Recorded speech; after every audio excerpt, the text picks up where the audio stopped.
EA Sports. It's in the game.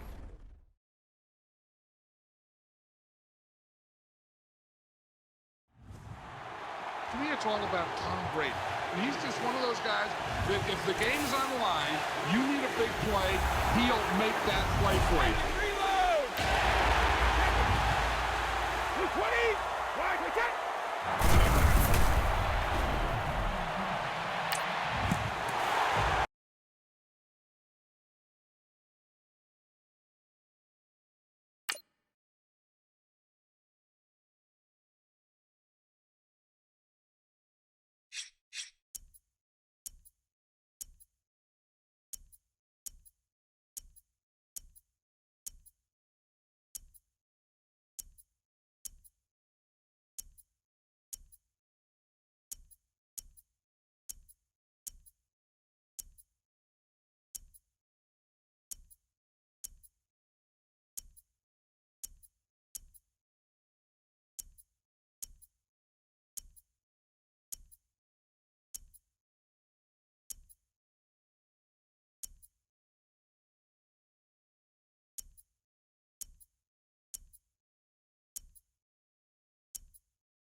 Hello, everyone. I'm Larry Ridley, and you're tuned in to Madden 18 on EA Sports.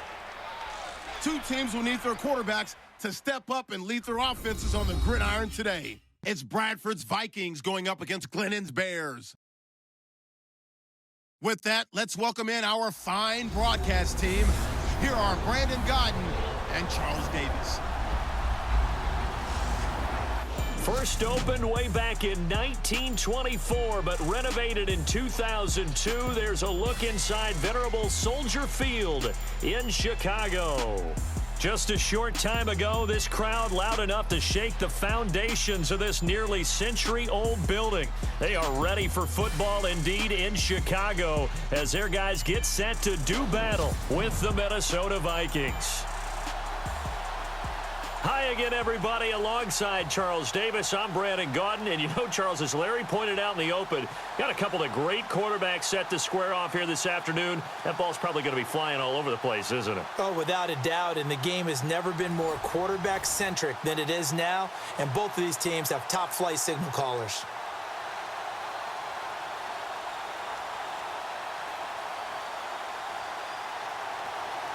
Connor Barth set and ready to kick it off, and we are underway from Chicago. To return, here comes Marcus Sherrills. And he's up across the 25 and down at the 28-yard line. So here's the Viking offense making their way out. They'll be led out by the former Heisman Trophy winner and #1 overall pick from Oklahoma. It's Sam Bradford. And Sam Bradford, he has touch and accuracy, and he has it in bushels. This guy is amazing. If you watch him throw 7-on-7 or watch him throw routes versus air, the ball hardly ever hits the ground. He's absolutely a receiver's dream when going out for a pass.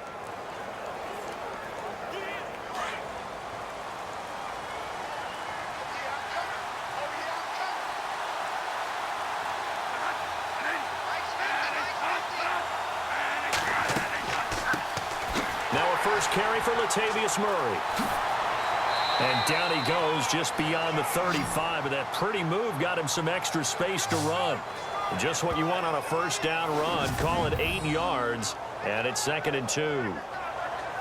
If these kinds of lanes are available, you have to feel like he's going to have a pretty big game on the ground. Yeah, you can tell early on he's got a little burst in his step, and that's a big pickup right there on first down.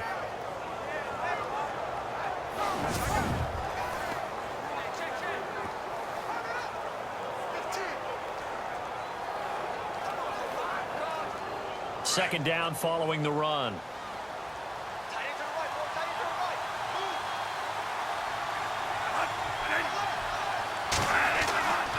They go with Murray again. Murray, strong running. Latavius Murray, 20. Touchdown, Vikings. Latavius Murray, 64 yards. And the Vikings have taken a first quarter lead. You talk about explosion plays. Here's one pretty much right out of the gate. And now they get to ride a wave of emotion, momentum, everything. Just as you described, right out of the gate, big sprint, touchdown. They're excited. But on the other side, they've got to guard against a major letdown because they hit them right in the gut with that one. And now you start to question yourself a little bit when you give up a touchdown on the opening drive. Kai Forbath on for the extra point.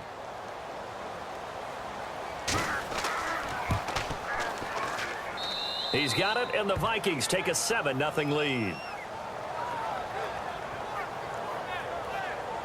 It only took him 2 plays there to find the end zone. The last one, the long run, getting him in for 6 points.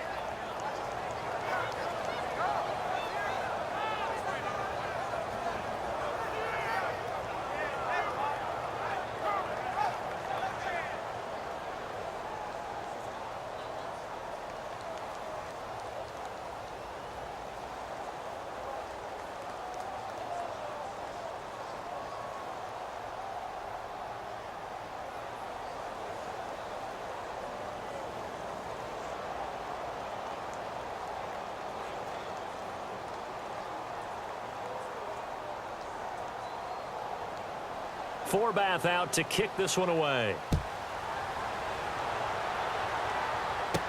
Set to return now. Here's Deontay Thompson.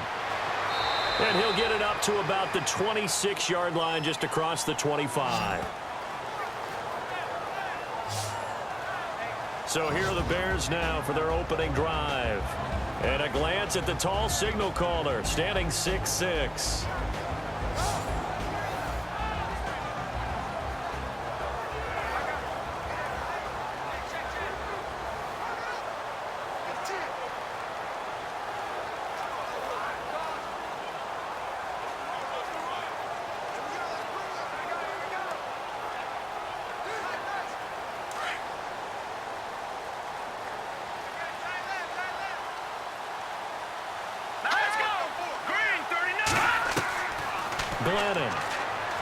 And his first pass here is going to fall incomplete. He was looking for Jordan Howard that time. And it's 2nd down.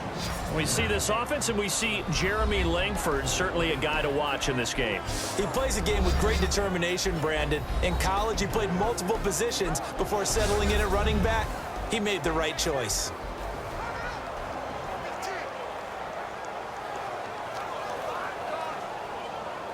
Second down following the incompletion.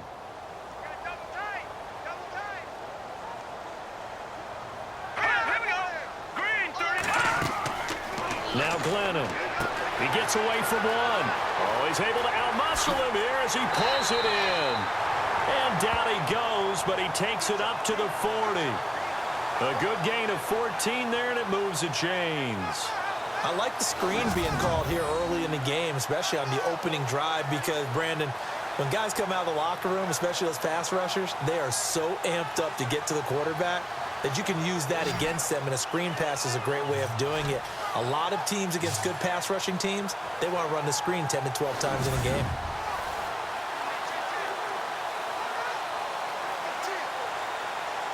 Well, the offense lining up 1st and 10.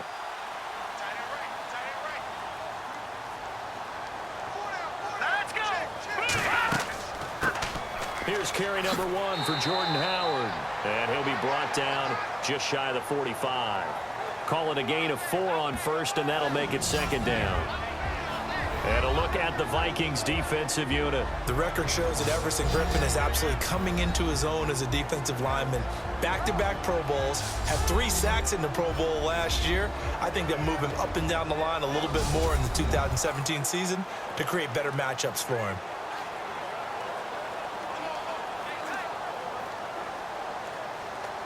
See if they stay on the ground for second down.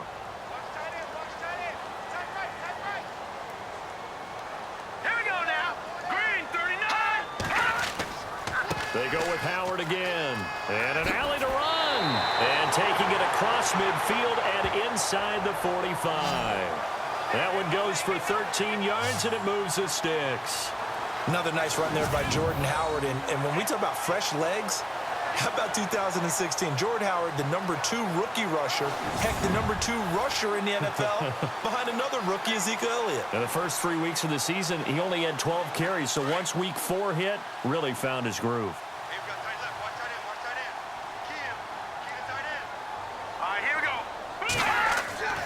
On first down, they run with Howard. And this one goes nowhere. Losing yardage on the play back at the 46.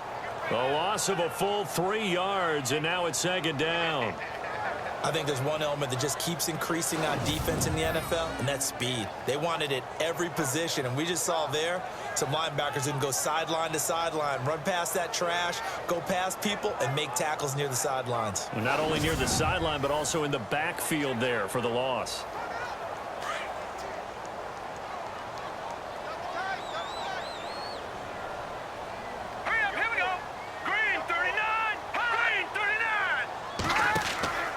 This is Howard on second down. And he'll lose yardage here. Back at the 47. It's a loss of 2. Now third down. Every year I go to the combine and marvel at the speeds that linebackers are running nowadays. They run like DBs. And let's face it, they know how to finish plays too. Eyes up, head up, run right through them.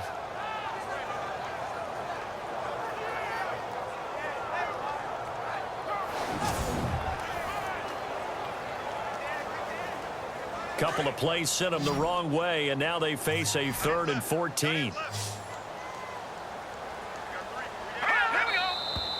Now some movement before the snap. And we'll hear from our referee for the first time this afternoon. And that'll be accepted, of course, and that moves him back 5.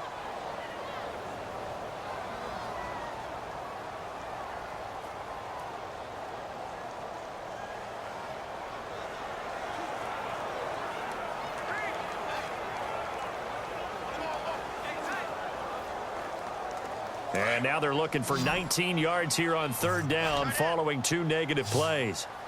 3 down, 3 down. Hurry up, here we go. Green, 39. Back to throw here. Drops it off for carry. And he'll be knocked down sideways at the 49. Just a 1-yard pickup on the play, and that'll bring up 4th down. Well, that's certainly playing down in distance very well by the defense, isn't it? Take whatever you want underneath, by all means.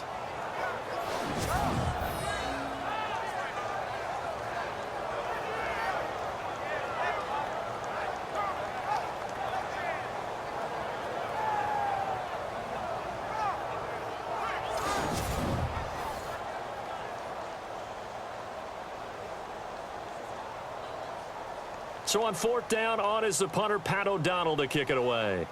Marcus Sherrill's back deep for Minnesota. And he gets it away, a directional kick going toward the sideline. And this will be out of bounds, and they spot it at the 15-yard line. Not too bad.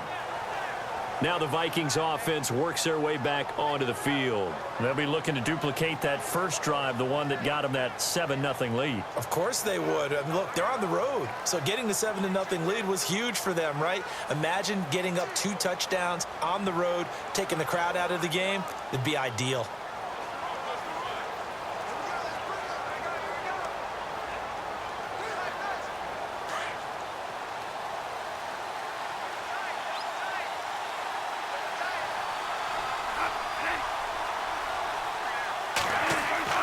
Here's Murray now as they run it to start the drive. And despite a little power on the move, still tackled shy of the 20. 3 yards on the pickup there, and it'll be second down. Let's take a look here at the offense for Minnesota. When I see Latavius Murray with the ball in his hands, I think that he's a dangerous player. He has good speed, good presence to run inside, nice toughness, and good vision that once he gets past the first line of defense, he can make a guy miss and turn it into a bigger game. And after the play on the ground, that brings up second down here.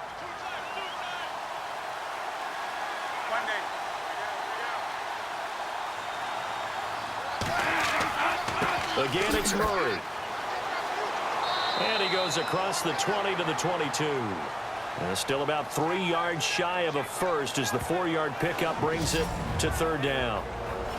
And here are the Chicago defensive starters. Prince Amukamara was signed as a free agent from Jacksonville because of what Chicago has to deal with in their own division. When you think of the NFC North, you think of Green Bay and Detroit and their ability to throw the ball all over the field with big, fast, shifty receivers, and you can never have enough guys to try and cover them. And on 3rd and 3, they decided to go with a dime package. Yeah. 6 DBs. Yeah, you're right. They've got 6 out there. Throwing, Bradford. And he's able to find Diggs. Well, he's taken down, but not before picking up the first thanks to a flashy little spin move. It's a gain of 11 yards that time, and it produces a new set of downs. But give the defensive guys a little bit of credit. They didn't let the deep ball beat them on that play, did they? No, the drag, that guy can be your safety valve. We saw it right there. Yeah, and it picked up a first down for them, too.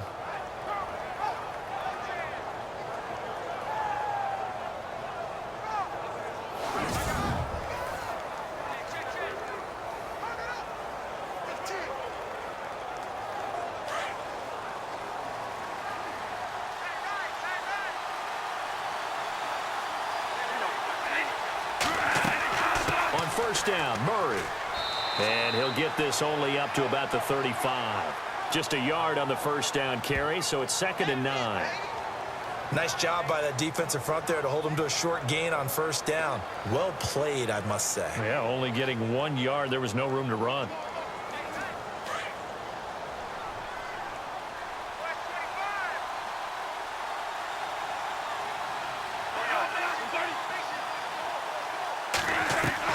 Now a second down throw for Bradford. It's complete to Laquan Treadwell. And to the 42-yard line here and brought down there. The reception good for 7. It's 3rd down. I think defensively you're okay with that. Here in the first quarter, he's going to get some catches, but they rallied to him quickly. And that's what you count on, and I like what you just said. First quarter, can you do it all game long? They catch it, you tackle them, they go down on the spot. Because when you're able to do that, you don't give up big chunks of yardage after the catch, now you put the offense in a position where every series they have to work hard to pick up first downs, and you tend to stall them out when you do that. It's a gain of 3, and it gets him the first. Haven't met a football team yet that runs the ball successfully that doesn't talk about having an attitude to be a running football team, right? You got to be able to put your nose in there, smell where the first down sticks are, and get there.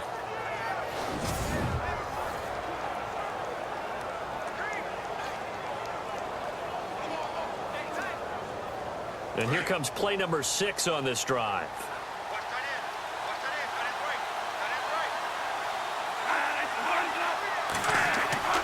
They go back to Murray on first down. And some room to roam now. And he'll be taken down, but not before getting this inside the 30. A big chunk on the ground there, 27 yards. Well, last year, I'm not sure we saw very many of those runs, did we, from the Vikings? I mean, they had the poorest rushing attack in the league. Just 75 yards per game, but carries like the one we just saw, that'll help bolster that average. Yeah, certainly, and they tried to beef up the offensive line in the offseason, brought in Latavius Murray, and then drafted Dalvin Cook out of Florida State.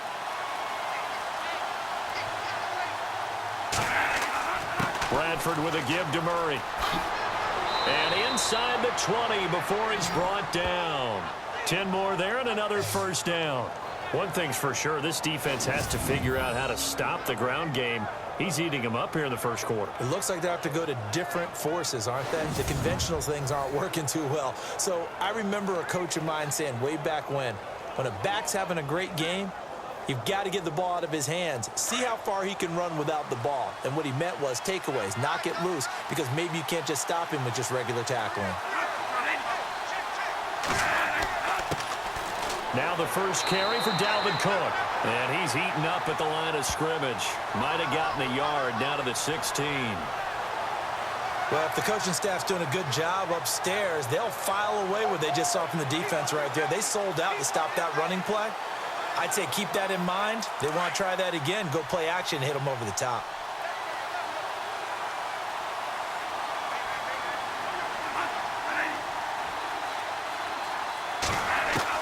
They'll try to throw now. Bradford, he's going to be sacked. Back at the 23-yard line.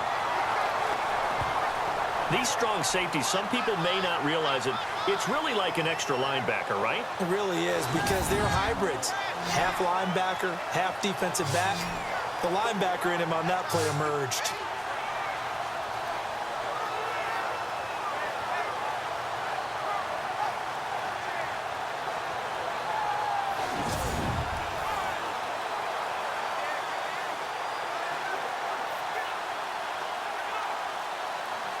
In search of something here after the sack. It's 3rd and long. Bradford getting his guys ready.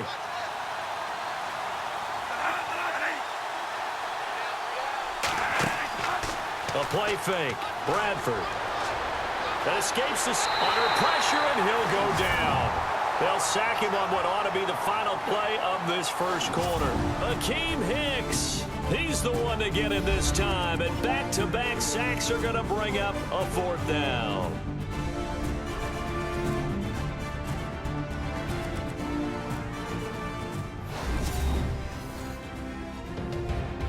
Back now with Charles Davis. I'm Brandon Gaudin. Second quarter begins with the Vikings holding the football. They are, however, facing a 4th down situation.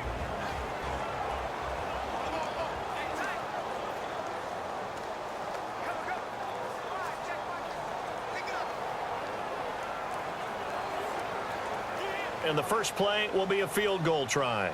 It'll come from the right hash. It's a 47-yard attempt.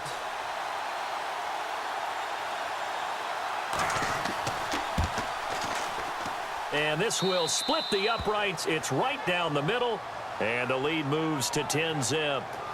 And, Charles, they get the field goal. Took him a dozen plays, though.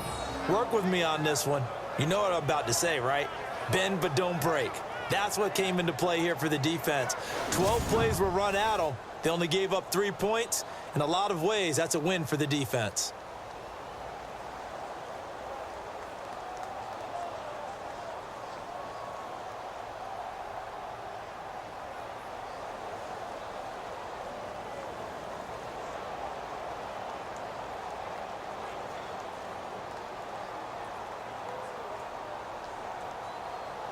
Forbath now to kick it away after the made field goal. Now the return man. This is Benny Cunningham. And he'll take it past the 25 and up to the 28-yard line. Here's the Chicago offense coming back out onto the field. And, you know, their previous possession, they were able to move the football, but still wound up punting in the end. You know, in 2016, Carolina had a 20-play drive that lasted over 10 minutes. And remember how it ended? In a punt. Yeah, I mean, how does that happen? You just don't see that happen every day. And this one maybe not quite that bad, but still, you'd like to have a chance for points if you hold the football that long. Agreed.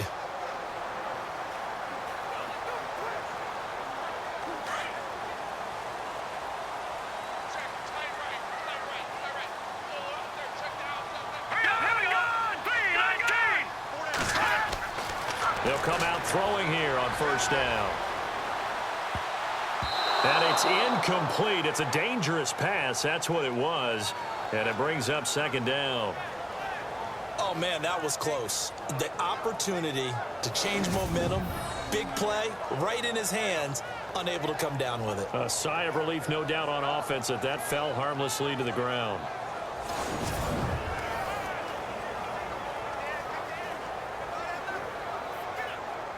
second down here after the incomplete pass.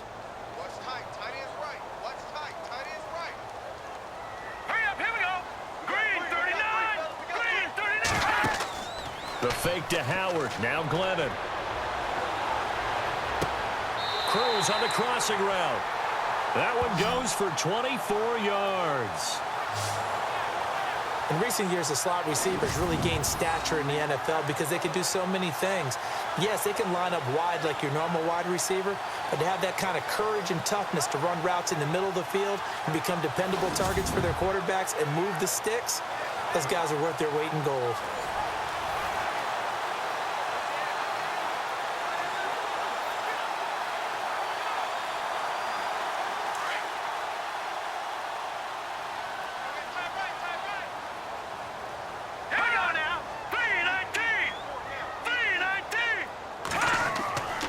Glennon hands this one to Howard. And he's going to get this one down near the 45-yard line.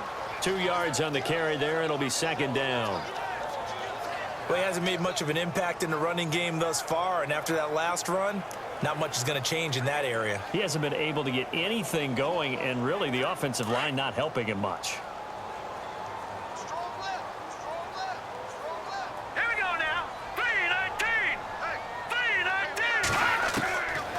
Now a shotgun snap as they'll look to throw. Dumps that off to his running back, Jordan Howard. And he'll go out of bounds after taking it a little further down inside the 40. It's a 9-yard gain, and it keeps the drive moving. I know most of the time when the ball's in the air, you're thinking wide receiver, tight end, but running backs, they can be a big part of any passing offense nowadays.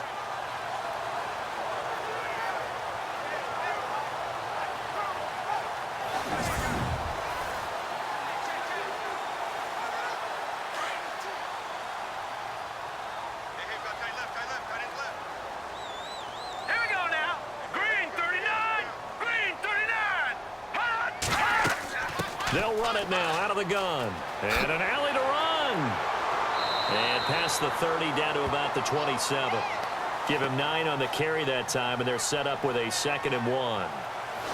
He hadn't had a ton of success here so far, but you get the feeling that he might be on the verge of popping one. Yeah, even on that one, there was a little bit of a hole, but it closed there quickly at the end.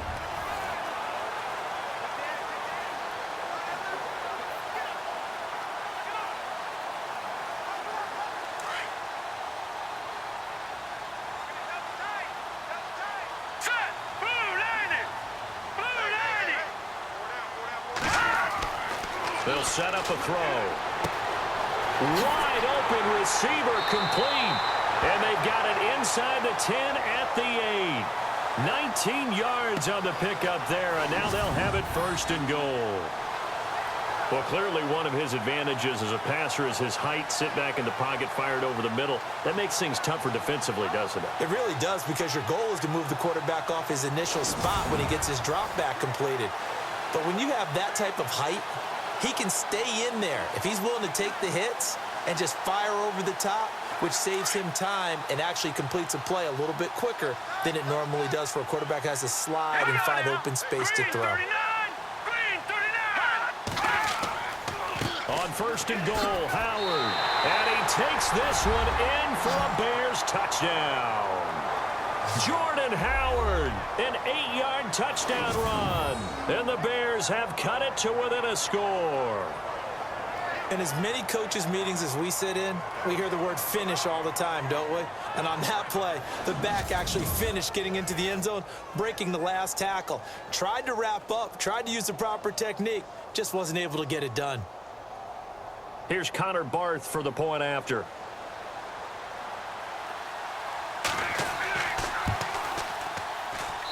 And they're back within a field goal. It's 10-7 now. So that drive 7 plays in length. And finishing it off with a touchdown run was Jordan Howard.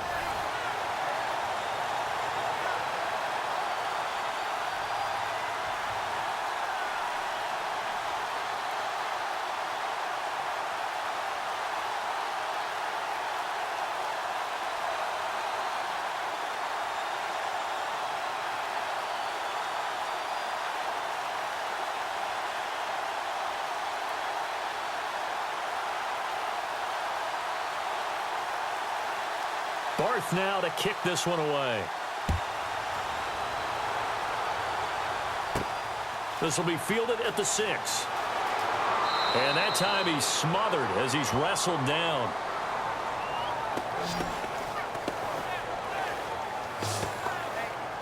Latavius Murray getting set to go again. He's already cruised past the 100-yard mark. We haven't even gone away for halftime yet. He might not want halftime. All right, why cool off? Keep everybody here. Let's stay out on the field and keep going. But all that being said, everything is really working well for them. The play calling's been excellent. The blocking's been terrific. And obviously his vision and legs have hurdled him to this big number so far. We could be seeing something really special here. And we'll see how much they give him the ball here.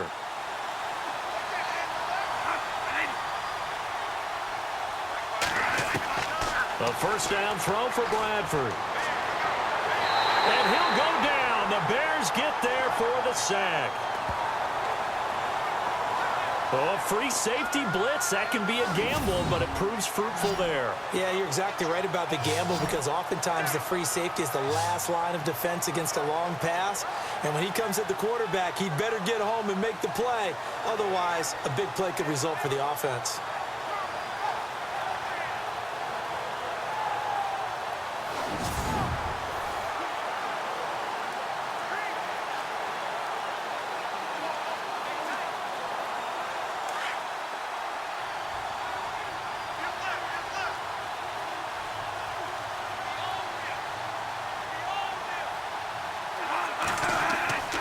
A play fake to Murray. Now Bradford. Incomplete. Right side, the tight end Rudolph. And they'll bring him down at the 27-yard line. That throw good for only a couple. It brings up third down.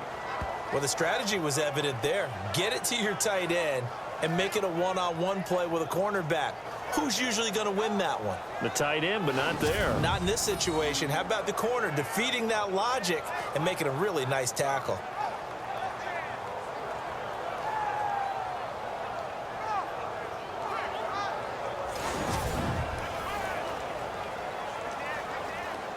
The Vikings on third down. They've been okay, 2 for 3 thus far. This is going to be 3rd and 13. From the gun, Bradford. Over the middle, complete. That's Morgan. And he will have a first down here at about the 40.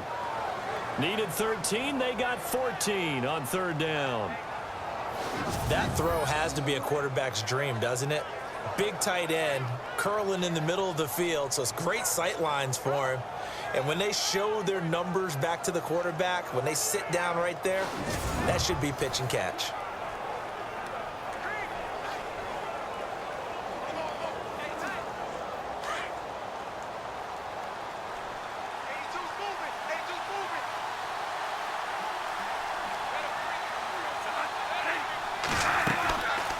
They'll run it now out of the gun. And maybe a measure of revenge there. He's had his way in this one, but this time they get him behind the line. It'll be a loss of 1, and that'll bring up a 2nd and 11. So while the offense has had a big day, no one on that side of the ball is excited about seeing a loss like that. Their goal, to make every play positive. And when you have a bad one like that, your next goal is to not let it spiral into more.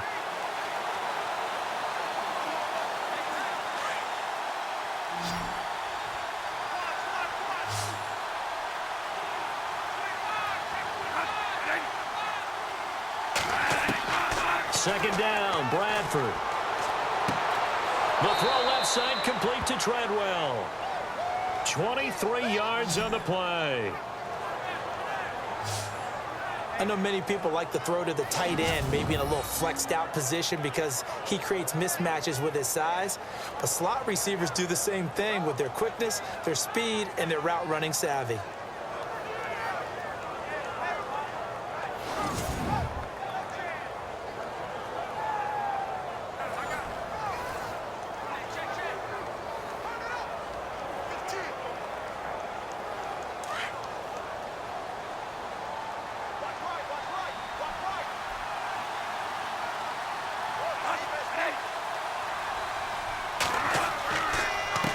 Carry of the game now, Murray.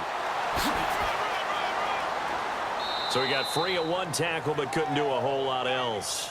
5 yards on the carry. Good pickup on first down. Offensive linemen love creating space for their guys carrying the ball, but when that guy also breaks tackles and creates extra yardage, they almost feel like he's one of them, and they really embrace him. Under 4 to go now as the clock runs and they come up on second down.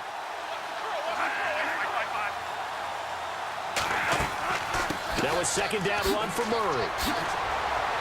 And he's going to be taken down with a marker on the field. So let's see about the call.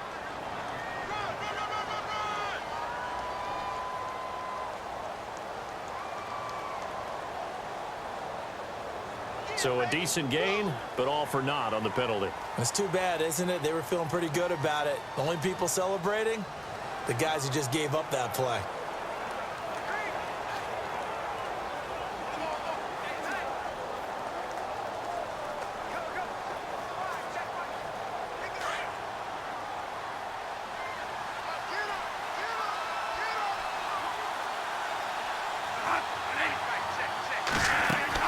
The play fake to Murray. Now it's Bradford. Over the middle, he's got Treadwell. A very solid gain of 27.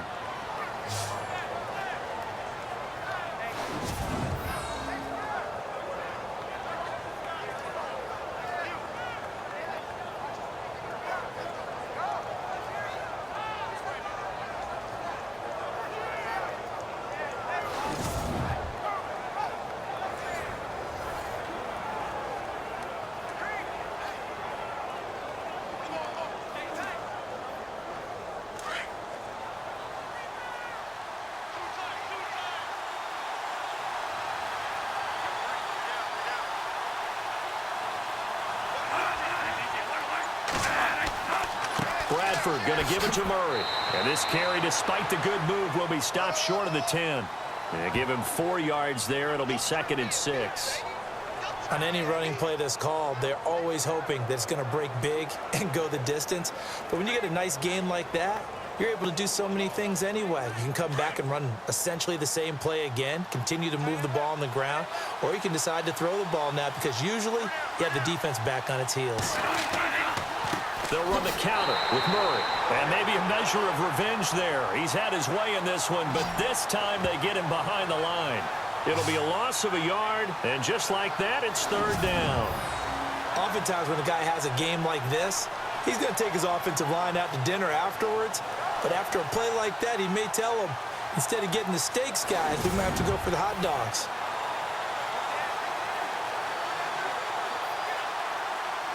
The Vikings on 3rd down. They've been good, 3 for 4 thus far. This is 3rd and 7. 2 minutes remain here in the first half. We're back to Soldier Field following this short break. We remind you that coming up in 2 minutes' time, we'll hand you off to Orlando, where Larry Ridley will have highlights and analysis of this first half of action.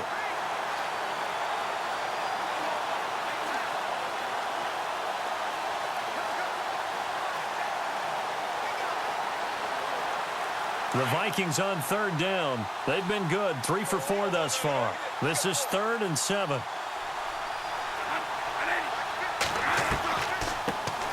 Now the Georgia Southern man. This is Jerick McKinnon. So a nice job to break the one tackle, but not much daylight after that as he's brought down.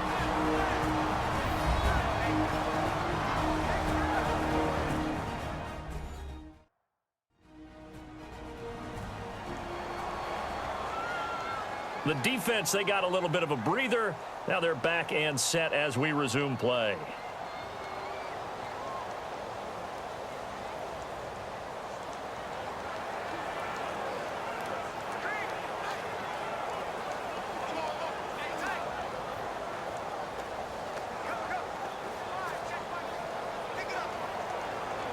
So out comes a field goal team now for the 2nd time here today.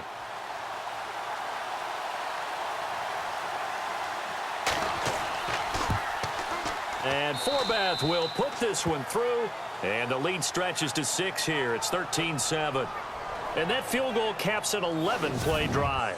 That's a lot of offense to run to only get 3 points, but they'll take them. Anytime you can put anything on the board, you run to your sideline somewhat happy.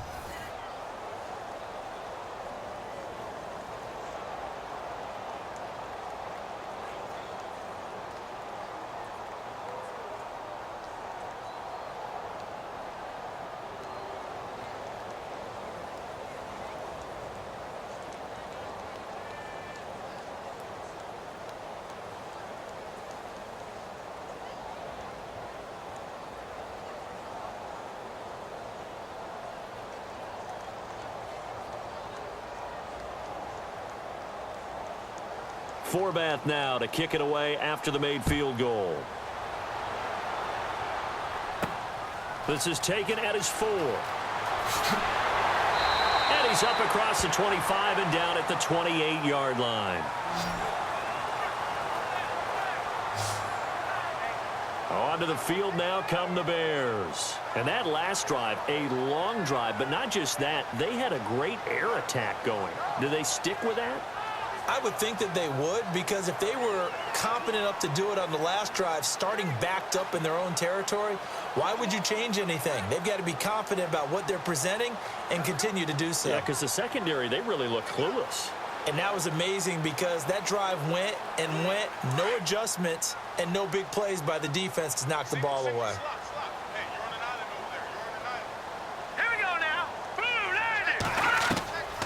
They'll come out throwing here to start the drive. Completion left side to Miller. And he'll get it up to the 33-yard line. 5 yards on the catch there, brings up second down.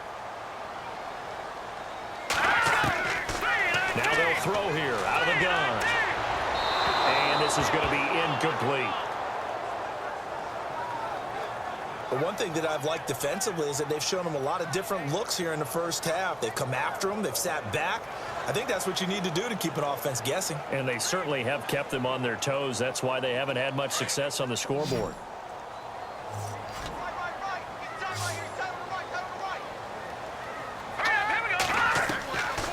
Out of the gun now on third down. And he's got Miller. Glennon finding Miller there for a Chicago first down. First down now, but the clock continues to move. They'll look to throw.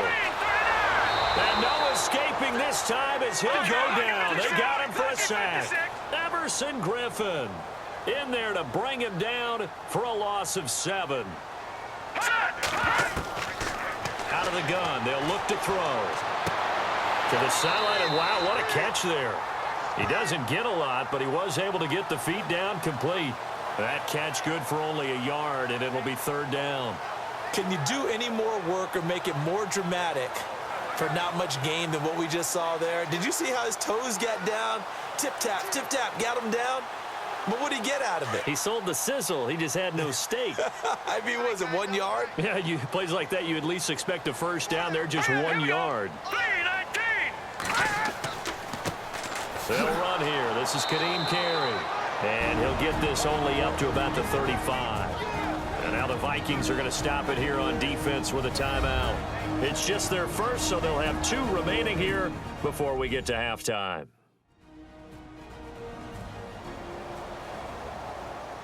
All right, so the timeout over and all 11 men back out onto the field for the defense.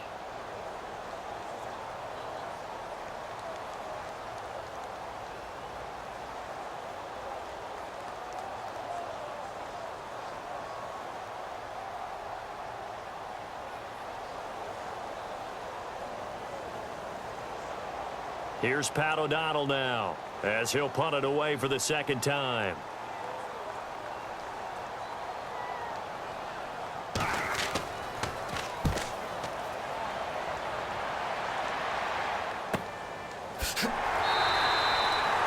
It'll be a 51-yard punt that time. And the Vikings will be backed up deep to begin their drive as they take over first and 10.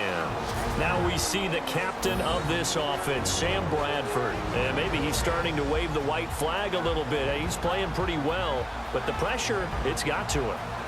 Has to find a way to step around it, step through it, or just handle it. Because as you mentioned, he's having a pretty good day overall.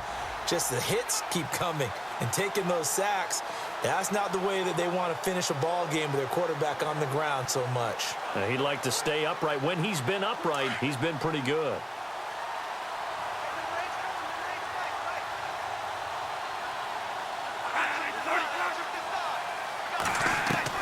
First down, Bradford. Complete to right. And they'll bring him down here right around the 17-yard line.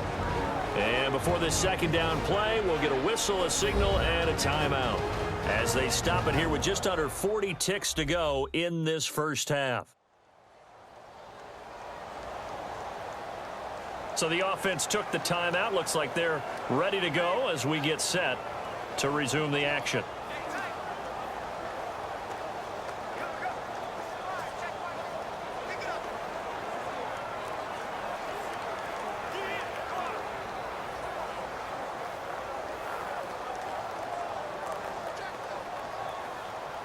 Six yards here to go for the offense on second down.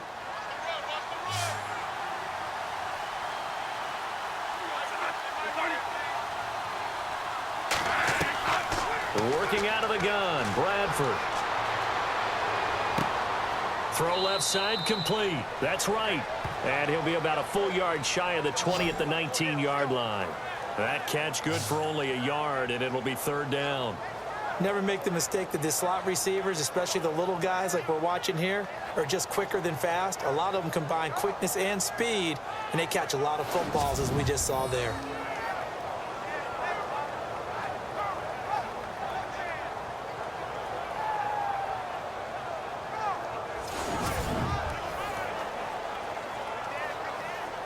The Vikings on third down. They've converted 3 out of 5 thus far. This will be 3rd and 5. So we hit halftime with our visitors, the Vikings, taking the lead to the locker room. As we send you down to our EA Sports Studios in Orlando, where we find our man Larry Ridley with our halftime report.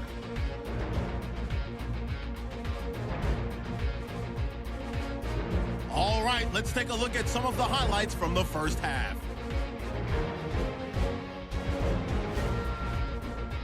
Second and 2 coming up.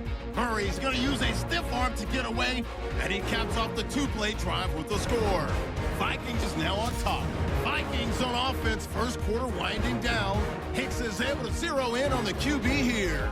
This will go for a loss of 7. Bears line up at the 8. Howard's going to look for space. He caps off the 7-play drive with a score. Now trailing by just 3.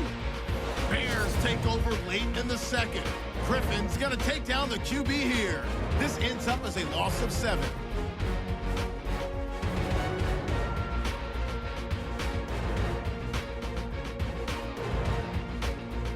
So that's it for us. We'll go back now to Chicago for the start of the second half.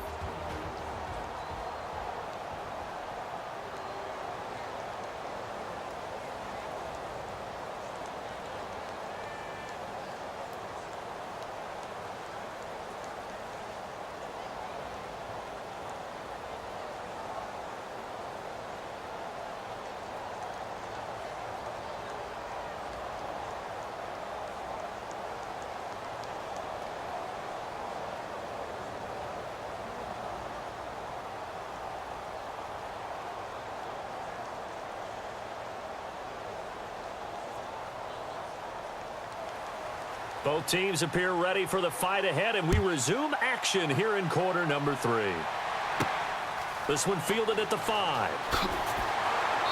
And not a bad return here. He gets it out to the 25-yard line. So here's the Bears offense now as they get set to start this third quarter. They're down here, but very much in this game. What's the tonality of a coach's talk when a game is within striking distance like this at intermission? Typically, what they're doing is emphasizing the things that went well in the first half and wanting more of that. Sure, you've got to go over some of the errors and clean up some things because there's a reason you're down. But overall, I think they want to stay positive, stay up with this team. We're just starting the second half, and we've got the football. Let's go ahead and punch it in, and then we'll take it from there. See how that recipe works. They go with Howard to begin the drive. And he's able to plow forward up to about the 29, just shy of the 30. It's a pickup of 4, and it'll bring up second down. Tough running there. That's a hard-earned 4 yards. Yeah, those are the unsung kind of runs. They don't fill up the stat sheet, but they do set you up in good position on second down. Second down following the run. Hey, tight end's right. Watch tight end. Again, it's Howard. And down he goes, but he takes it up to the 40. They pick up 12 on the play there, and they move the chains. At this stage of the game, the run-pass numbers are a little bit out of whack because most of the yardage has come through the air. But in a sense, that just sets things up for big runs like that because the defense might be a little bit off balance. They pick up another first down with that run. So here we go, 1st and 10 now.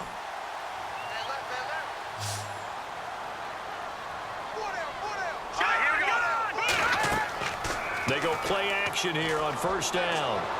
Looking right sideline, but it's incomplete. Kendall Wright, the intended target. That'll bring up 2nd down.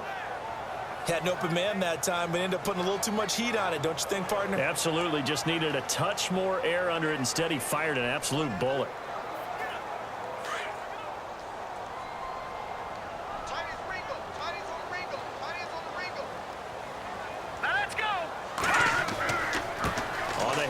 This is Howard. Now Howard stripped. He lost the football. And the Vikings pick up the football. And he'll get in. Touchdown, Minnesota.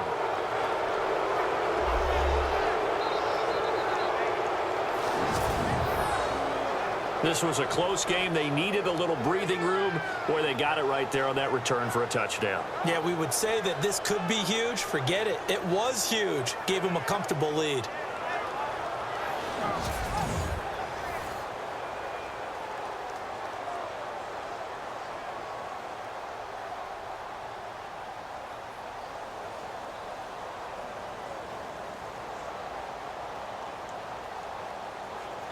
So they're going to go for 2.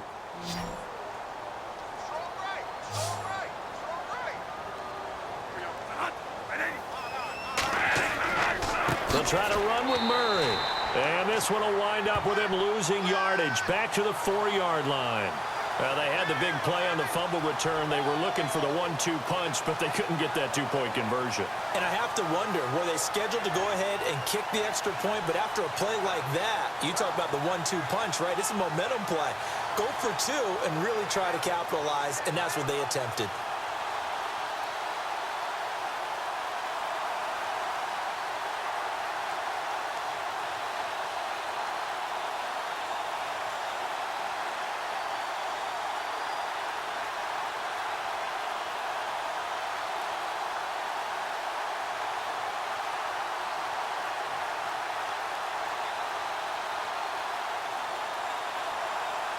And you can bet they're preaching 2 hands on the ball here as the kick's away following that fumble return. This will be fielded at the 6. And a nice return sets him up pretty good here at the 30-yard line.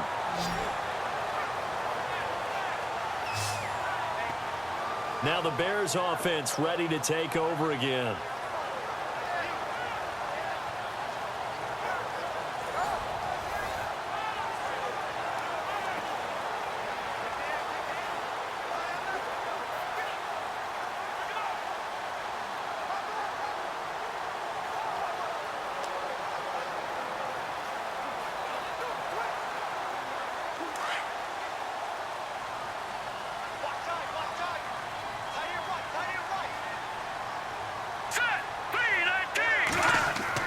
They'll begin the drive with Howard. And tough going there as he'll only get it up to about the 31.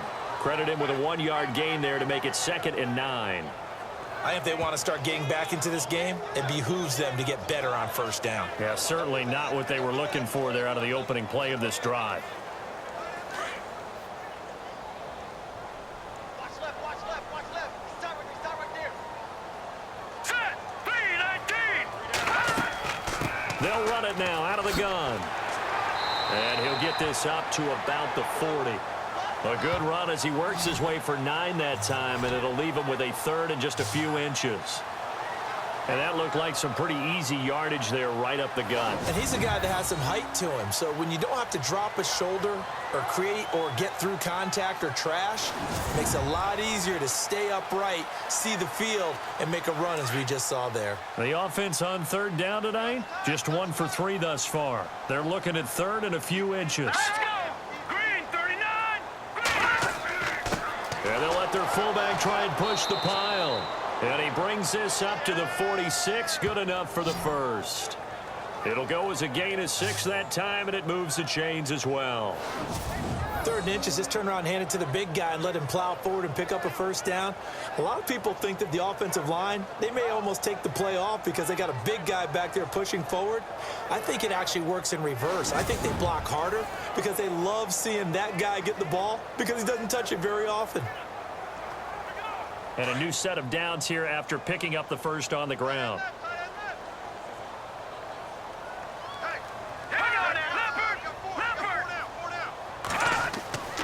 A give to Howard.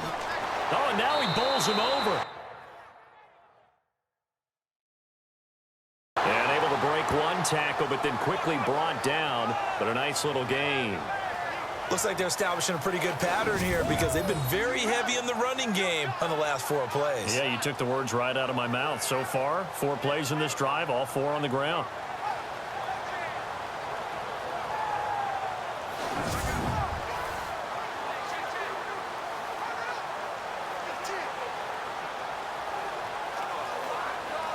See if they stay on the ground for 2nd down.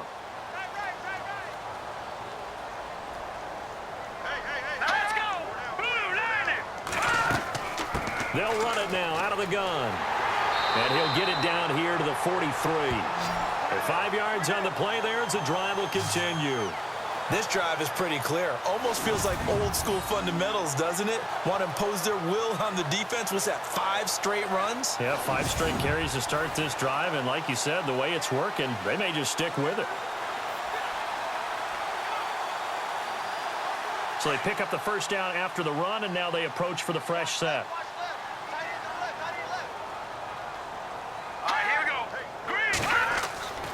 Glennon.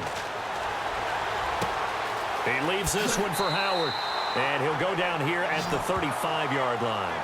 It'll be a gain of 8 yards, and that'll bring up 2nd down. He's already proven to be a factor in the running game on this drive. Now he gets involved in the passing game. I think what we're seeing here is the modern version of workhorse in the NFL, being able to run it and catch it with equal proficiency.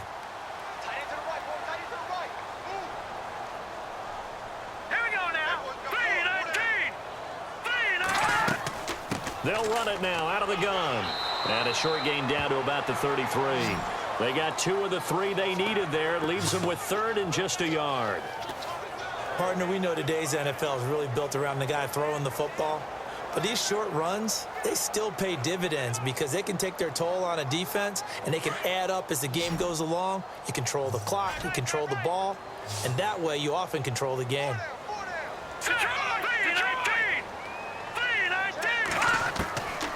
Now Glennon, and that is incomplete.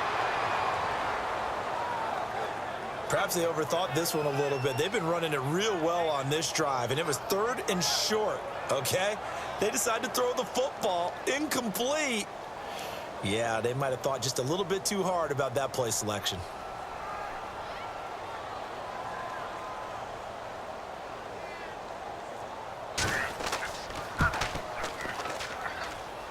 And this is good. It was running out of gas there at the end, but he winds up getting just enough on it. And that lead is back down to 9 now. A little bit of a lower trajectory there on the deep kick, and it worked. Had to do it because he had to drive it out low because of the length of the kick. Able to do that, got it above the defense and over the post.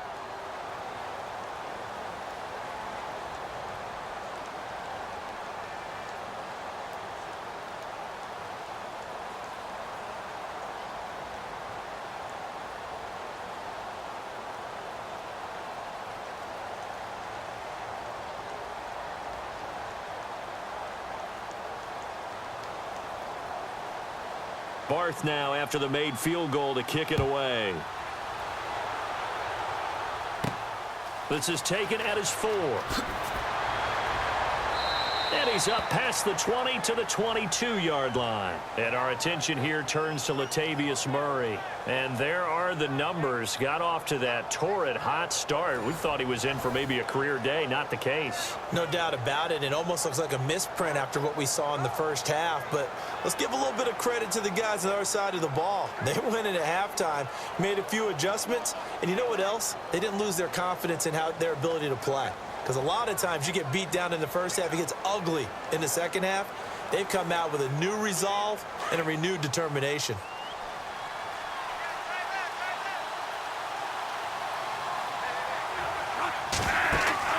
Now a play fake here on first down.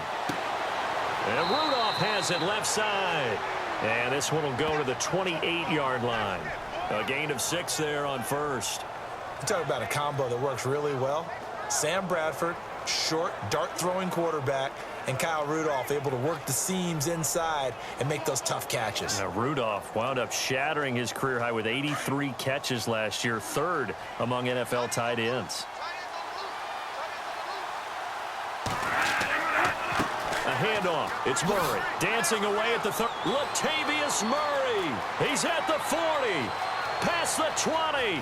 Touchdown, Vikings. Latavius Murray, his 2nd touchdown of the afternoon. And the Vikings are going to add on to their lead. And with his speed, if he just finds the slightest crease, he can take it the distance like he did there. How about the leverage up front? Offensive line out leveraging the defensive front to create that space, that crease that he was looking for. And once he hits open field, he's going to be very difficult to catch and corral. And they will line up now for the 2-point try. Here we go. Tie right. They'll try to run with Murray. And he is into the end zone again. So get him some oxygen. He scores on the long run and then punches in the 2-point conversion for good measure. So they kept it on the ground, got it into the end zone. But Charles, sometimes you probably see teams treat a 2-point conversion differently than if it was 1st and goal from the 2, or I should say 3rd and goal from the 2. I agree with you totally on that. A lot of teams treat it as if they have farther to go and shy away from running the football. I think this is a great spot to do it because most teams play you for the pass. Go ahead and run and let your linemen surge and fire out.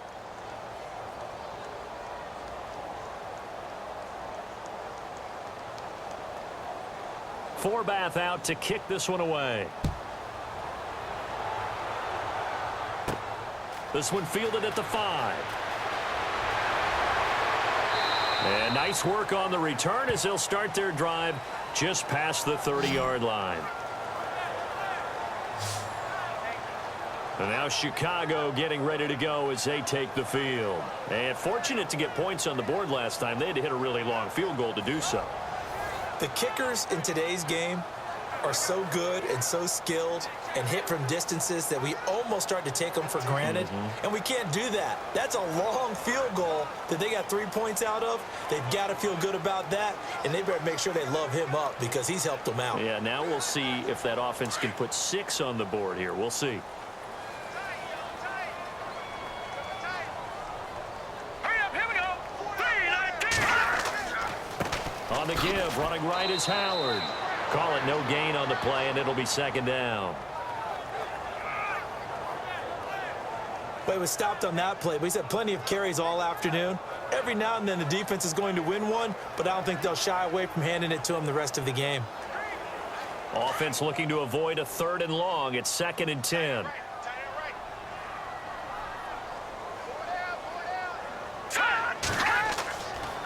Glennon gives to Howard on the draw. And he'll work this one up to about the 38. Give him 6 yards on the carry. It's going to be 3rd and 3 now. Frustrating for a defense, energizing for an offense. Finding a way to create that type of yardage in your running game, that'll make the guys carrying the ball very, very happy. The Bears on 3rd down, 2 for 5 to this point. This time it's 3rd and 3.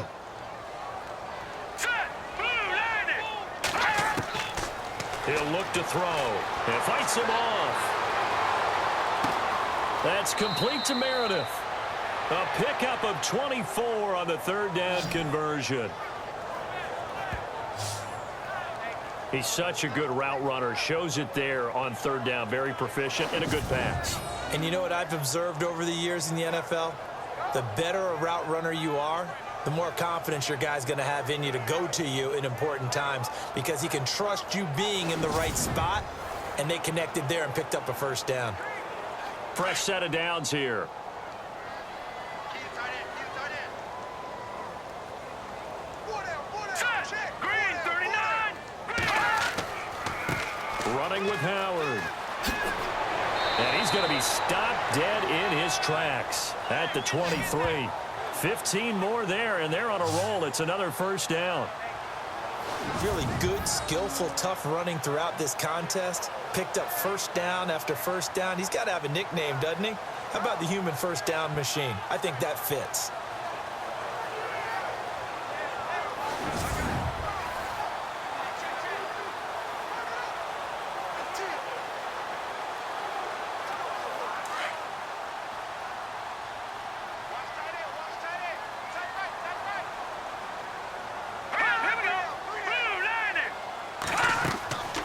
First, they go right back to Howard. And he'll be taken down near the 20 at the 21. Just a yard on the pickup there, and it'll bring up a 2nd and 9.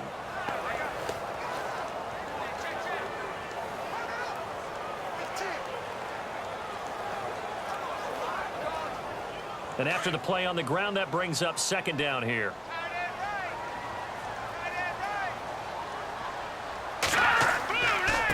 Now Howard. And he's going to fight his way forward here for a modest gain. 5 yards on the pickup, and they're going to face a 3rd down. 5 yards there, and remember Howard last year, 5.2 yards per rush, so right around his average. The only Bears running back that's averaged that many yards per carry in a single season, Walter Payton. And if Jordan Howard can keep up that type of pace, the city of Chicago will surely embrace him. They're going to look to throw.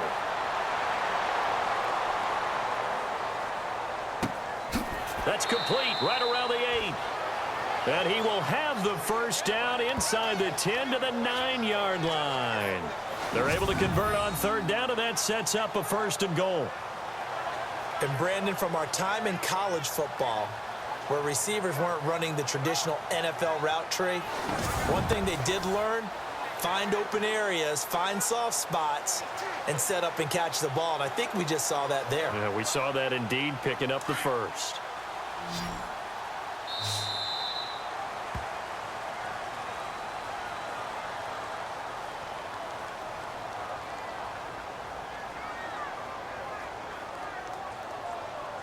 And they're not going to get to the line to run another play. So we will switch ends as the 3rd quarter has come to a close. We'll return with more after this. This is the NFL, and it's on EA Sports. Back now at Soldier Field.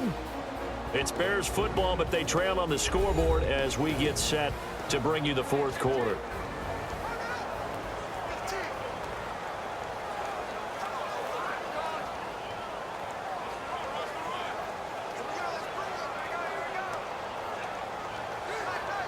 Offense walks to the line for play number 7 of the drive. Hang on now. 3-19. They run with Howard, and he will maneuver his way down to about the 7. Only a yard on the pickup there. 2nd and goal. Defensively, pretty good start there with their backs against the wall. That's a win for the stop troops right there. And if I'm them, I get a little bolder now. They won the first battle. Keep coming after them. Put the pressure on them. Watch tight end. Back line up, Philly. Here we go. Hey, we got 4. We got 4 now. 4 down. From the shotgun, he'll look to throw. And did he get the feet down? No, they'll say he did not. It's incomplete. Cameron Meredith, the intended target, and it's 3rd down. I'm going to need some help with this one. How did he miss him? Wide open in the end zone. He's not hurried. He's not hit. And somehow, incomplete? Yeah. What happened? During film study, that's one where he's just going to shake his head, not be able to believe it. 6 points go by the wayside on that one. They'll look to throw here.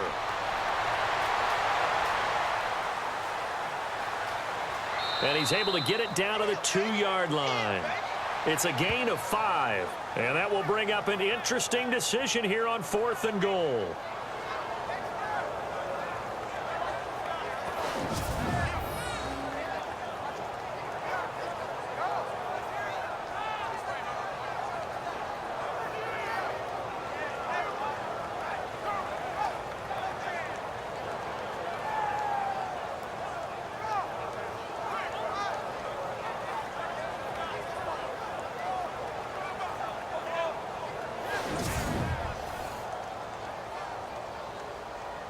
Connor Barth now for the Bears field goal. From the right hash at a bit of a tight angle.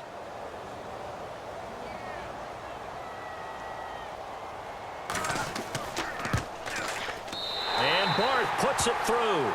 And that will close the gap down to 14. All right, so it's getting late in this one. Now, you could argue that they needed to get back within 2 scores, and they did indeed do that, but they still face a pretty uphill battle. Yeah, even with the field goal here, it's going to take 2 fourth-quarter touchdowns now to get back in it. And that's going to be a tall order against this defense.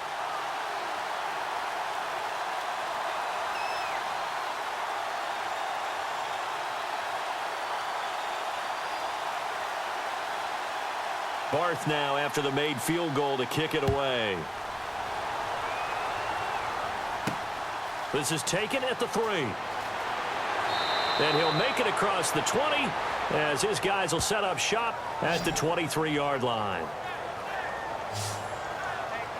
Now the Minnesota offense set to take over again. And for them, a touchdown their last go-around. Obviously, they'll be hoping to do that again. And when you start plotting for this drive, when you start thinking to yourself, okay, what are we going to do? You don't go away from what you did before because that worked. But you have to be prepared for wrinkles and counters because you know they'll make some adjustments.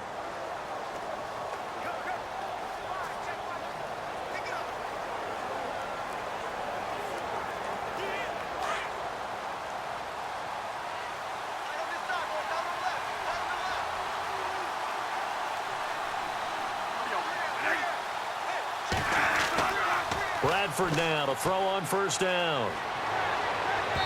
And they can't get the long connection as it falls incomplete. He was looking for Adam Thielen there, and that'll bring up second down. Well, they're slinging it, and then there's one you got to put a timer on, huh? I mean, that one came in hot. That came in hot, but overthrown, out of his reach and incomplete.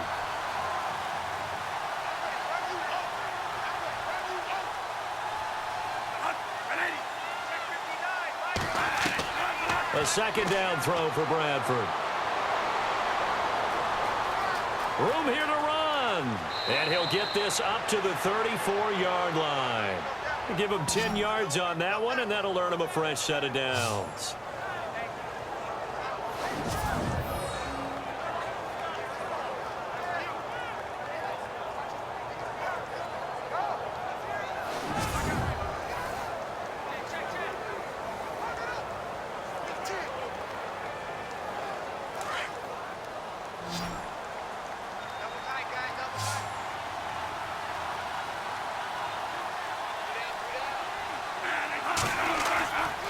Now a give. This is Murray. And for one of the few times here today, this run's not going to go anywhere. No gain on the play. It'll be second down. And in this situation with the lead fourth quarter, they're liking keeping the ball on the ground, I'm sure. That's just smart football, but you know the defense has to know it as well. They've got to stop them here. So now we're going to see that loading the box in a big way. 6, 7, 8, 9, whatever it's going to take, puts a little bit more pressure on your big offensive line. They go with Murray again. And once again, not much running room, if any at all. Back-to-back stops make it 3rd and 10. So back-to-back plays here where he couldn't get anything on the ground. Now you face a 3rd and 10 and assume you're going to try to pass it, right? I would think so, because you've tried to run the ball, and really it doesn't matter who got the ball in the play because there was no space to go. So I think you step back, throw the ball to try and pick up the first down. On 3rd down, Bradford. And he's able to find Diggs. Touchdown, Vikings. Stephon Diggs, 67 yards. And the Vikings find a way to stretch their lead. They were still throwing with a comfortable lead here late, and now that lead even more comfortable. And your first thought is there bad blood that went into this one ahead of time, that maybe they're seeking some revenge or they just don't like them? But the other thing that always hits me is, are they worried about playoff positioning, right? Are they worried about, do you need enough points in case there's a tiebreaker that comes into play later?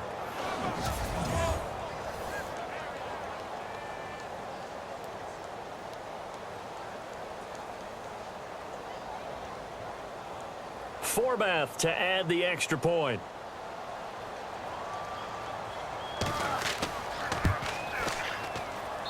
And the lead now to 3 touchdowns at 21 points. The drive summary that time, 5 plays. And it's polished off by a Viking score.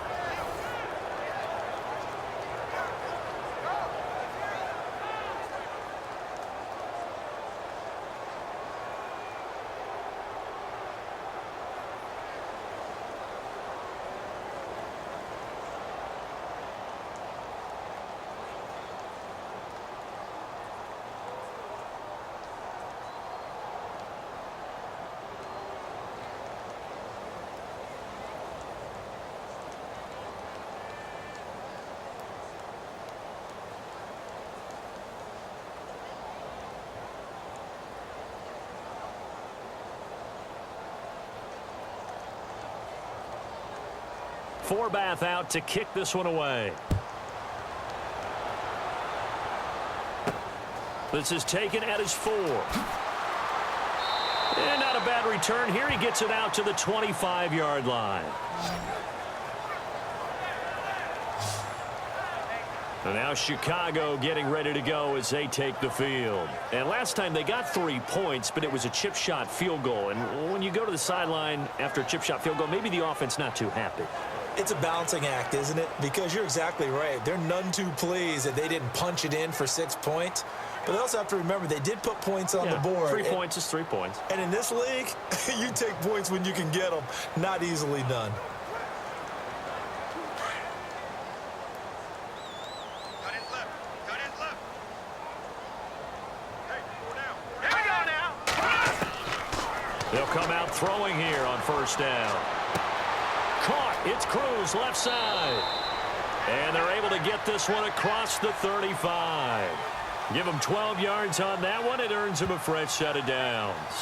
Decent start to the drive, but let's face it, they need a lot of things to go right in a short amount of time, down 3 scores. Yeah, they're going to run their 2-minute offense here in this game, but this is for future games. Can they get better and be ready for the next time, hopefully with a chance to win?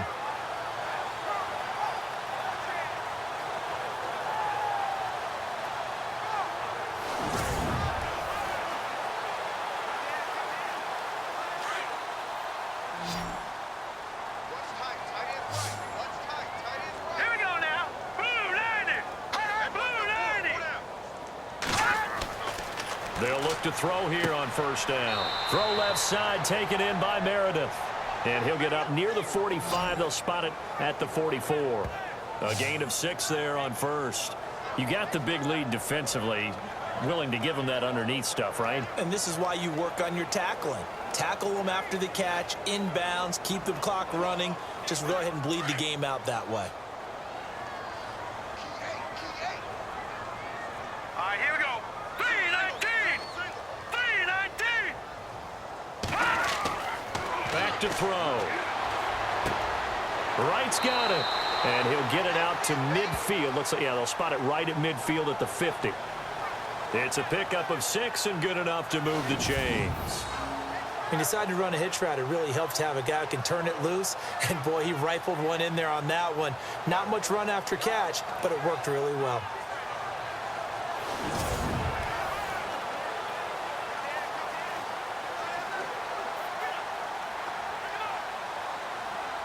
So the offense has it 1st and 10.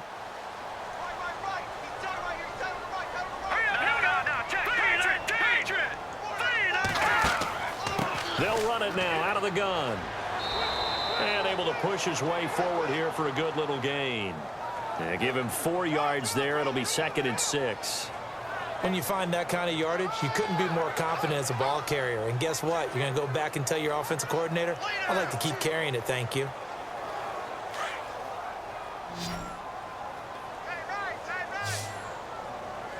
Hurry up, here we go. Green 39. Green 39. Now a shotgun snap as they'll look to throw. Miller on the catch over the middle. And he'll get it inside the 40 to the 39. 7 yards there, good enough to move the sticks. Many different ways to create space, but on that play, he did it with that big, wide body of his. Didn't get a whole lot of yardage on the play, but it did what it was supposed to. Pick up a first down.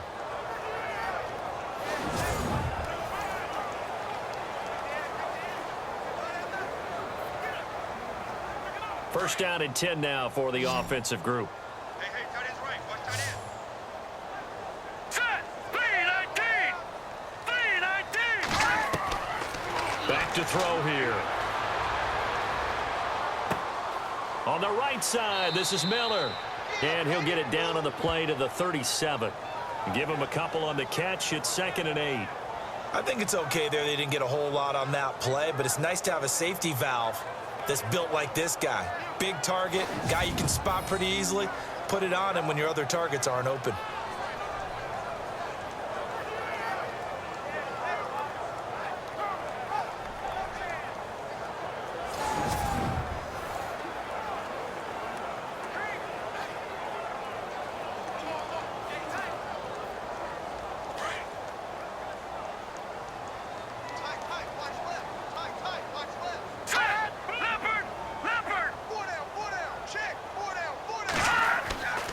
Now back to throw.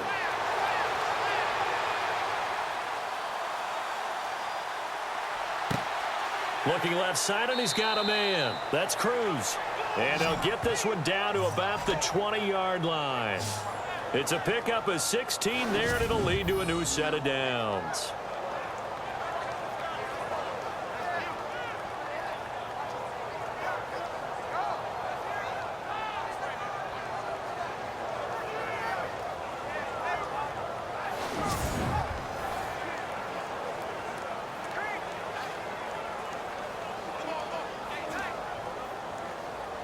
Offense walks to the line for play number 7 of the drive. Here we go. Blue 90. Blue 90. And we've got movement. I think this is against the Bears here. Let's find out. And that'll set them back 5.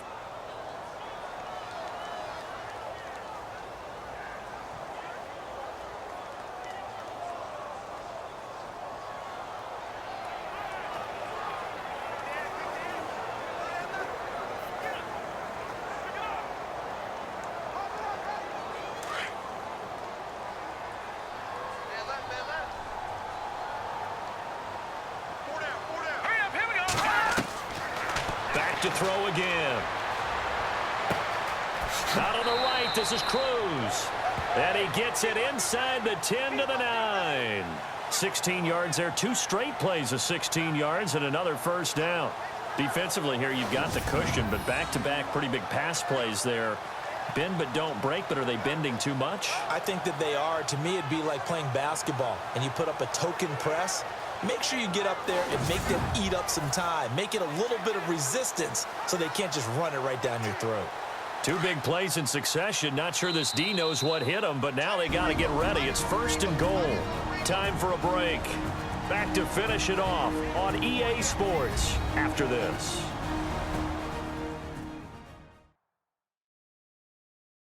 So the Bears with the football here as we welcome you back. They've got it 1st and goal as they look to punch in a late score.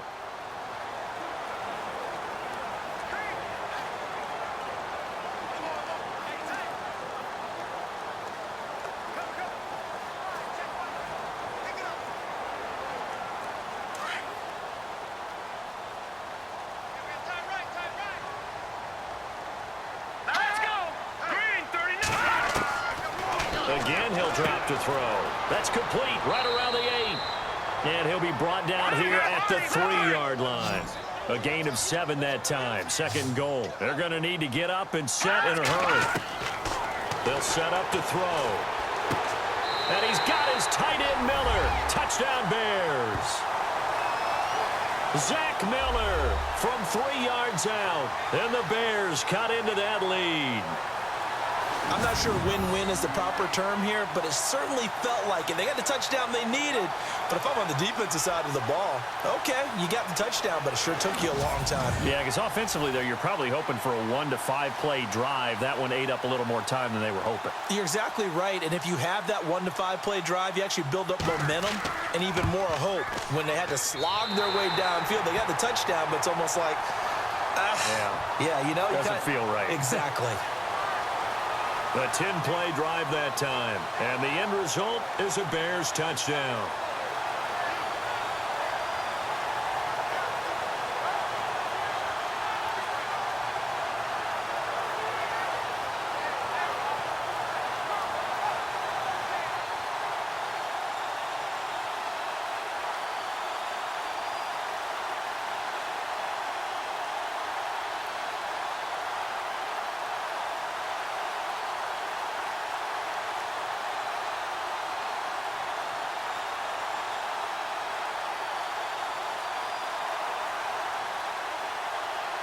Two scores down, 3 timeouts left. Still a chance if they can somehow get this one back.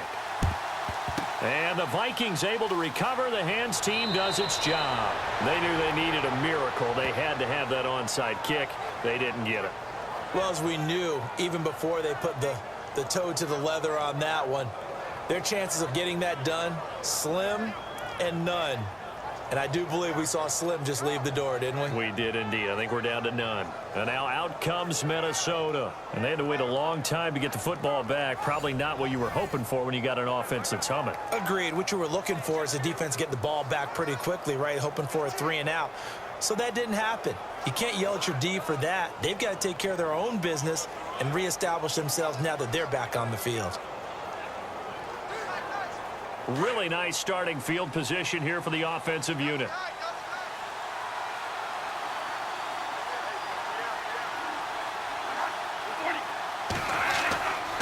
Carries piling up. It's Murray again. And he'll be stopped up quickly here at the 38. Now the Bears electing to call a timeout defensively. It's just their first. They've got 2 more to use here in the final stages. So the defense had a chance to catch their breath, and now they're back out and ready.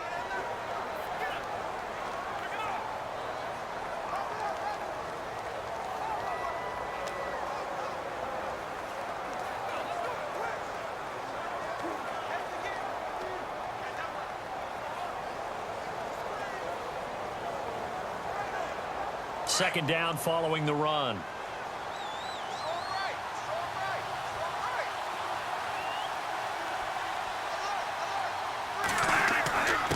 They run with Murray. And now the Bears going to signal for another timeout. That'll leave them with just 1 remaining in this 4th quarter of play.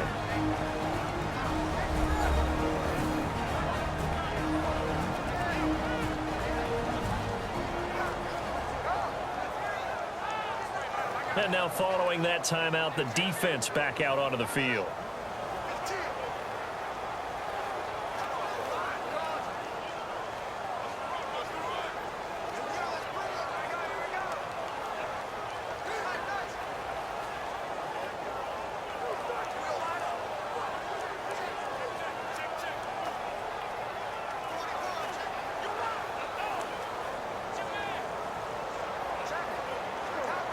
The Vikings on 3rd down. They've converted 4 times out of 6. Not bad. This is 3rd and 7.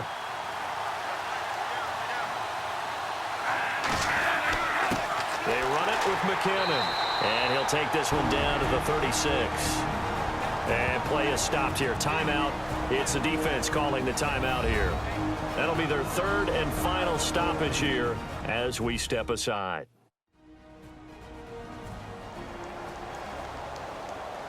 So a defensive timeout, chance to regather, regroup, and get set as we resume action.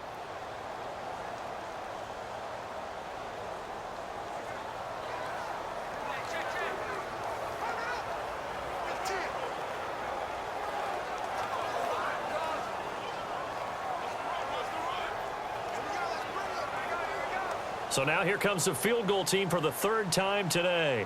This to make it a 3-score game late.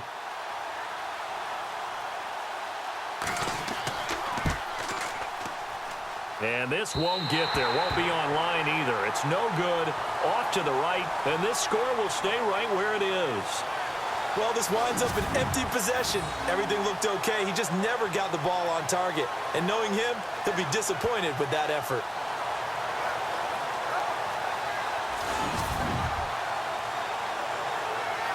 The Bears offense now heading back out onto the field. Last time they were out, they scored. Still trailing here, though, so some work to do.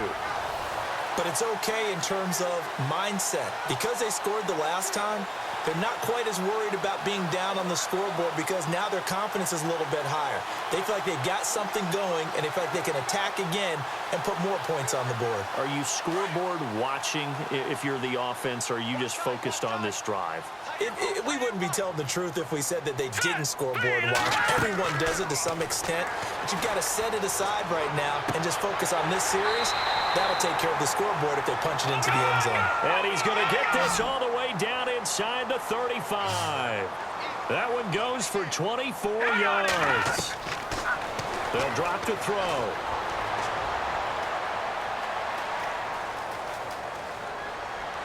And he'll toss this one incomplete. Seeing no options, he throws it away. What's the old adage? Be quick, but don't hurry. Well, that went right out the window there. He was hurried, harassed. That ball had to be gotten rid of. Otherwise, he was going to get sacked.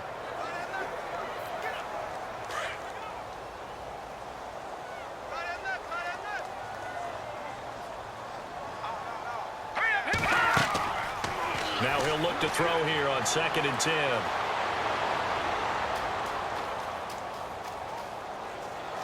And time finally runs out. He can't get rid of the football, and he's taken down. Emerson Griffin in there to drop him as the clock continues to roll. Here we go. Glennon. And this is going to be incomplete. Well, too much oomph, too much mustard there on that pass. They really turned it loose, didn't they? Really cut loose with that one. Sharp, strong. Didn't lead to a completion, though. Made it very difficult. And they're indeed going to go for it here on 4th down. So trailing here in the last quarter. Let's see how this plays out. Hurry up, here we go.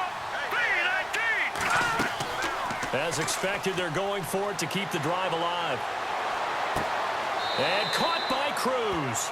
The decision to go for it pays off, and now they're set up 1st and goal. 1st down now, but that clock rolling. So there's the spike as it comes with 23 seconds to go.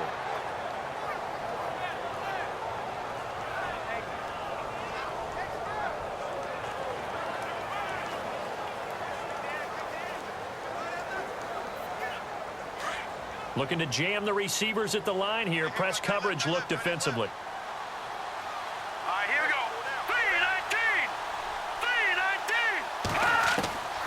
3-19. Now Glennon.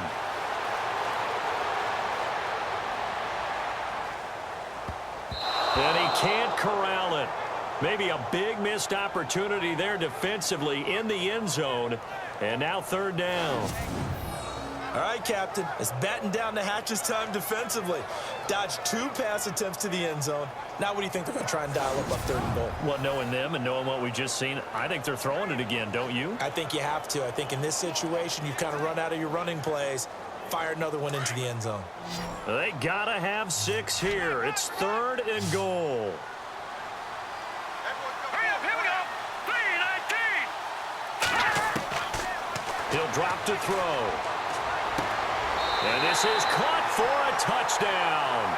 Now hold everything here. Flag in the backfield. This one might be coming back.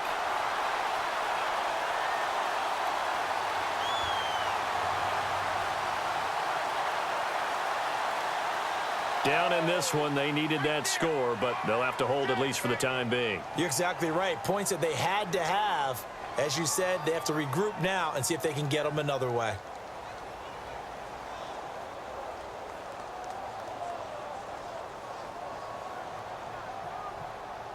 They gotta have 6 here. It's 3rd and goal. Here we go now. Green, 39. Green. They'll set up a throw. And this is caught. So it's a late touchdown, but maybe too late. Still a little time left on the clock, however. Coming from where they were, they knew this was going to be tough, but they got the touchdown. Now they need the miracle, the onside kick and a little extra. Yeah, and you have to get the onside kick and not have the ball bounce around a lot and eat up time. You want to be able to grab it, possess it, and get your offense out there for what you just termed a miracle last chance.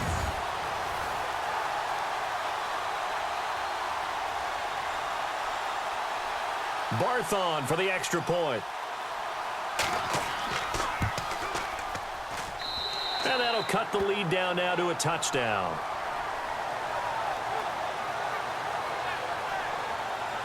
So that drive goes 8 plays, and it culminates in a touchdown for Chicago.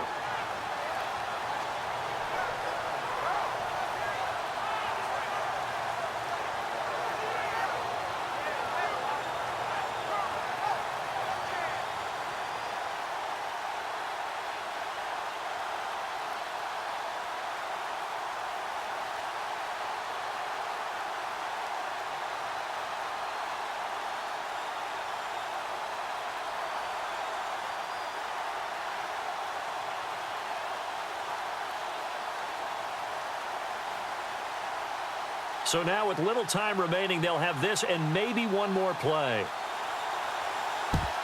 And this is going to be recovered by the hands team. And that should just about put a capper on this one. They had to go for it with no timeouts remaining, though now this one's as good as over. They gave it an effort.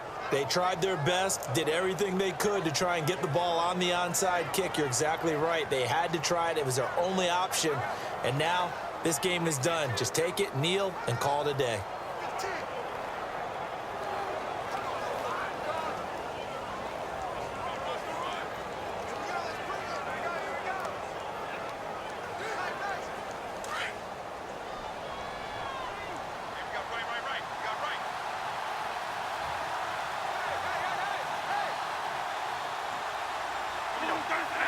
And the final play here will be Bradford going down to a knee.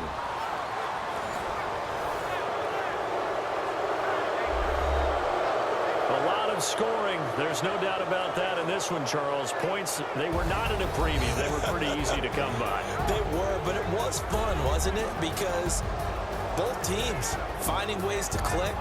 And you know people who love this game, they also love baseball games that are 14-11 with 3 or 4 home runs mixed in.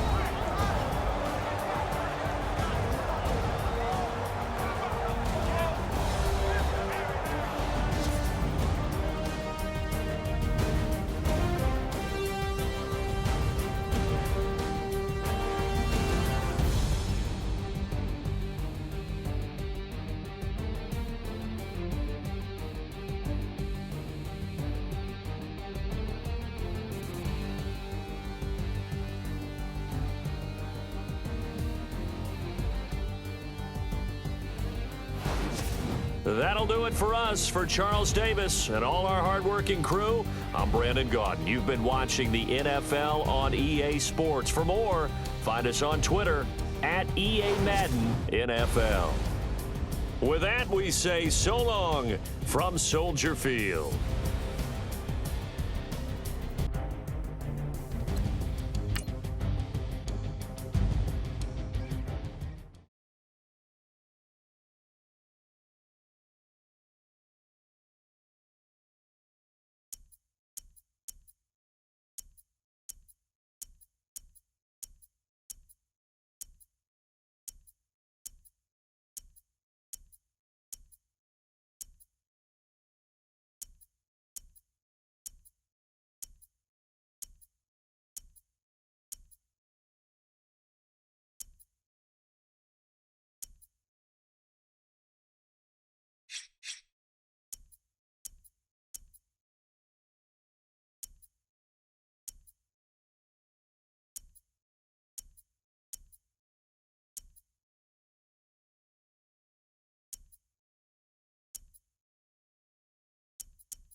Hello, everybody. I'm Larry Ridley.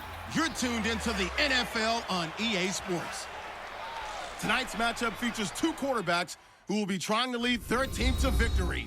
It's Marcus Mariota's Titans going up against Rivers' Chargers. With that, it's time to hook up with our commentators in the booth as we turn it over to Brandon Godden and Charles Davis. All right, Larry, it will be the home for NFL football until 2020 as you get a look inside the intimate StubHub Center here in Carson. The scene here in Carson a moment ago, both teams making their way out of the tunnel. Phillip Rivers, now the main man here in L.A., as his Chargers will match up with the Tennessee Titans.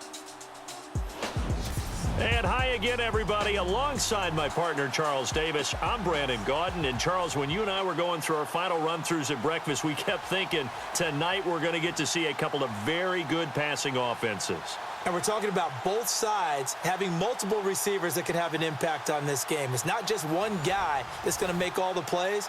If you take him away, maybe number 2, number 3, they make the big plays that impact who wins the game.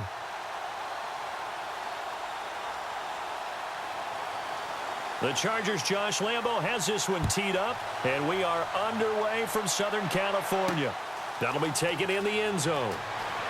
Twisting away, and he'll take it back to about the 19-yard line.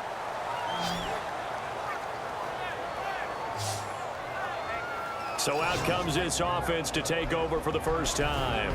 They'll be led out by their quarterback. Out of Oregon, it's Marcus Mariota. Marcus Mariota's skill set can help continue to evolve the position of quarterback in the NFL because his ability to run with the football, you may not utilize it as little as other coaches have in the past. You may emphasize that part of the game a little bit more.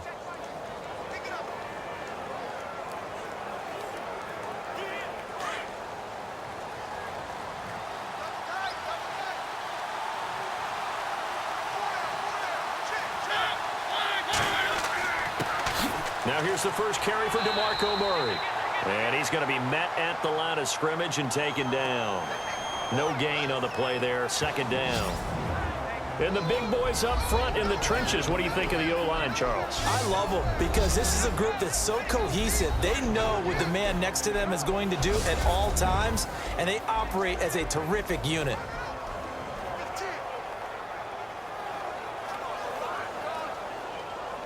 So they're still at the original line of scrimmage here. Second down and 10.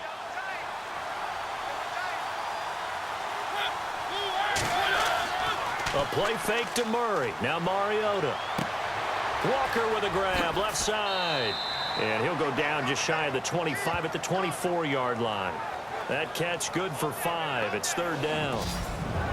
Time quickly to look at the Chargers defense. Let's take a look at Melvin Ingram, the outside linebacker. What I've always loved about his game is strength. He'll stand in there and go toe-to-toe with anyone, but I've watched him develop in his career. More pass rush moves, more subtlety, more quickness, and now he's one of the rising young players in the league.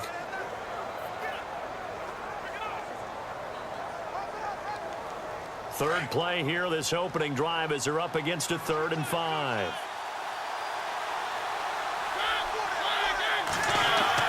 Mariota to throw it. Left side, caught by Matthews. And he's able to get it to the 33. Good enough for a first down. A Tennessee first down. That one, Mariota to Matthews. Did you see that route the way that I did? I thought he was trying to get deep. Yeah, that first. wasn't the first option. No, it came off of that guy, the deep guy, and came underneath on the drag, completed it very well.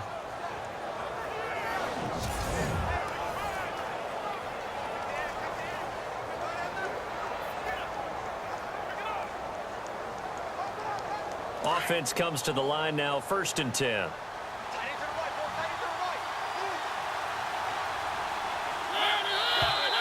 And now some motion before the snap. And this will be our first penalty of the night's proceedings. That's going to set him back 5 yards.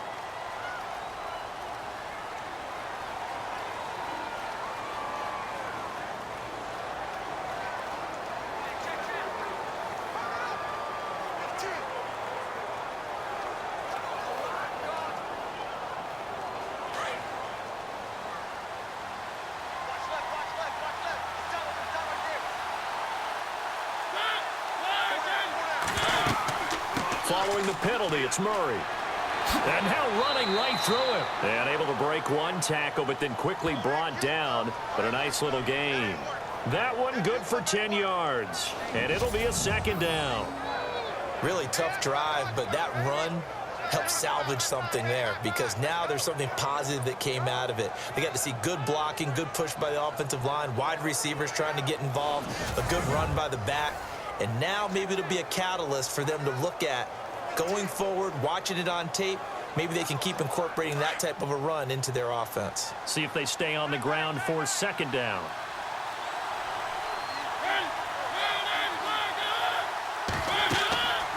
Again, it's Murray.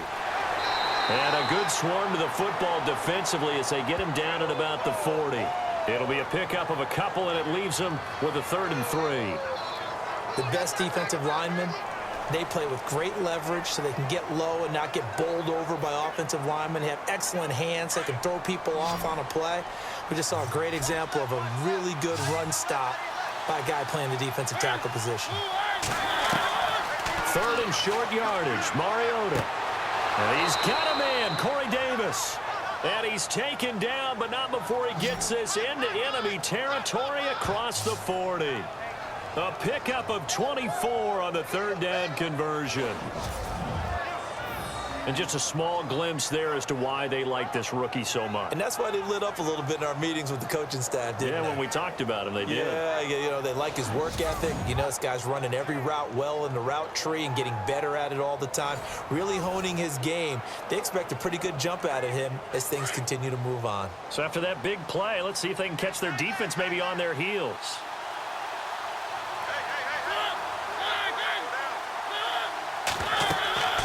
First down, Murray.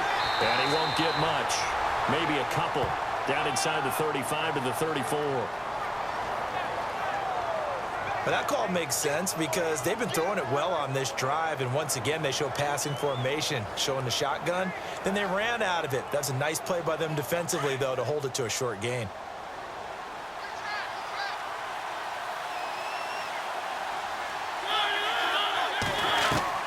Second down, Mariota. And Davis has it over the middle. And brought down, but not before they're inside the 25. The Titans efficient passing on this drive. There's another first down. How about the start throwing the football? 4 for 4 on this opening drive. Oh, he's slinging it. And oftentimes when you talk about slinging it, you're thinking about a guy throwing it all over the yard, not necessarily accurately. In this case, though, he's honing in on his targets, and he's delivering. Yeah, the opening script, however, they drew it up for this first drive, going to plan so far.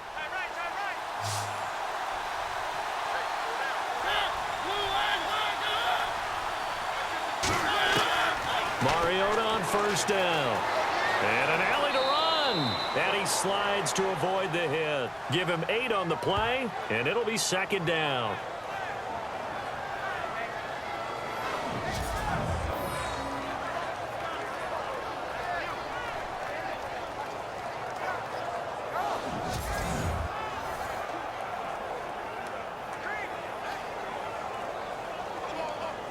Clock rolling as we hit the midway point of this first quarter.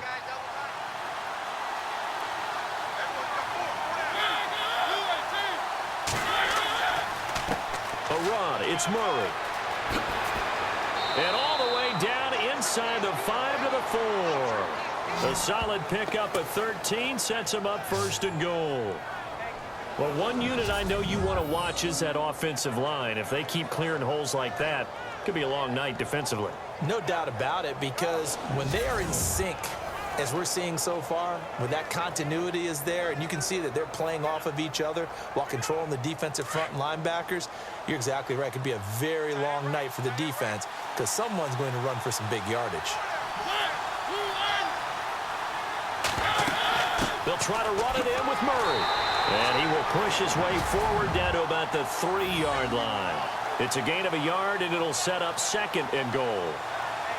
Good first step there defensively, but they're still knocking on the doorstep, so maybe another run here? I think so. One of my favorite coaches used to say, son, if you could darn near lay down near the end zone and get in, give me my best power running play with my best back right now. Long drive. The defense just cannot seem to catch a break and get off the field.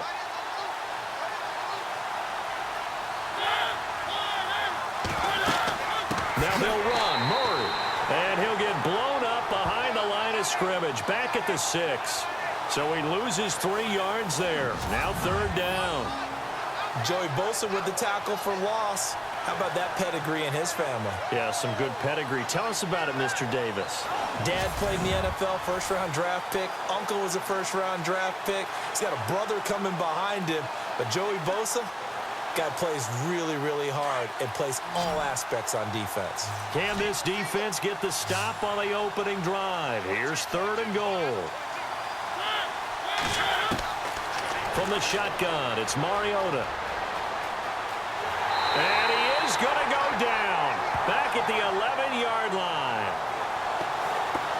And their inaugural sack of the game coming from an unlikely source. You mean it wasn't a linebacker? It wasn't a defensive end? It was somebody like you. Oh, my goodness. Yeah, that's a surprise for the offense. That's not what they normally get when they think about pressure.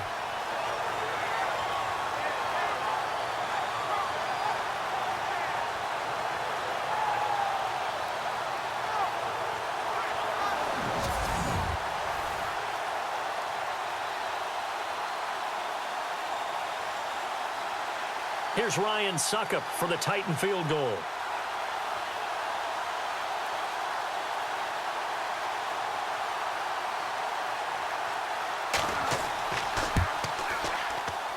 And Suckup will put this one right through. And the Titans hit the scoreboard first. It's 3-0. So they get the field goal, but part of that was a 14-play drive to get the 3. Normally, when you hold the ball that long, run that many plays, you end up in the end zone. There's a breakdown on the defense. Something happens. In this case, that didn't, but really good ball control by the offense. They're hoping that they can wear them down if they keep having drives like that.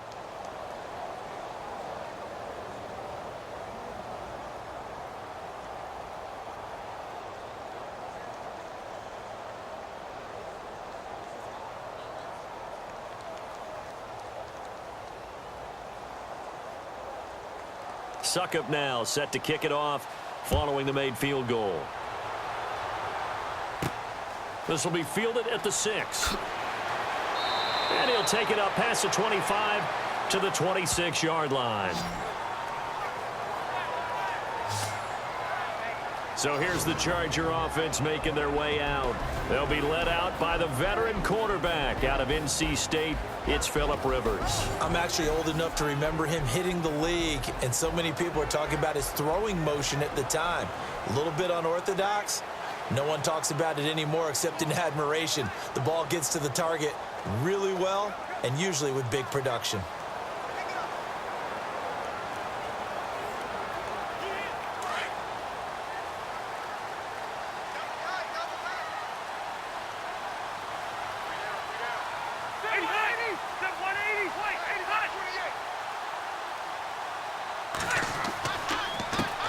They'll run. This is Melvin Gordon. And he's going to go backward. They get him behind the line. That's going to go as a loss of a yard, and it'll be 2nd down. Well, the person carrying the ball is always the easy target when things aren't going so well. But I think it's a combination with the Chargers. They've got to get the offensive line going in order to improve those numbers from last year. They weren't very good running it, partner. No, they were bottom of the AFC, second to last in the entire NFL.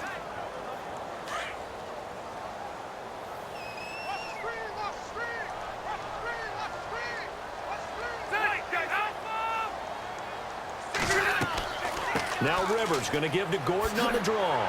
And able to stay on his feet past the 30 to about the 33-yard line. 8 yards there on the carry, and now they're left with a much more manageable 3rd and 3. But you've got to give kudos to your offensive line and the guy carrying the ball because they were in a 2nd and long situation. It seemed pretty dire, but they brought it back to 3rd and manageable with that run. And on 3rd down, a nickel formation here defensively.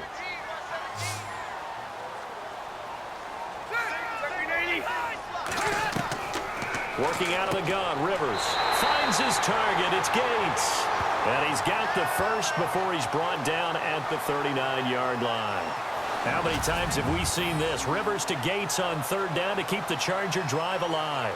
That throw is not going to get them a whole lot, but that really didn't matter, did it? They got what they needed on that throw. Picked up the first down, and I'm going cliche here. Game of inches, partner. Absolutely. And you talked to me a lot about opening drives, how key those are to set the tone. You kept the drive alive. Third down conversion here is big.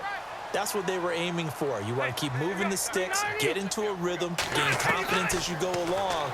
And right now, mission accomplished. Benjamin with it over the middle. And he'll be taken down, but not before he gets into enemy territory. Give him 12 yards there. The Chargers have a first down. And that's one of his advantages of a passer, is it not? With his height, setting back there in the pocket, firing it over the middle, he can really see everything clearly. It is, and I know that other quarterbacks get it done different ways, all right? You don't have to be his height to make a great play, but what he does is he takes away having to make those slide steps in the pocket to find angles to throw the ball through. He just throws right over the top of it because he can see everything, and sometimes that saves time and gets the ball to a receiver quicker.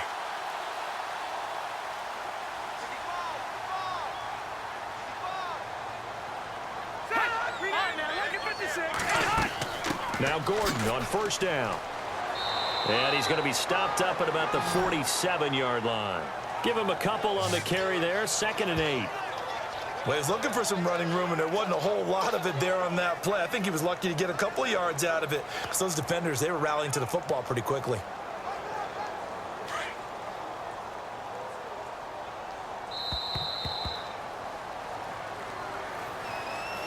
And before they can get settled in here, time expires on the first quarter of action. It's a 3-point game here early. We'll come back to Southern California after this.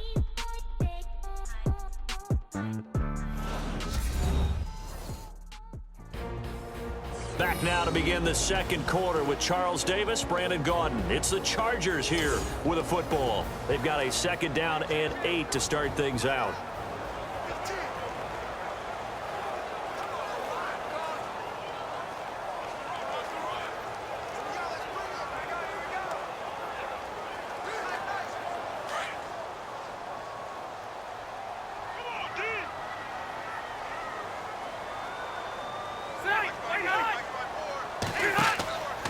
They keep it on the ground. Again, Gordon.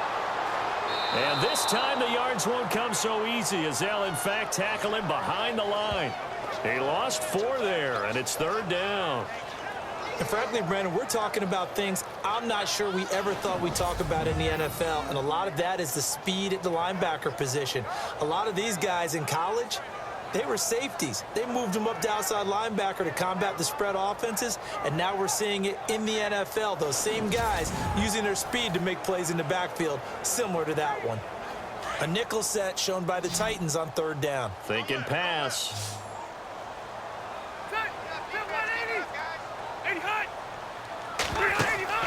Play action now. Rivers going deep for Benjamin. This is caught inside the 15. Touchdown, LA. Travis Benjamin, 51 yards. And the Chargers are able to strike for 6. And that time, he came out of the slot for that big play downfield for the score. I think what we just saw there, partner, was what we call scheming a guy open. Put him in the slot, know that he has tremendous speed. What you're doing with your other receivers is likely running shorter routes to draw the attention closer to the line of scrimmage, to give him a chance to get downfield and turn it into a one-on-one route, often against the safety. You like your odds when he's running against the safety. His speed usually wins, and it did on that play. Josh Lambo now for the point after.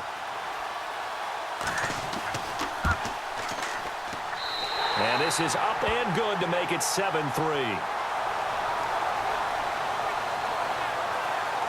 So this drive spans 7 plays, and it winds up with a touchdown for Los Angeles.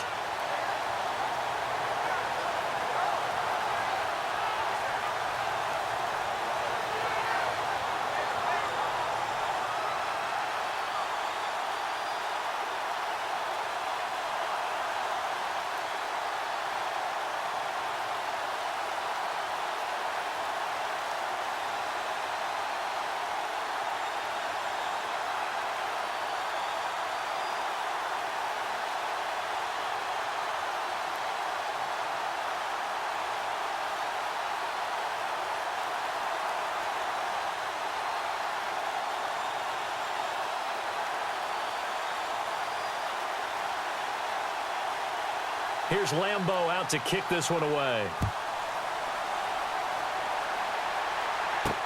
Here's Eric Weems now on the return. And it's a pretty good return here as he'll get it up to the 29-yard line. The Titans offense now, they get ready to do battle again here. And they had 3 points last time, but they didn't want 3 points because they were well within range of scoring a touchdown. We'll see if they can do better now. I'm with you on that one. Let's just go ahead and be frank about the whole thing. The only one happy about the 3-point? The kicker. Exactly. You put it through the post. That's going to help him at contract time. But that offense, they're thinking, let's get in the end zone this time. I don't know if that helped him at contract time. You could have kicked that one through. I don't know about that. Toe bash. I don't know about toe that. Bashed it. Super toe.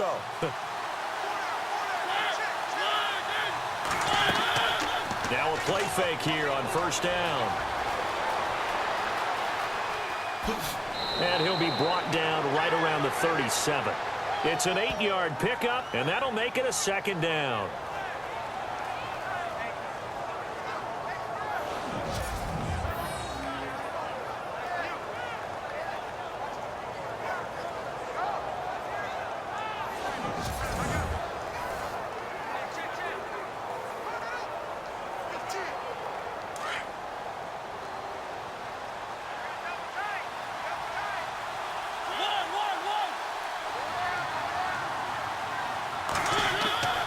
That was second down run for Murray. And he'll get up to the 43-yard line. They get 6 on the pickup there as the drive will continue. 2nd and 2 is prime time for a little bit of a gamble, isn't it? Open up the playbook, go play action, toss that bad boy deep. But in this situation, go ahead and give it to your back. Let him pick up a first down. Keep the sticks moving.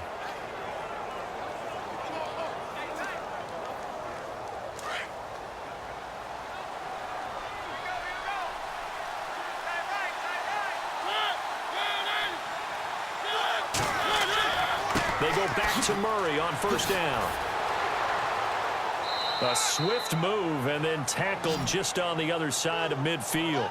8 yards on the pickup, and now they'll have some options on 2nd and short. You know what really fires up offensive linemen? When the guy that is carrying the ball behind them can create his own space and break a tackle along the way.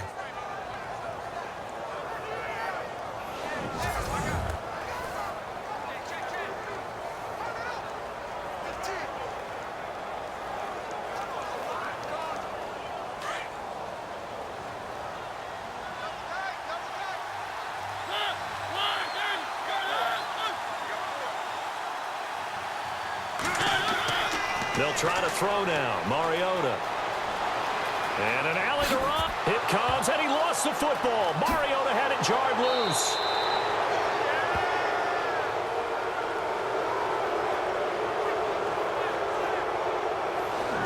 On plays like this where the ball comes free, it's often unusual for the team that lost it to get it back. Because this is a quarterback. The ball gets away from him. Everyone else is trying to execute what they're supposed to do on offense. They're usually looking in the other direction, downfield, or have moved away from him. In this case, though, a teammate is able to come up with the ball.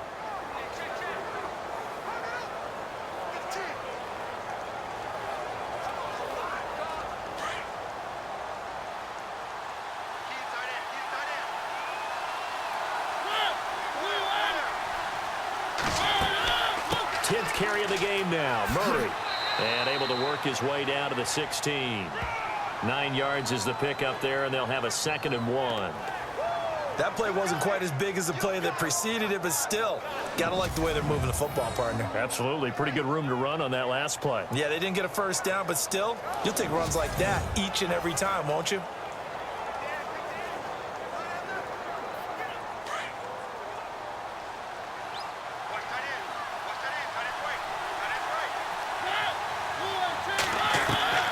Now a 2nd down throw for Mariota.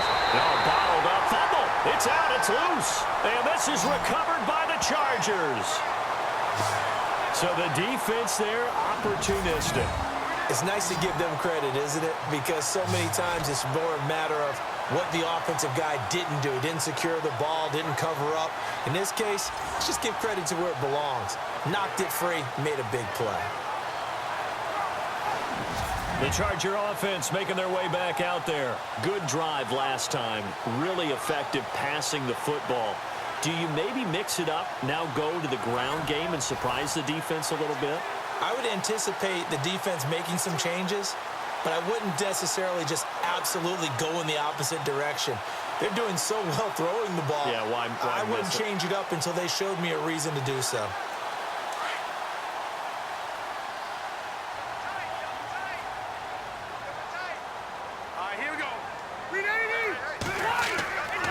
They'll start the drive with a run by Gordon.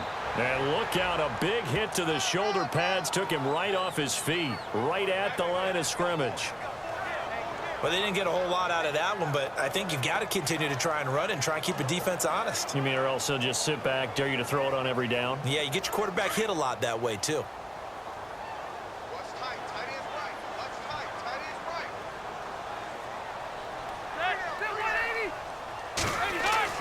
Now a second down throw for Rivers. Gates has it over the middle. And he's brought down after a good gain. A good pick up there of 20 yards. Do you get the sense, Brandon, that people are trying to retire Antonio Gates? They keep thinking this is almost the end of the line, and then he keeps making catches like the one we just saw there. He's the old reliable, you're right, just one of 9 players in the NFL with 100 or more touchdowns.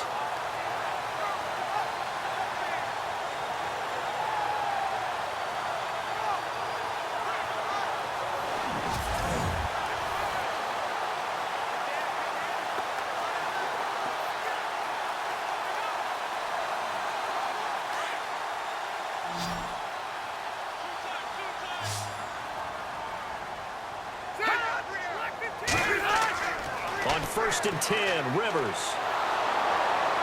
And no escaping this time as he'll go down. They got him for a sack. Brian Arakpo able to get him for a loss of about 3. And they brought the pressure there just right up the gut, didn't they? Yeah, they certainly did. And, you know, when you've got so many different responsibilities as an offensive line, you got to deal with the nose tackle, the 2 defensive tackles or ends, and then sometimes you just can't account for everyone. The linebacker slipped free.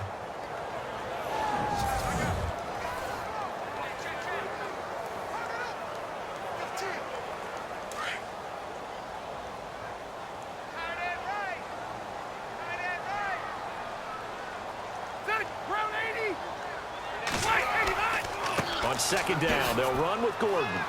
And able to get a couple as he's across the 40 to the 41. I do know from experience that when you slow down someone's running game, you're now doing the dictating on defense. And guess what? Now you're getting ready to tee off on their quarterback because they have to throw it all the time. But you still have to be alert for the draws and other plays of that nature to make sure you don't get hurt.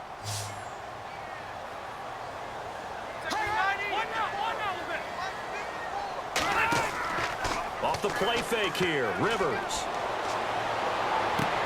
Gets it to Benjamin. It's caught. That one goes for 29 yards on 3rd down.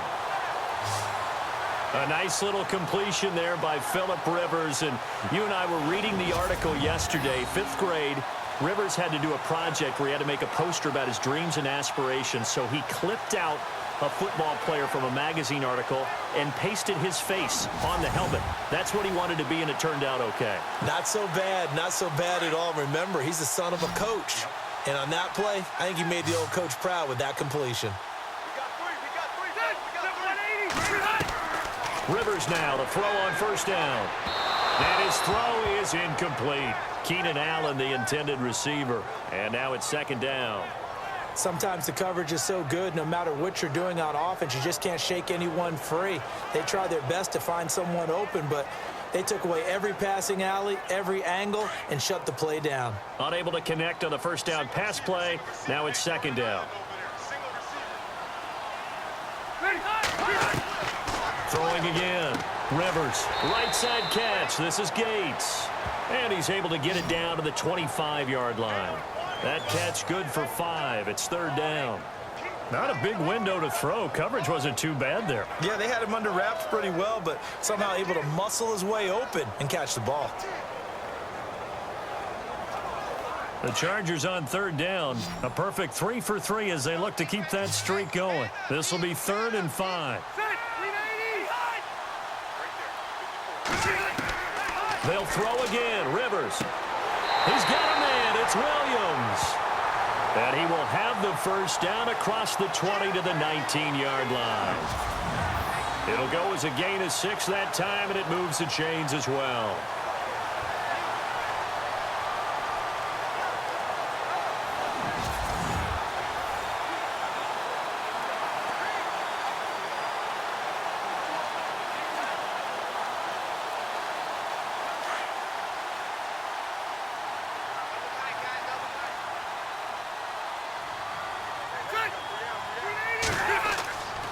Rivers going to turn and give this one to his running back, Gordon.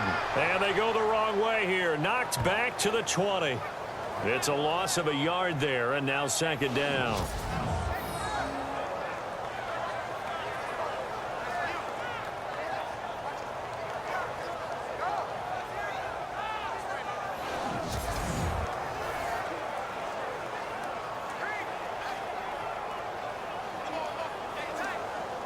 So this will be the 9th play on this drive. 2 minutes to go here in the first half. We'll come back to Southern California after this.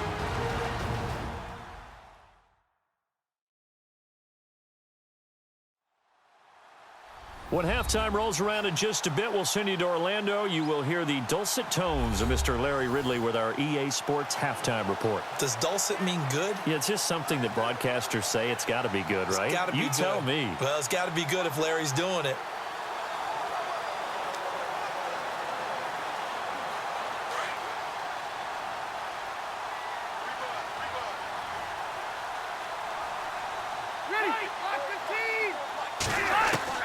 Second down, Rivers.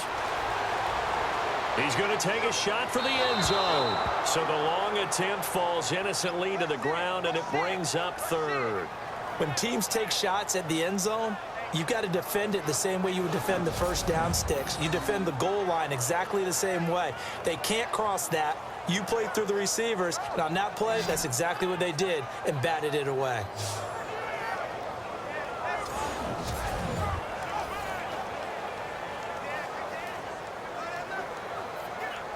The Chargers on third down. A perfect 4 for 4 thus far. This is 3rd and 11.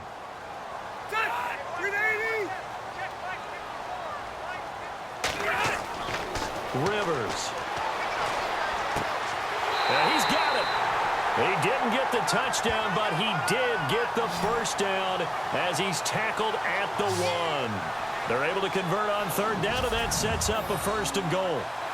So in the second quarter, he's already up over 100 yards receiving now. And isn't 100 the magic number for a really good game for a receiver? So he got a chance to really shatter that and have a profound effect on this game.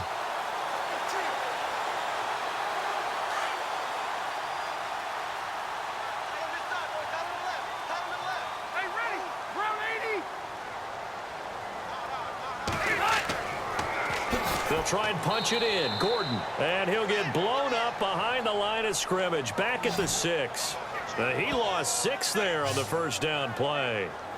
Well, it's been the air game that's taken them down on this drive before they finally turned around and handed it off on the last play. And now they're looking for the big boys to get him in the end zone. Couldn't do it there. It'll be interesting to see. Offensive lines had to pass block a lot on this drive. Will they be able to revert and fire out and create some space in the run game?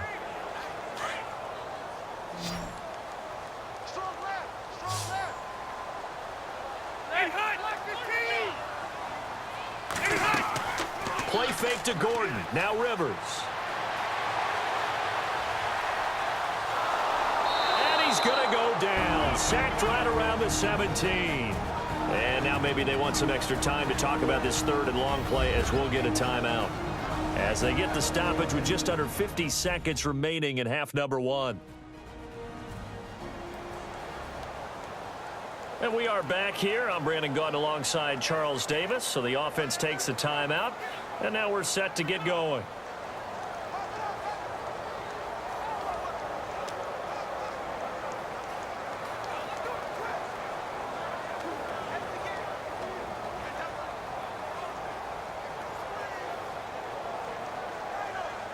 So it's 3rd and long for the Chargers, and Rivers after the sack.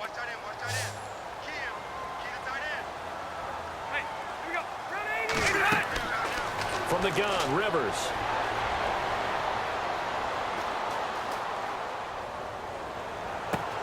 And this is caught for a touchdown.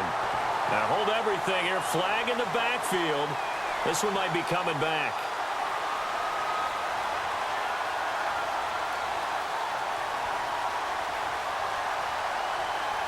So erase the red zone score. They'll have to dial that one up again. And you know how difficult it is to strike in the red zone because things are a little bit more condensed.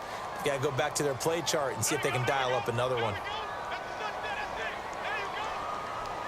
Need something from deep in the bag of tricks here after first and second down went backwards. It's third and very long.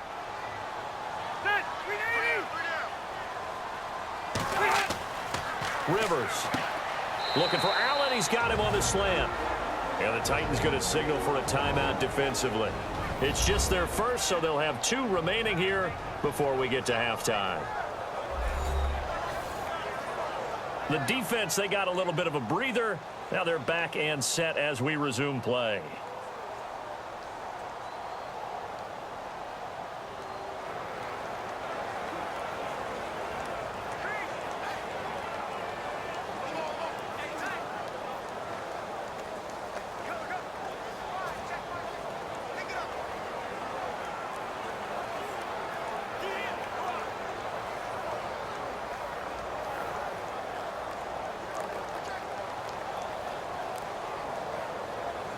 Here's Josh Lambo now for the Charger field goal. From the left hash, this from 34.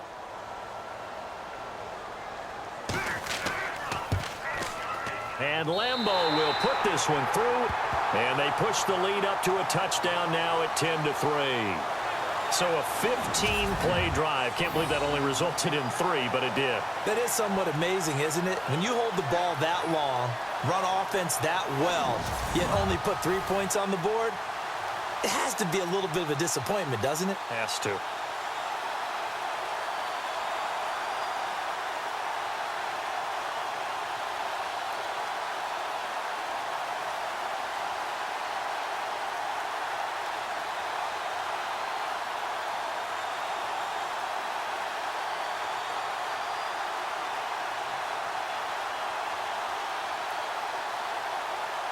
Now after the made field goal, back out Lambo to kick this one off. This is fielded at the goal line. And a good return as he'll be stopped just shy of the 30-yard line. The Titans offense now, they get set to head back out here. And with time quickly fading here in the second quarter, not sure how aggressively, offensively they want to play this. I think we'll find out just how much they trust their guys in this situation if they decide to take a shot.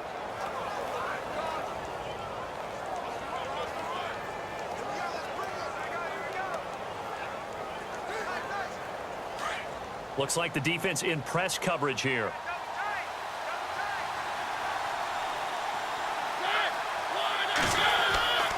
They begin the drive with a run by Murray. Space to maneuver at the 40. And cuts out off to the races. DeMarco Murray. Touchdown, Titans. DeMarco Murray as the first half is winding down. And the Titans are an extra point away from tying this thing up. And with that carry, he's already over 100 yards here in the first half. And, partner, you know exactly what he's saying to his teammates right now, right? Especially to the play caller. Give me the ball. Again, and again, and again. It's not that heavy, sir. I'll take it.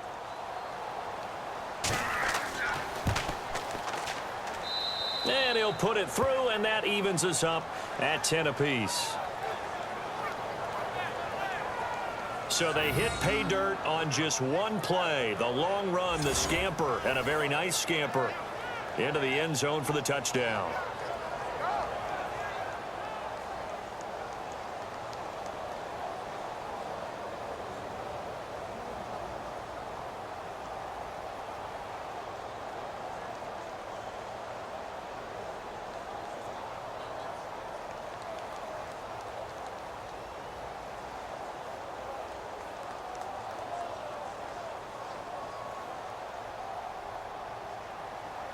So we're right back where we started, all even as the kick's away. This is fielded at the goal line. Oh, a little 360. Oh,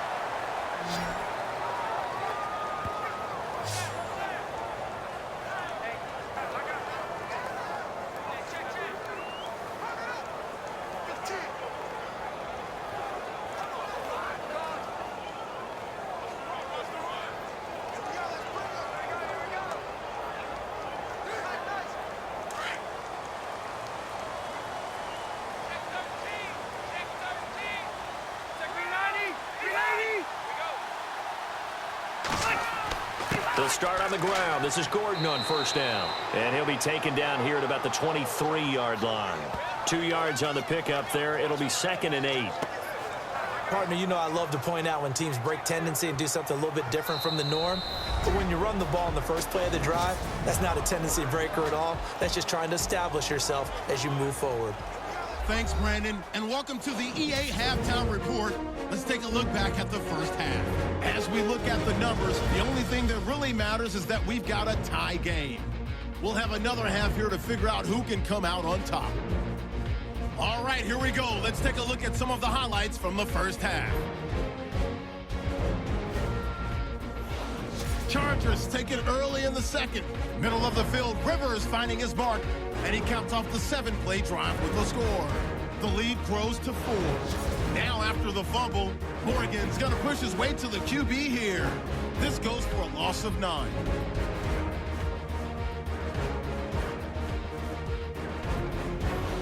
Now 1st and 10. Murray's got a running lane here, and he's gone as he sprints to the end zone.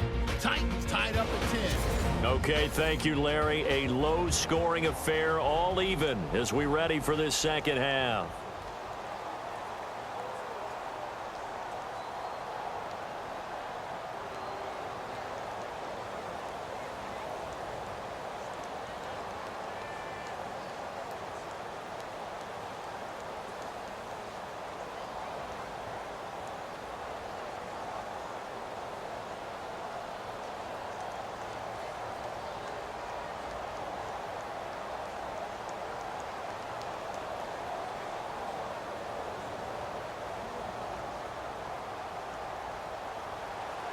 So both teams have their marching orders, and we'll get going again here in quarter number 3. On the return, it's Isaiah Burse. And he'll be brought down at the 23, make it the 24-yard line.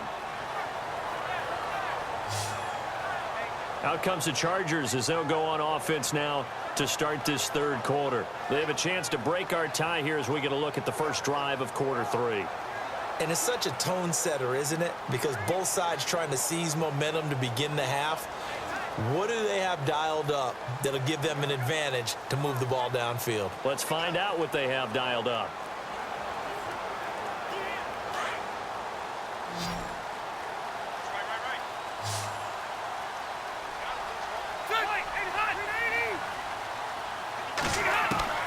A first down throw here for Rivers. Man open left side, it's Williams. And he'll get it up to the 33-yard line. Give him 9 there on the first down completion. And boy, they had high praise for this rookie receiver when we asked the coaches about him, didn't they? They certainly did, and obviously they liked his measurables, otherwise they wouldn't have brought him onto the team. Height, weight, speed, all of that.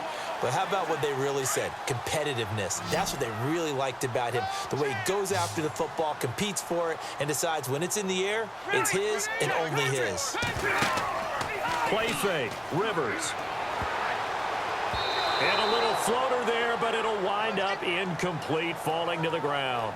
The intended receiver there, Allen, and it's 3rd and short.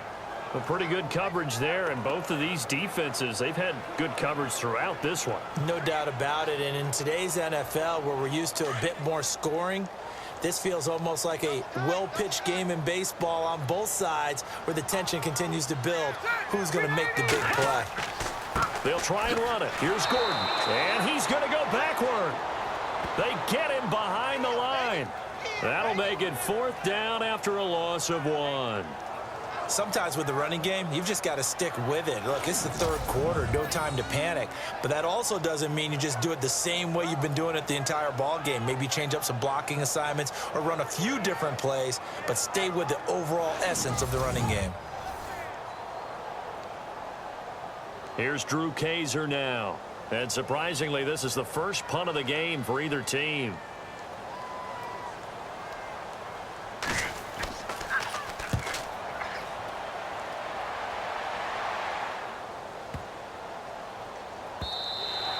And that'll hit at the 5 and go into the end zone for a touchback. Now we take a glance at the offense as they work their way back out for their first possession of the second half. Their defense did its job, yielded no points. Now it's the offense's turn. And how much fun is that when you set things up to start a half and you just tell you guys, hey, if you can shut them down, get it back for our offense, we can roll. And they played out perfectly. Now, can the offense do what they wanted to do at the half, which is find those weaknesses and now attack them and score some points. And break this tie.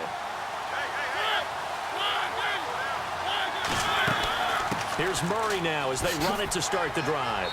He'll get about 3 as he's taken down at the 23.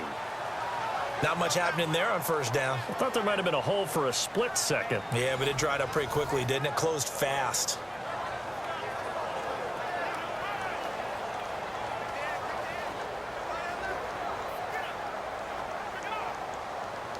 And after the play on the ground, that brings up second down here.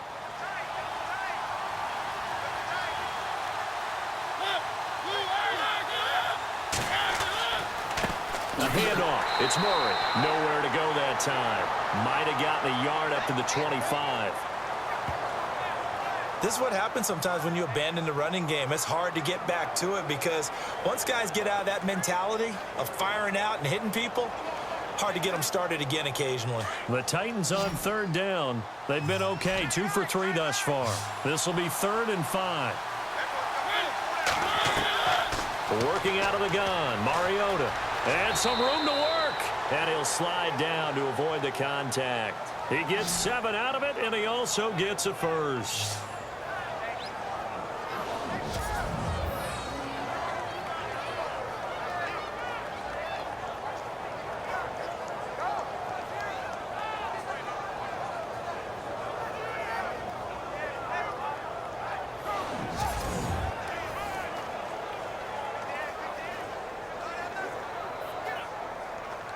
Now the offense lining up 1st and 10.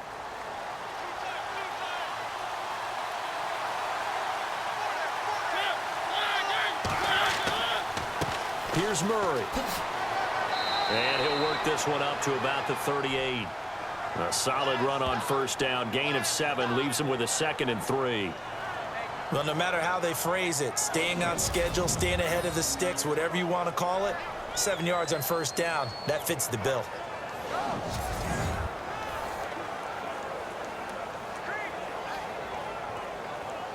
Second down following the run. Double tight, guys, double tight.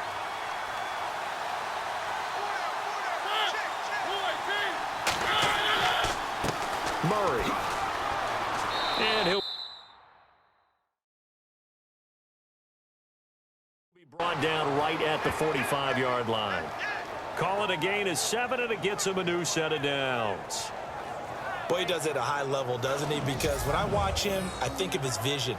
Straight ahead, peripheral, also has that sense of where holes are going to be before they actually open. I think that helps set him apart from many of the other backs in the league. So the run gets them the first, and now they operate with a fresh set of downs.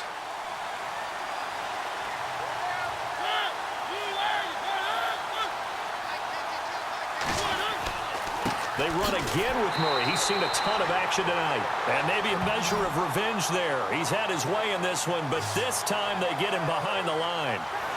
One thing that really impressed me about Joey Bosa is that he doesn't sacrifice the run game trying to get sacks. This guy really knows how to hold the point of attack, great leverage, and then goes and sheds people and makes plays. And at 6'5", 270, just a monster. Absolute monster with a really high motor. Hey, tight ends right, one tight end. gun. And maybe a measure of revenge there. He's had his way in this one, but this time they get him behind the line.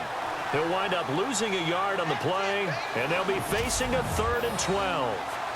From our vantage point, that was just one bad play by the offensive line in a series of really good ones tonight, but I know that they're going to be really ticked off. It's a lot like a baseball pitcher losing a no-hitter late in the game. The last 2 plays each lose a yard. They'll try to move forward here on 3rd and 12.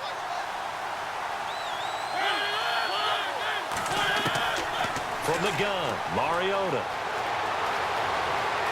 And he's got some space here. It's a gain of 6 on the play, and that's going to make it 4th down.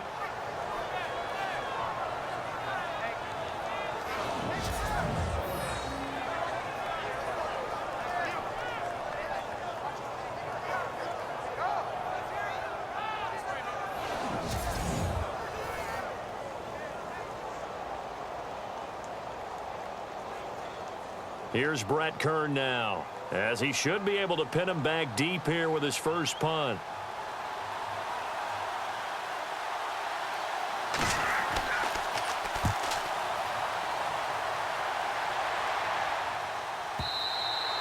And that'll hit in the end zone. Much too much leg there. That'll be a touchback. The Chargers getting set to go. And a tight game after punting last time. See if they can get something going on this drive. As they head to the field now, with the game this close, you've got to feel there's a sense of urgency for them going on offense right now. But they have to do it without letting panic creep in and affect their play.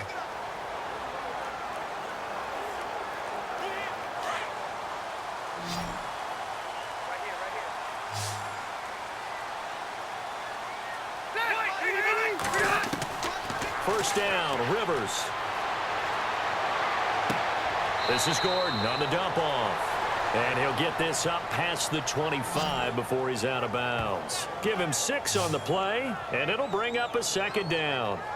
Nice job there, right, of just going through the progressions, finding the open man, even if it wasn't for a 25-yard gain. Everything does not have to be spectacular. The mundane works pretty well in this league, as we just saw there.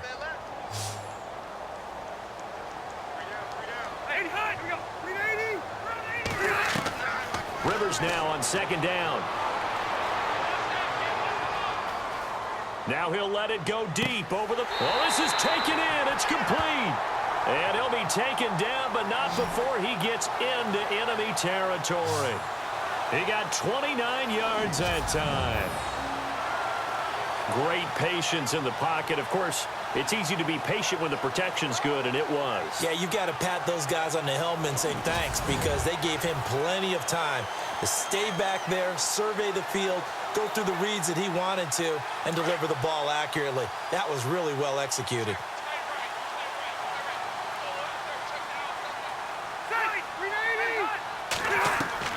Rivers on 1st down. And he gets it inside the 35 and just shy of the 30. Back-to-back nice gains. That one for 14 yards and another first.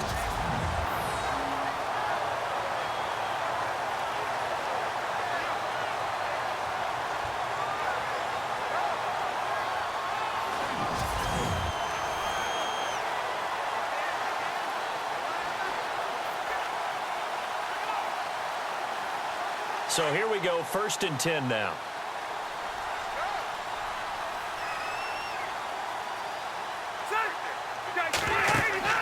They go play action here on 1st down.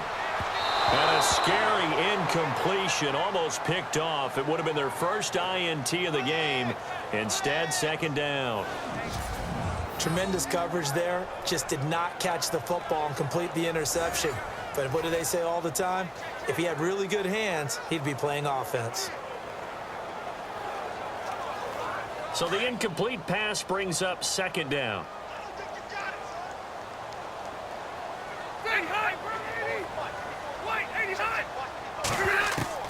To throw again, Rivers.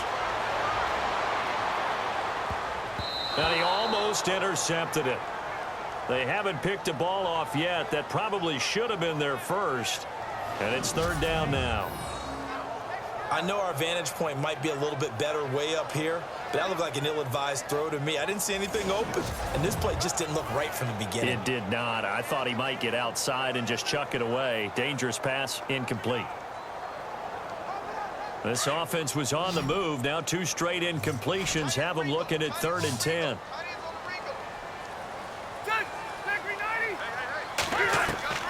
To the air again here, Rivers. And that's incomplete.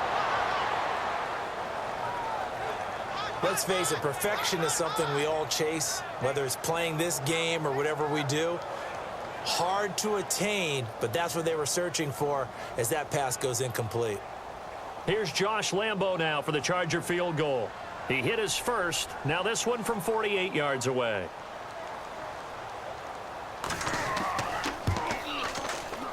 And his kick is good. Didn't hit it all that well, but he got enough on it to put it through.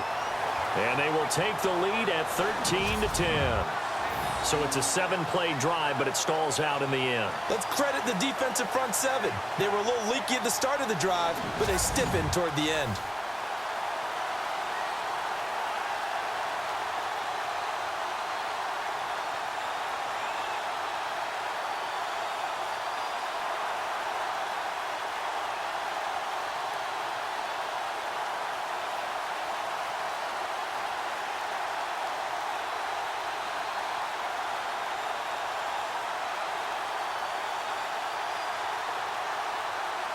Now after the made field goal, back out Lambo to kick this one off.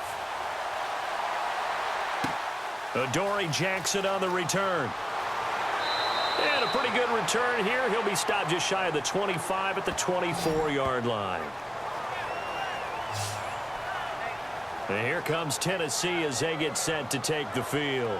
They punted last time they had it. What steps, Charles, you think they have to take to make sure they don't do that again? Well, let's just go to the football 101, the trade expression 101. Win first down. Make 5, 6, 7 yards on first down and make it a 2nd and 3, 2nd and manageable. Keep accumulating first downs that way. Keep moving the football. You don't want to get behind the sticks because then the defense has the advantage.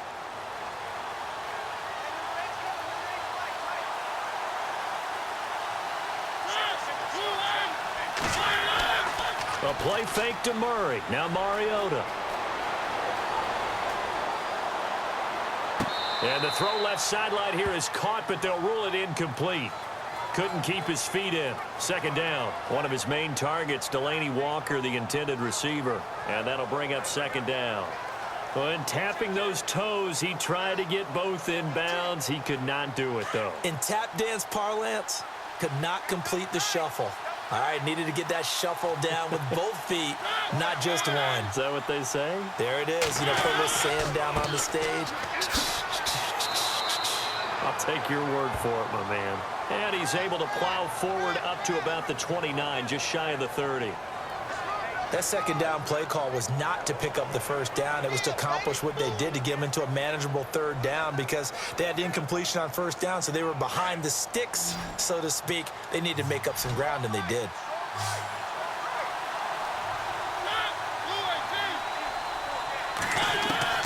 Mariota from the gun on 3rd down. Looking deep downfield. So they took a shot there on 3rd down, couldn't get it. Now it's 4th. Credit the secondary and credit the defensive game plan. They've been in his hip pocket all game long. They understood coming in that he was a big-time receiver. Here's Brett Kern now.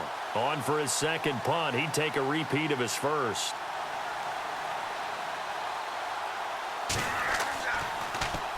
He gets this one away, and boy, it's another boomer. This is taken around the 12. A big boot that time. 57 yards the official distance. And it'll be Charger football here as they take over.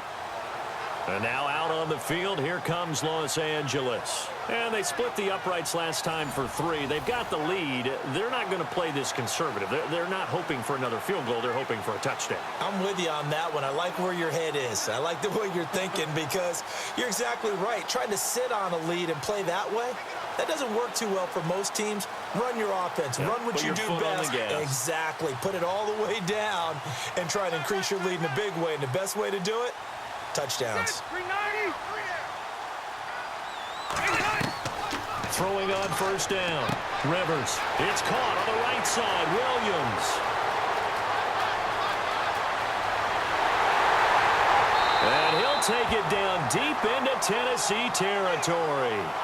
A big play there on the catch and run. 67 yards. There will always be a place for methodically marching the ball downfield. But when you can pick it up in big chunks and strike like that, have explosive plays, that's often the difference in winning and losing. Those types of plays that can knock a defense off balance, that'll drive a team towards a victory.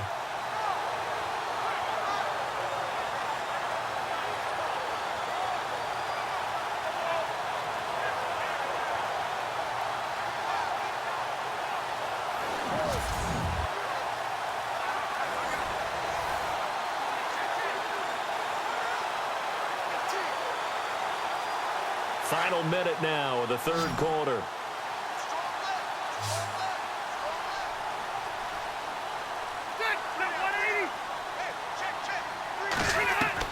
From the red zone now, Rivers. Allen has it, left side. 5 yards on the catch there, brings up second down.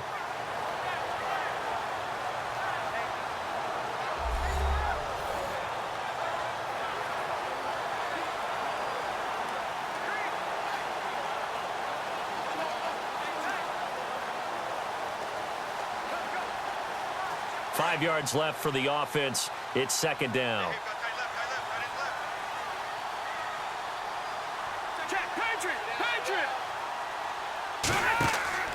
Now Rivers going to give it off to Gordon.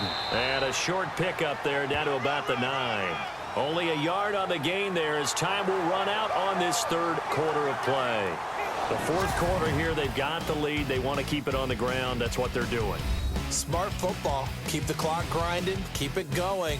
But you got to figure now, they're going to see more people stacked up at the line of scrimmage as they try and bleed it out. Back now at the StubHub Center in Carson. It's been a very hotly contested game to this point. Just a field goal separating these two teams as we get set for the fourth quarter.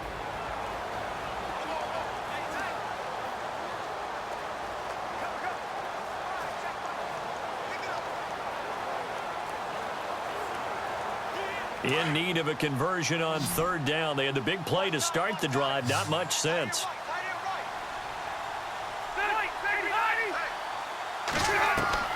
From the shotgun, it's Rivers. And that is incomplete.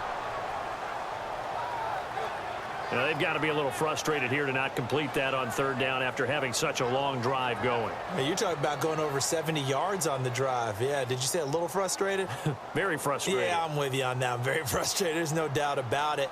They thought they were going to have a chance to cash in the end zone. Now it looks like it's likely a field goal attempt.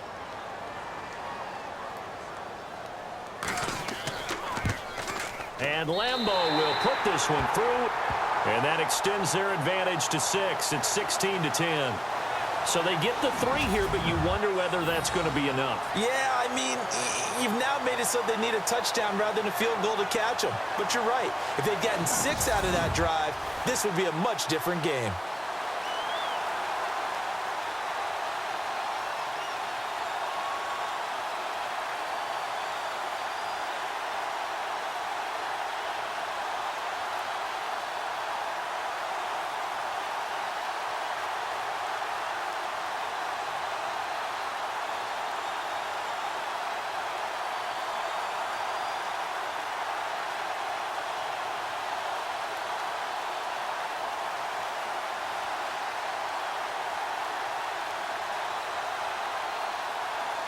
Now after the made field goal, back out Lambeau to kick this one off.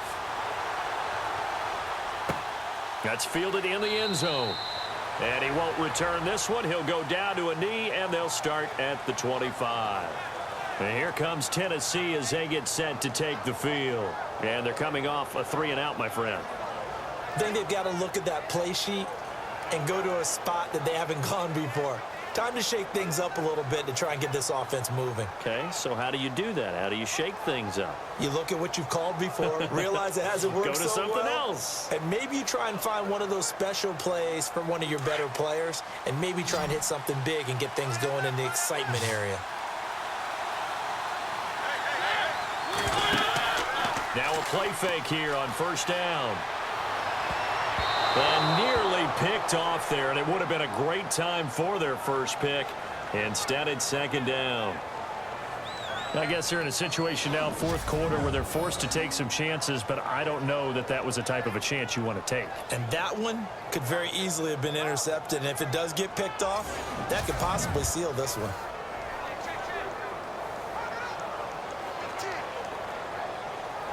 So incomplete on first. Let's see what second down has in store.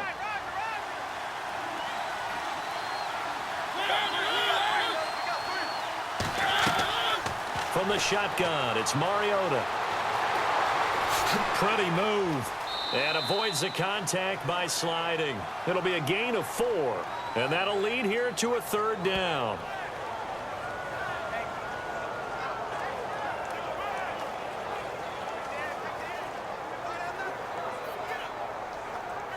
The Titans on third down. They've hit it 50%, 3 of 6 to this point. This will be 3rd and 6.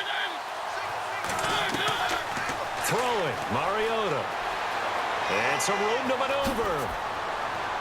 And he brings this up to the 46. Good enough for the first. Give him 16 yards there, a Tennessee first down.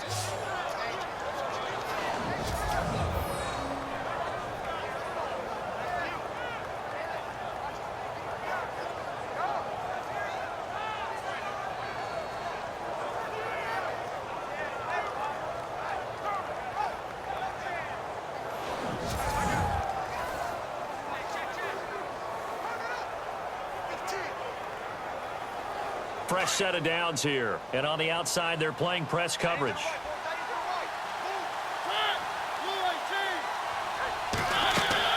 First down, Mariota. And some space here. And taking it across midfield and inside the 45. 12 more yards there and another first down.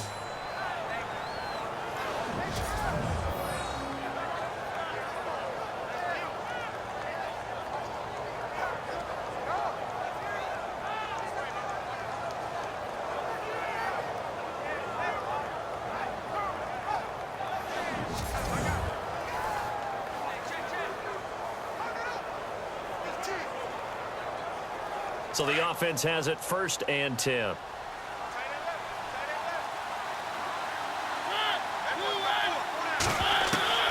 They'll try to throw now. Mariota. And no escaping this time as he'll go down. They got him for a sack. Joey Bosa in there to bring him down for a loss of 7. And plays like that really hurt play calling. They had a really nice gain on the previous play, but gave about half the yardage back on the sack. Excellent pressure up front. Nowhere to go with the football. Down he goes.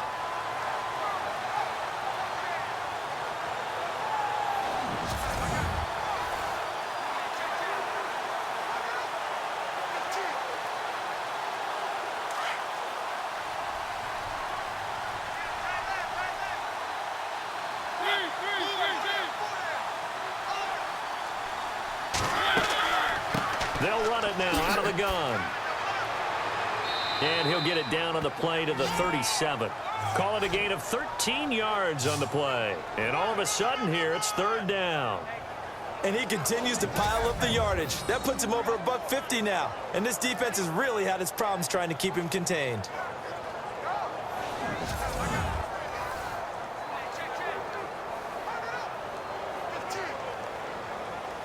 The Titans on 3rd down. They've hit 4 of 7. This will be 3rd and 5.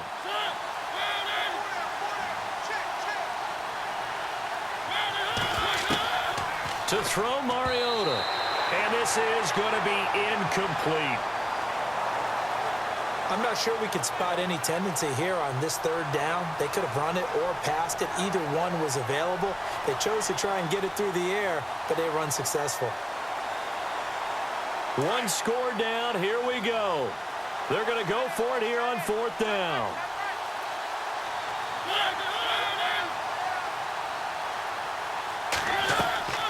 As expected, they're going for it to keep the drive alive. And able to catch it, but he's out of bounds.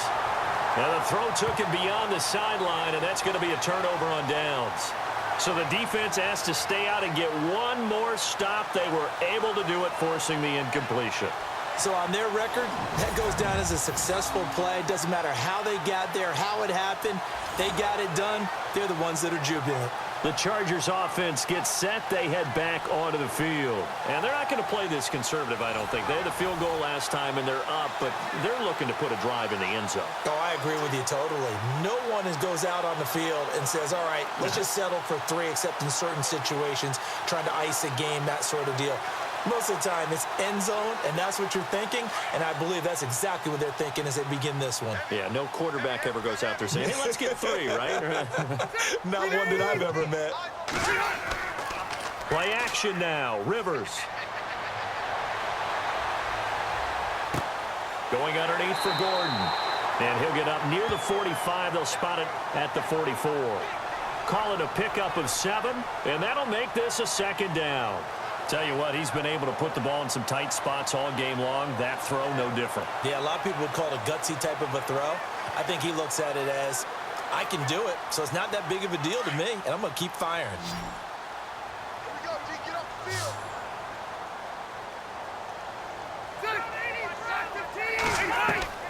2nd down, Rivers.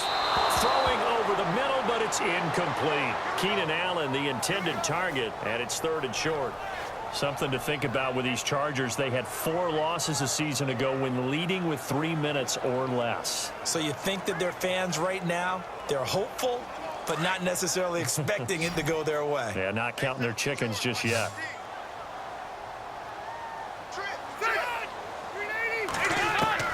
3rd and short yardage, Rivers. And Allen's got it. And he's got the 1st down yardage there as he takes it just across midfield. A Charger 1st down. Rivers hooking up with Allen. Couldn't just sit on it here, could they? Had to throw the ball on 3rd down. Got the big completion in the pickup. Fresh set of downs now. They've got to feel great. And defensively, a backbreaker.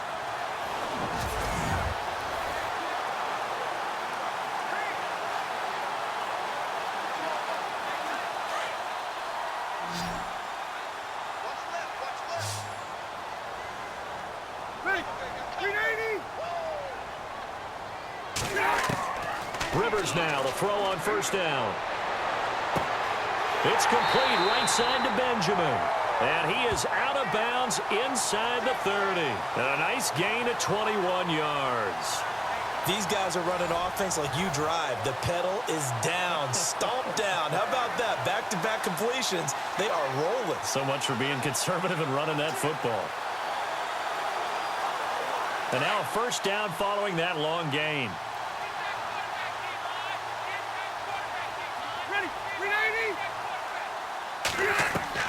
The 1st down throw here for Rivers. Going for it all. So they took a shot on 1st down but couldn't connect. I like what they tried to do there. They didn't get a completed pass downfield, but they came off of a momentum play. Big-time gain on the previous snap. Came right back and threw one deep, hoping to catch them on their heels. 2nd down now after the incompletion.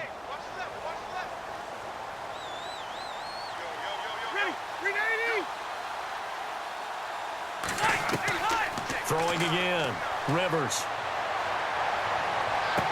And he is out of bounds right around the 10-yard line. The Chargers passing game rolling a bit here. They've got another 1st. He's been a busy man here in this one, and they're showing off some nice footwork to stay in bounds. And with those types of catches and the volume that we've seen in this game, wouldn't you keep him busy as well? I would. Of course. You got to keep throwing it to him. He keeps making plays. So a challenge is upon us. I tell you, close game, 4th quarter. This is a huge decision. Oh, no doubt about that, partner. A lot has to be riding on this call. And you know it is a tight one because it has to be indisputable visual evidence in order to change it. Now here's the big question. Do they actually have that evidence? I'm about to find out.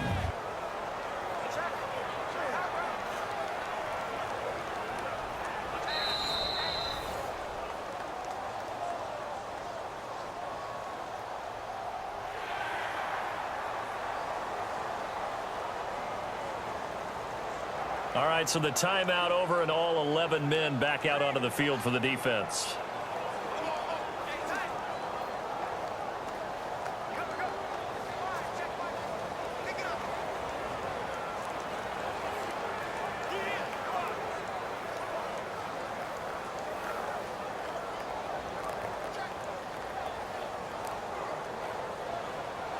And it's 1st and goal now, but still 10 yards to go.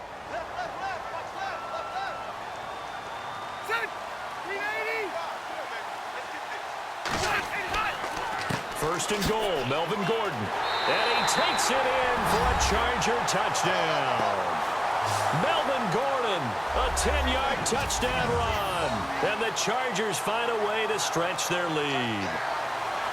And there, the counter play proves successful for the touchdown. What typically makes a counter play in general successful, Charles? Well, what you're trying to do, Brandon, is to get the team moving in one direction, meaning the defense. Get them going in one direction and then wall them off with your blocking and bring it back in the other direction. That way, you don't actually have to punish him with your blocking. You just position him. And if you have any kind of a good back, he'll take full advantage of it and gain good yardage.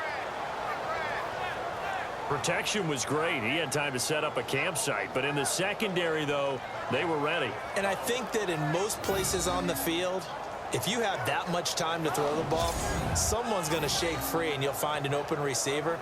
But condensed near the goal line on a two-point conversion, all that extra, there's not any extra field. So it kind of closes in on them, and that allows you to cover a little bit better.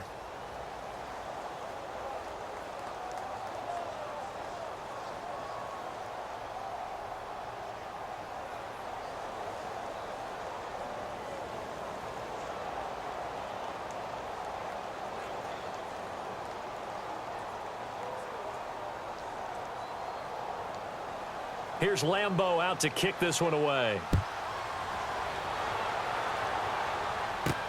Fielded about a yard deep.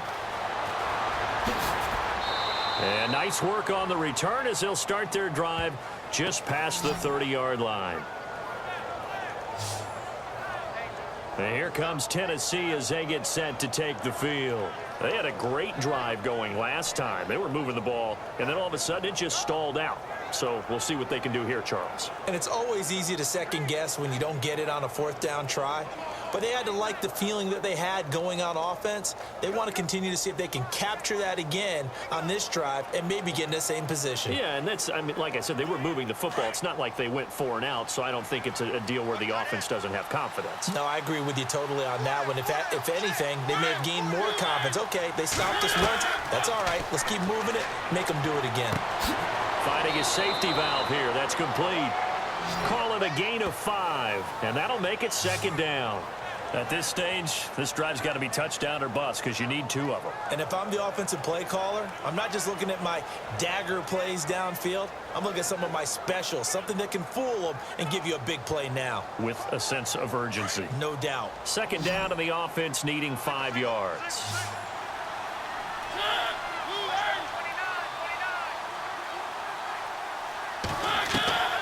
Here's Mariota. Oh, he's got a little daylight. Room to run past midfield. And he'll be taken down, but not before he gets into enemy territory. 17 yards on that play for the Titans.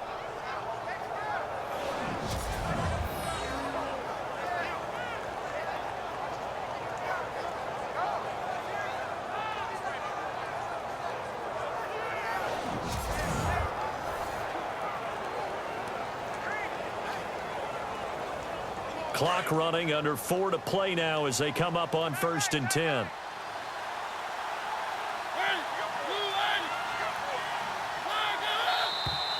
Now we've got movement up front. I think this is going to be on the Titans.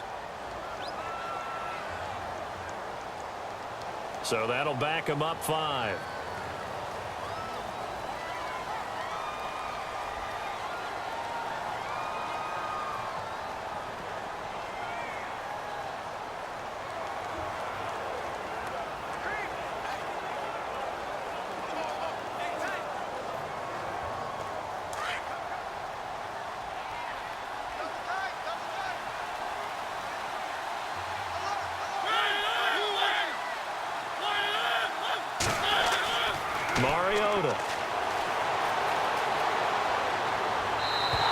sideline, incomplete.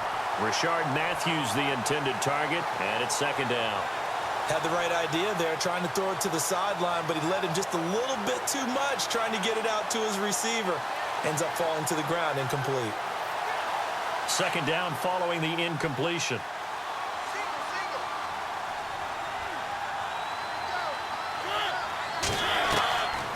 Working out of the gun, Mariota. They find some open field here. Room to run inside the 40. They give him a gain of 38.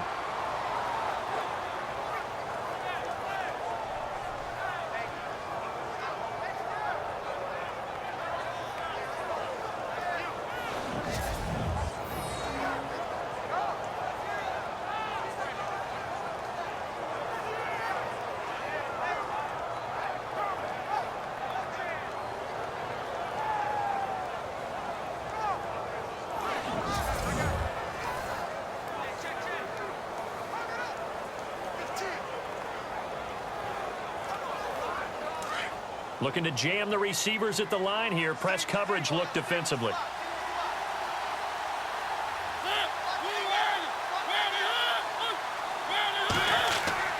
From the red zone now, Mariota.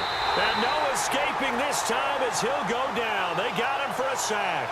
Jeremiah Tauchu able to run him down for a loss of a yard. The amount of sacks that they've absorbed in this game is absolutely extraordinary. Let's just face it. This offensive line, flat out, cannot handle this pass rush. It's been demonstrated time and time again.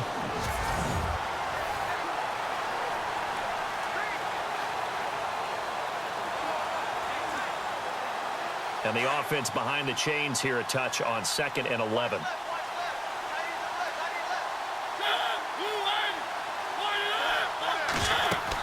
A 20th carry coming up now for Murray. And he's going to fight his way forward here for a modest gain. 4 yards on the pickup there as they get it back to a more manageable 3rd and 7. On a 2nd and long, it's really nice to see an offense that has enough confidence to run the football in that situation. I think that goes back to their practice and game planning. They've seen things that they've seen on tape and in previous games that led them to believe that even in a long-distance situation, they can still run the football and gain enough yardage to put themselves in a good spot on 3rd down. Derrick Henry. And he'll get this one down to about the 10-yard line. Just a yard on the run there, and that's going to bring us to a 4th down. Well, look at the clock. You're down 2 scores. Have to go for this, don't you? And they thought that as soon as they took over possession. It didn't matter where they were on the field. They were always going to be in 4-down territory.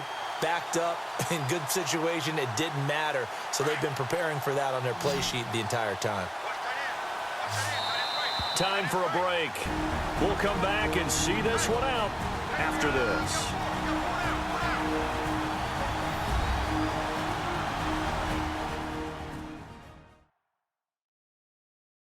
So the Titans in possession of the football here as we get you reset.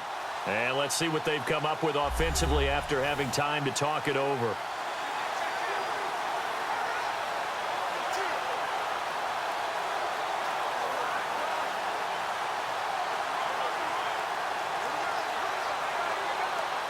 All right, they're going to try and keep hope alive here on 4th down. They're going for it.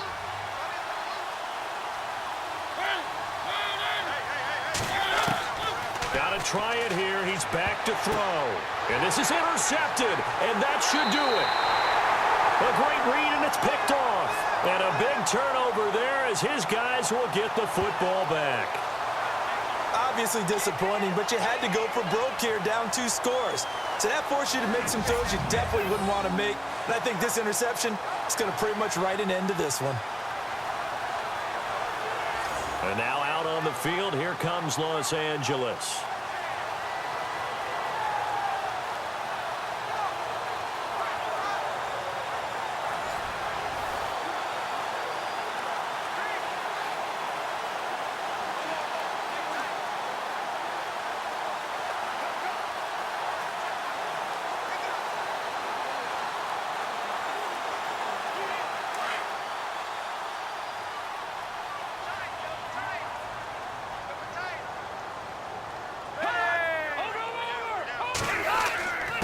Now the handoff comes to Gordon. Nifty move by Gordon. And he's going to get this one across the 30-yard line. And now we're going to get a timeout defensively. So another stop, 1:50 left in the football game.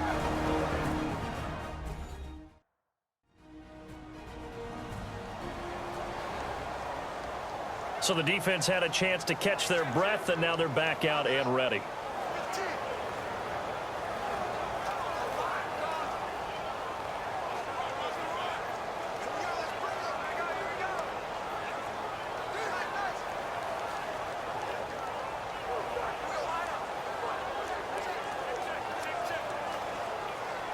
And a new set of downs here after picking up the first on the ground.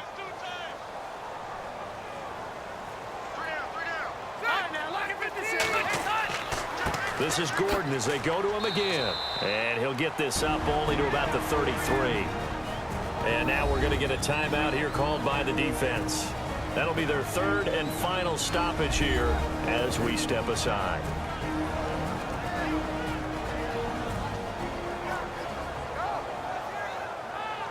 And now following that timeout, the defense back out onto the field.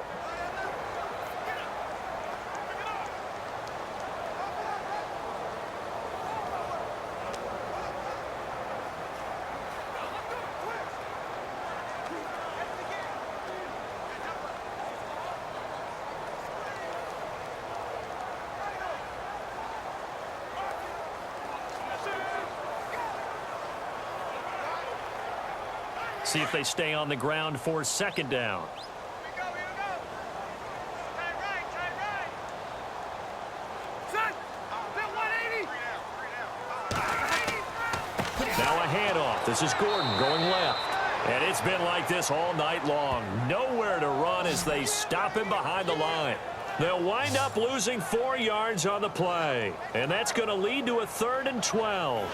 And this is an absolutely big third down that's been set up here, partner. And there's no other way to put it. The defense has to get a stop here if they have any hopes of winning this game. Has to. You said big third down. I'd put the word big in capital letters here. The Chargers on third down. They're hitting at 60%, 6 out of 10 thus far. This is 3rd down and 12. Now the first carry for Brandon Oliver. Oh, and they had him stopped short of the first, but a penalty marker down. And that looked like a clear face mask to me.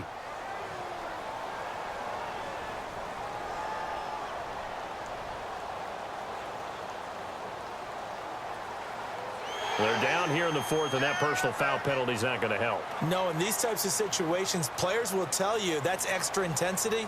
From where we sit, it's actually frustration, not a good play.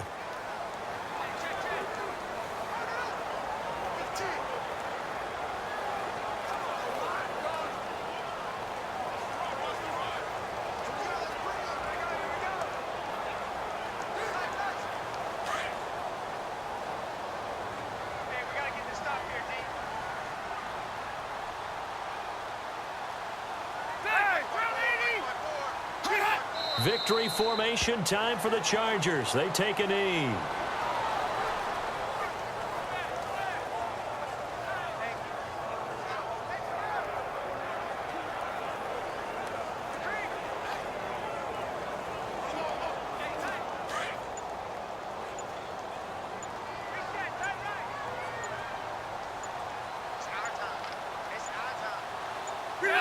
A kneel down here from Rivers, and that should be it.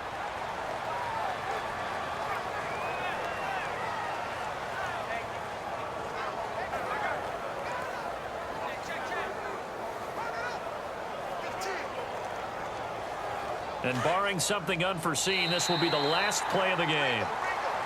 Well, partner, even though my phone alarm failed me this morning and I missed our AM workout, we still made it through this thing together, didn't we? Well, you always know I need extra workouts just to keep up with you, so it doesn't matter. But thanks for sharing a booth, and thanks for being our quarterback. Yeah, you're the quarterback. Always a pleasure, my friend.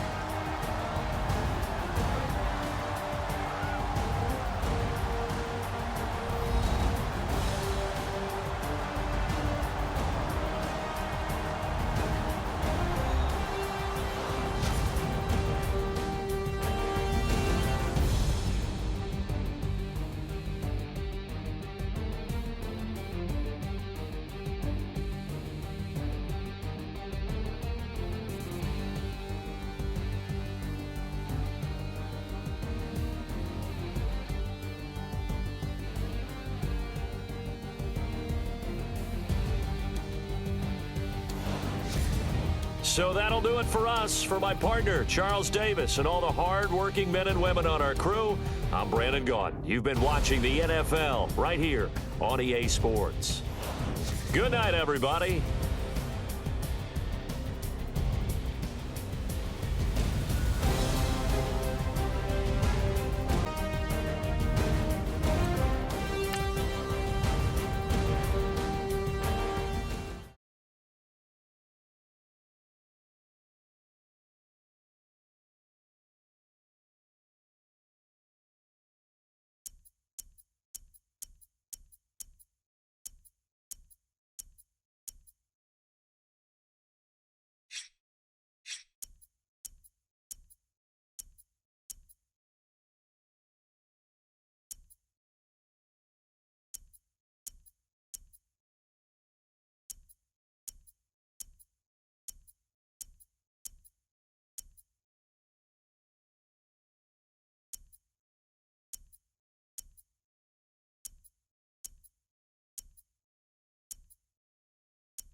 Hello, everybody. I'm Larry Ridley, and this is the NFL on EA Sports.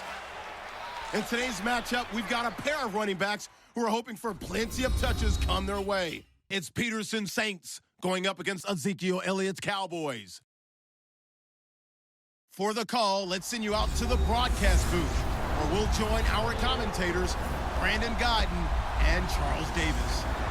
All right, Larry, thank you very much. We are pleased, as always, to be bringing you coverage of the National Football League presented by EA Sports.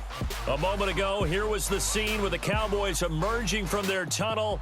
It was loud. It's still loud. We're ready for football as the Cowboys get set to match up with the New Orleans Saints.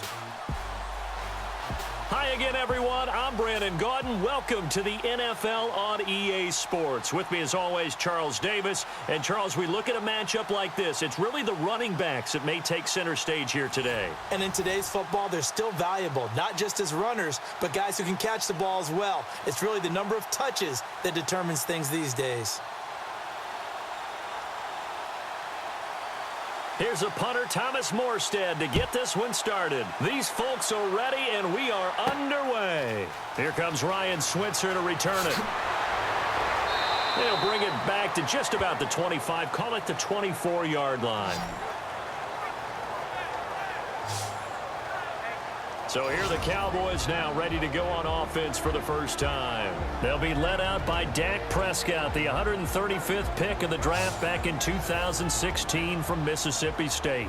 One thing he does very well, he takes care of the football. Had 176 pass attempts to start his career without an interception. That's the most in NFL history. And finished his rookie year, 23 touchdown passes and only 4 interceptions.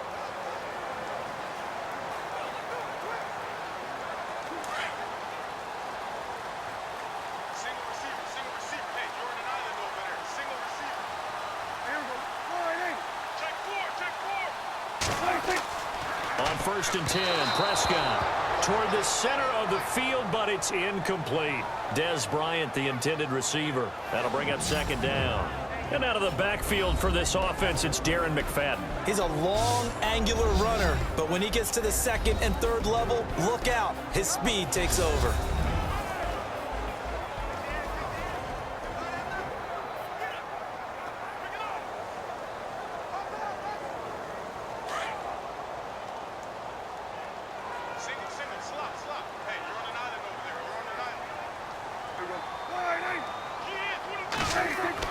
A 2nd down throw for Prescott. Going right side, he has Winton. And he will lose yardage here back at the 23-yard line. It'll be a loss of 1, and that'll bring up a 3rd and 11 situation. Well, I know it goes against the instincts of the person catching the ball because all you're ever taught is catch the football, don't drop it. But drop it there. Yeah, in that situation, dropping it would have been better. End up losing yardage even though they completed the pass. As good as a sack. Yeah, how about that? Although they won't get the same credit for it, and it won't help them at contract time. Little trouble thus far on their opening drive as they come up on a 3rd and 11.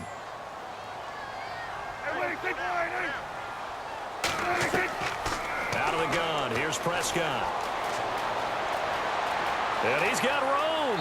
And he'll slide down to avoid the tackle. They'll get 11, but still a little short. 4th down.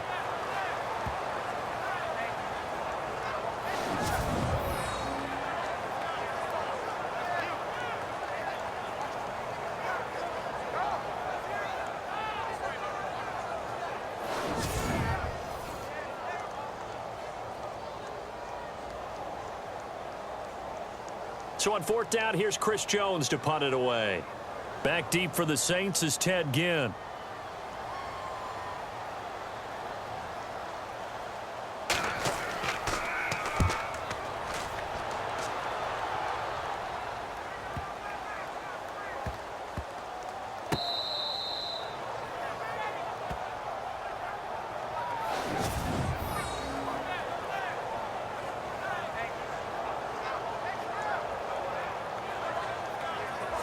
Now the Saints offense, they get ready to go back to work here.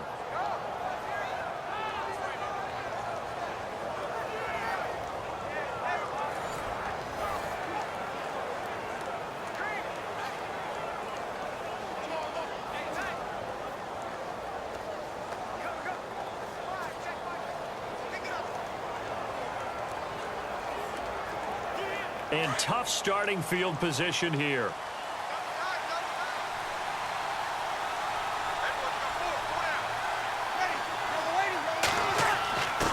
Dive play, Kuhn, and able to push his way forward here for a good little gain. It's a pickup of 4, and it'll bring up 2nd down. Good solid gain on 1st down, about what you'd expect from the big guy carrying the ball.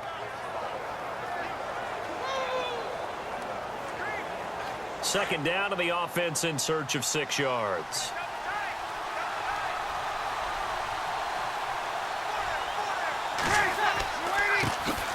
A first carry now for Adrian Peterson.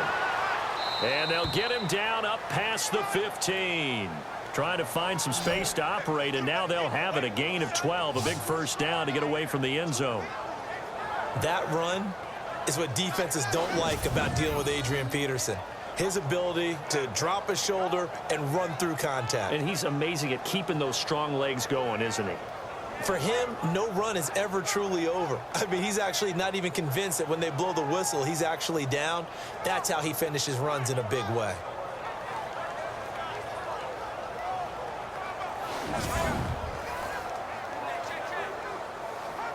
So it'll be first down here after the run.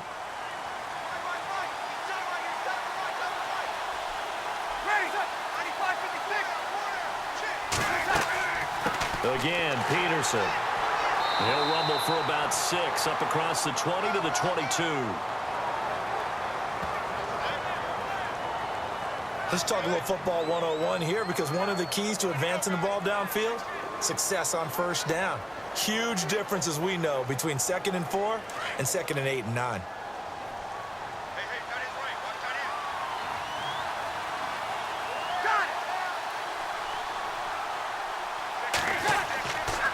On second down, Peterson. Oh, and now he bowls him over. And he's able to get out to the 32, brought down there. 9 yards on the pickup there, and it keeps the drive alive. We use the word relentless a lot with guys who are aggressive on the field. In this case, it really fits, doesn't it? How about his ability to break tackles and his feet never stop moving?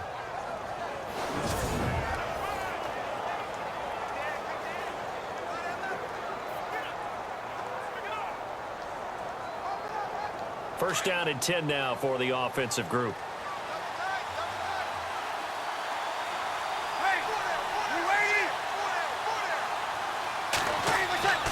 Now they'll throw with Breeze.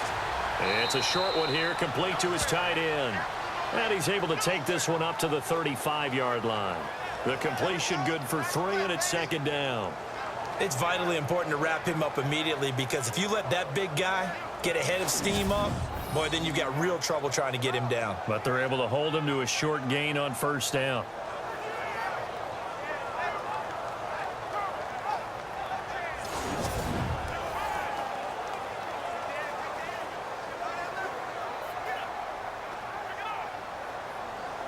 Now it's second and 7.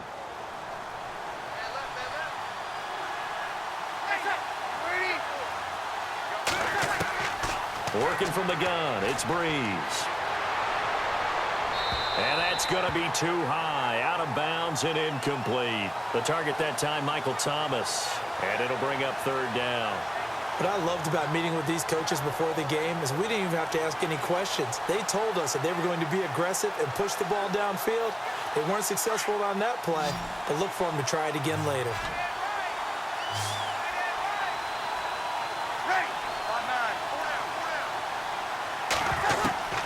Now Breeze on third down. And Ginn's got it. And he brings this up to the 46. Good enough for the first. Breeze to another longtime vet, Ginn, for the New Orleans first. Well, from their point of view, this game could not be starting out much better, could it? Force a punt on defense, and now they're moving it crisply on offense. Crisply, I like that. Like that? Yeah, moving it very, very well. Looks like the defense on their heels a little bit. You put a score in here, long way to go, but you're right, that's a heck of a start. Yeah, and I think this is where the play caller is looking at his play sheet and saying, do I have that dagger play? Do I have that play and just finish them off right now? Because I think they'd love to gain that big advantage early. First down, here's a run with Peterson. No dice this go-around. He's hit behind the line and taken down. This will be a 2-yard loss on the play, and it'll be second and 12. That goes down as a loss against his rushing stats. But really, should he have to absorb that one? He had no chance on that play before they overwhelmed him. Pretty much on top of him before he could take his first step. And the 8th play on this drive coming up.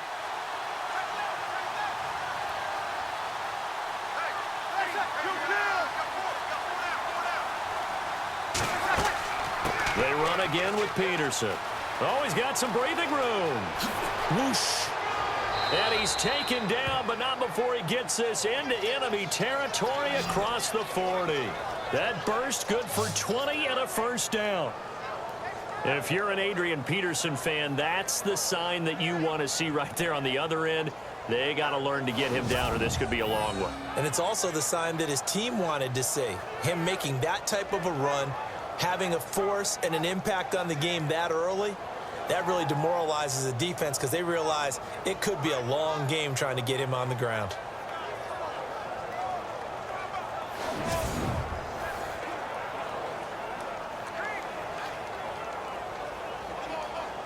So the run moves the chains, and here we go on first down.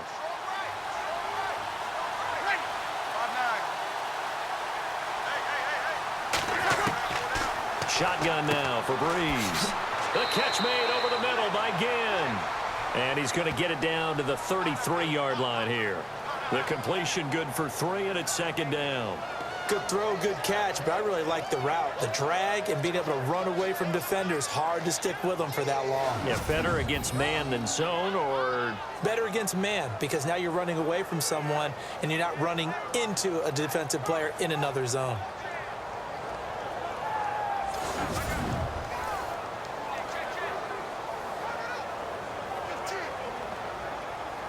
Well, just play after play after play on this long drive for the offense.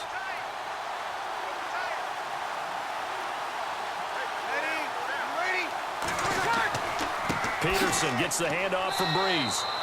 3 yards on the pickup. That's going to set up an interesting third and about 4 to go. Well, so many times we look at a short run and we praise the offense for trying to set the tempo and establish things, but the defensive guys, hey, they just won the battle there. It wasn't a big run given up. They don't always have to absorb the body blows. Sometimes they dish them out themselves.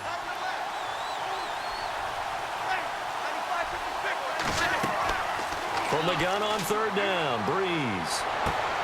That's caught. It's Thomas. They're able to convert on third down, and that sets up a 1st and goal. His passing's been on point on this drive, hasn't it? Been very accurate, gotten the ball downfield, gained nice chunks of yardage. But now, in this situation, the field is really condensed, partner. So if he's going to throw the football, that has to be pinpoint here. I was going to ask you about that. Field shrinks, has to be sharper, but it's been a good opening drive so far. Now they just want to see if they can cap it off with the bell ringer and put it in the end zone. And a really long drive here, and it goes on and on.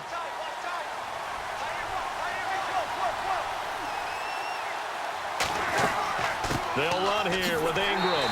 And he goes backwards on this one, losing yardage to the 7. That's going to go as a loss of a yard, and it'll be 2nd down. I think a lot of people are a little bit surprised there that they ran the draw after that successful pass play previously. But the thought process had to be, maybe we can catch them rushing the passer and hit something big with the running play.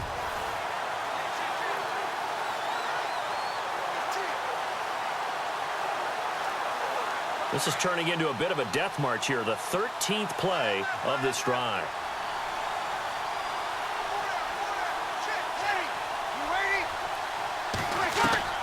Now Breeze throwing on 2nd down.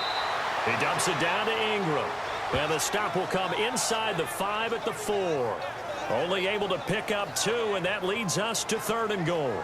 And just in general, Charles, on a play like that, how tough is it for the defense to account for a running back essentially being a receiver downfield? It's very difficult, especially if the running back has skills like a receiver, and you're aware of that before the game even begins. So throughout your practice sessions, you're going to want to be aware of him. Where is he lining up? What can he do? What kind of damage can he do to us downfield? And who can match up with him without weakening our overall defense? You're exactly right. It's a tough task to match up to him. Breeze now on 3rd and goal. And he's got him. It's caught in the end zone. Touchdown, New Orleans. Willie Snead from 4 yards out. And the Saints have taken the early lead.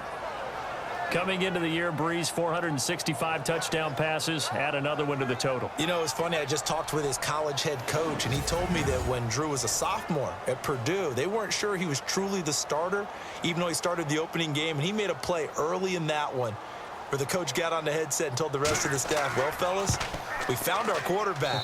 Now we got to make sure we find the rest of our team. Breeze hasn't looked back since. That drive, a long one, spanning 15 plays. And it ends with a touchdown for New Orleans.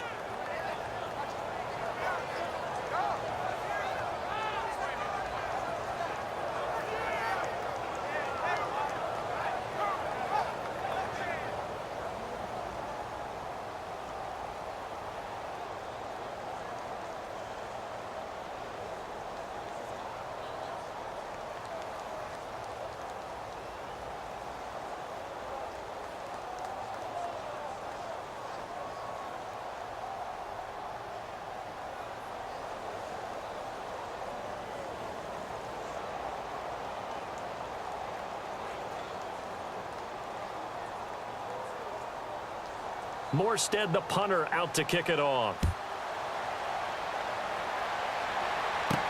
Now it's Lucky Whitehead on the return. And he'll take this across the 25. Couple extra yards up to the 27-yard line. The offense for the Cowboys now working their way back onto the field. And they'll certainly be trying to do better than that first drive where they went 3 and out.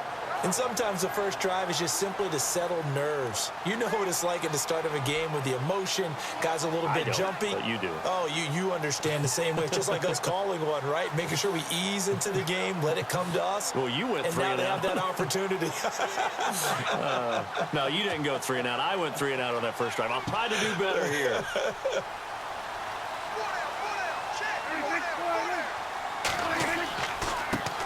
Now the first carry for Ezekiel Elliott. And they get him down, but not before he takes it across the 40-yard line. That one good for 16, and the drive will continue. How many times do we say in this game that speed kills, and it does it in so many different ways? In this case, you got a back who's quick and shifty, can make moves, make people miss, but also gets to and through a hole before it can close down. That's some of the benefits of that speed, not just outrunning people in the secondary, and that led to a really nice gain. And a new set of downs here after picking up the first on the ground.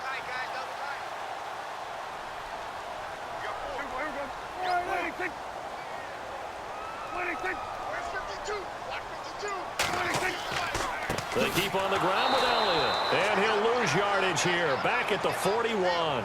That's going to go as a loss of 2, and it'll be second down. Well, that play was doomed right from the start. They just about ran into every defender on that one, didn't he? It felt like everyone got a piece of that tackle.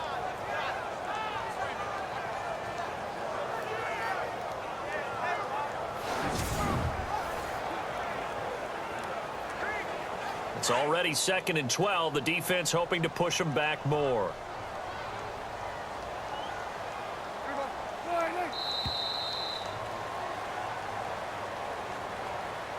Now, prior to the snap, we hit all zeros as time has run out on the first quarter of play. 7-0 is our score. You're watching the NFL on EA Sports.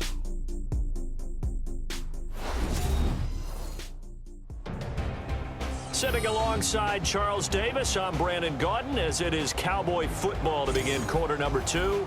But they face a 2nd and long to start things out.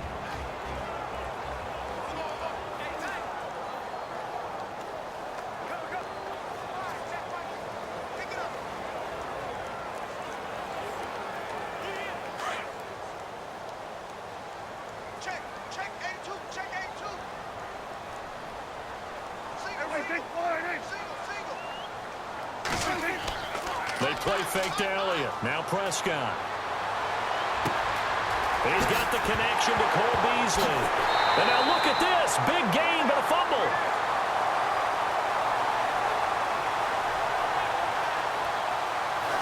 And the defense not able to get it. From a defensive perspective, what's that moment like when you realize the ball is loose? It is a moment where all concentration goes right to the football. This is something you've talked about in all your preparation for the game. You probably talked about since training camp. Knock the ball free, take it away from the other team, and now you have that chance. There's a little bit of deflation when they end up recovering it. They knocked it free, but couldn't take it away.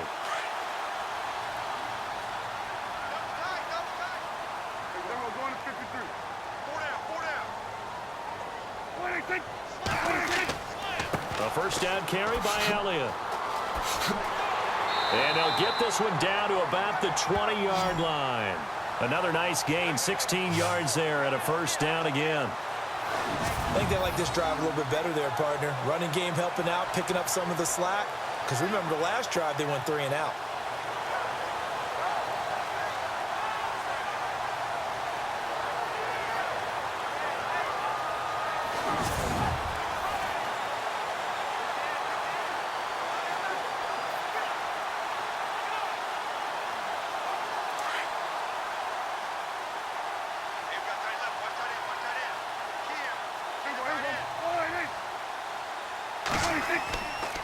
Again, it's Elliott. And he's going to fight his way forward here for a modest gain. It's a 6-yard pickup, and it gets him to 2nd and 4. And when you get good yardage like that on first down, it really does a whole lot of good for your entire offense. But I love the way he's finishing those runs. At the end of things, he's making sure he gets just a little bit extra.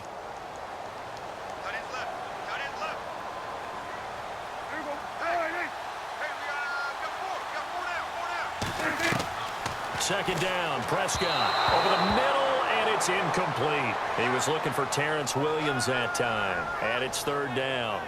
Quarterbacking 101. Never force the ball into double coverage, especially not this close to the goal line. The windows are so tight, you just don't want to force it in there because it could be tipped up and picked off. Trip. You got trip. You got three.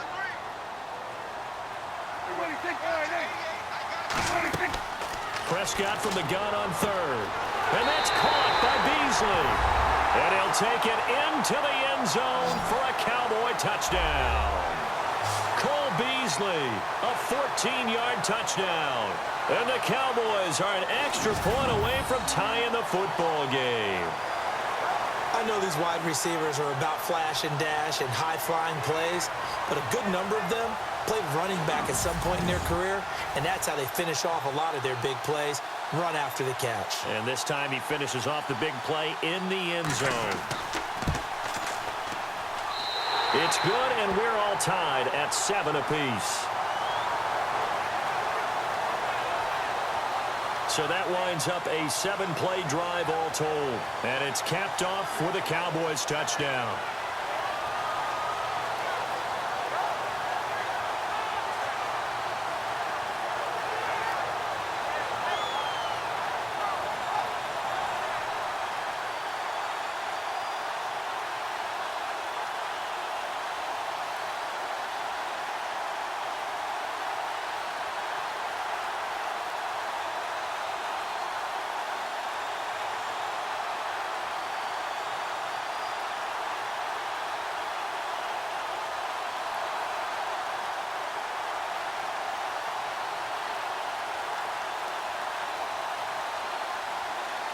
So a tie ball game here as the kick's away.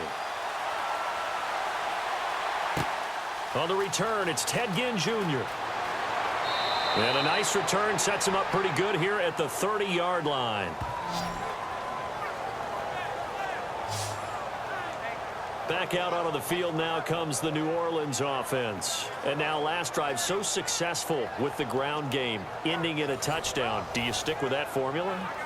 That would be the number one thing you would think of, but so many guys now would look at it and say, we've got them set up so well for play action, now's the time to take a shot. Yeah. But, you know, there was a big-time coach in the state of Ohio who once said, if you throw the ball, if you put it in the air, 3 things can happen, and 2 of them are bad. Is that what he would have kissed it on the ground.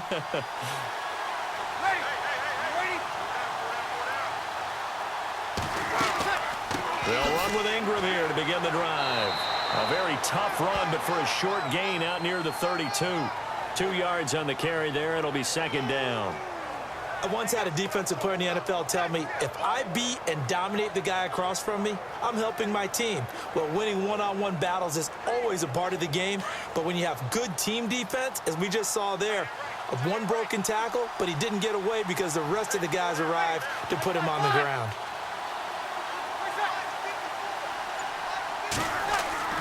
Breeze to throw on second down. And it's caught. Kobe Fleener. 30. 10. Touchdown. New Orleans. Kobe Fleener. 68 yards. And the Saints have taken the lead. When they drew that up, I don't think they envisioned it ending in a house call.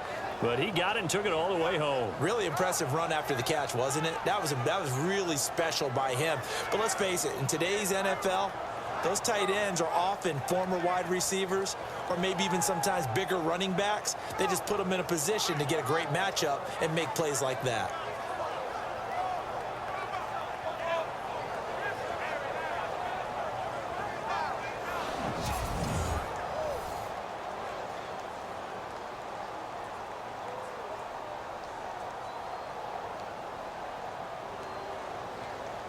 Lutz to try to add the PAT.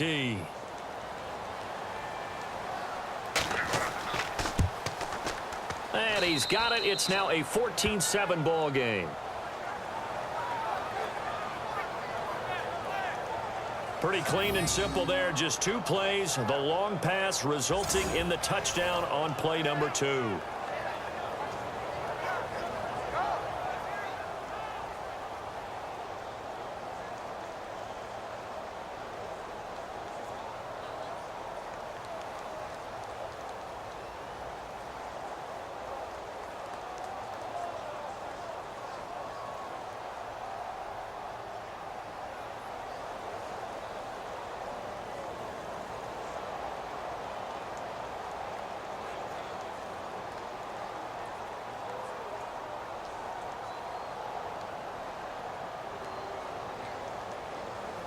Morstead, the punter, out to kick it off.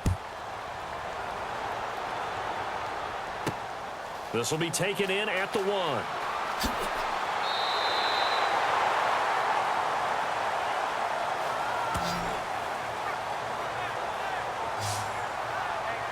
The Cowboys offense heading back out and ready to go again. And that last drive was very, very balanced, pretty methodical. You think they go that route again? I'm always of the school that until they stop me from doing something, I'm going to continue. And I think that that's exactly what they'll look to do. But the beauty is the balance that they've created sets up opportunities for big plays. Looks like a run, turn into a play action, and throw one deep.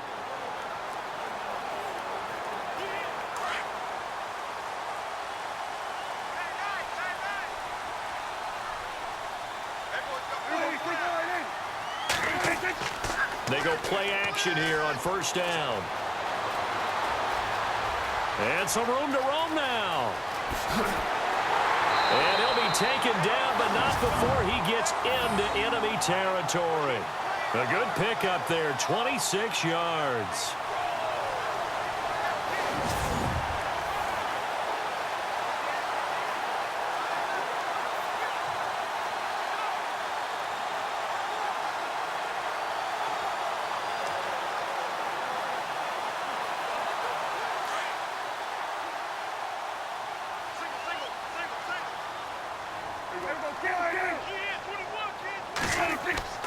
Now a play fake here on first down.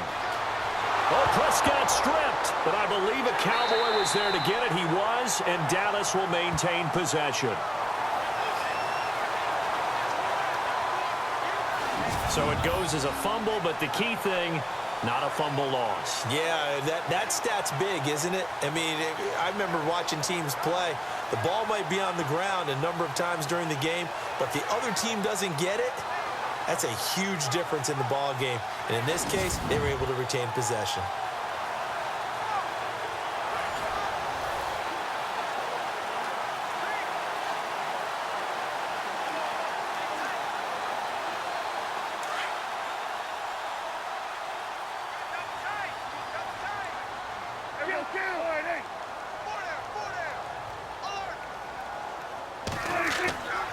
They go to Elliott again. And an alley to run. Finding room inside the 40. Touchdown, Cowboys. Ezekiel Elliott, 54 yards. And the Cowboys are an extra point away from tying the football game. And on that long run, maybe the defense caught napping a little bit. The concentration level may not have been there. I agree with you on that one, because those types of plays, when they result like that, they're almost like big bolts of lightning, aren't they? Whoosh, and off he goes.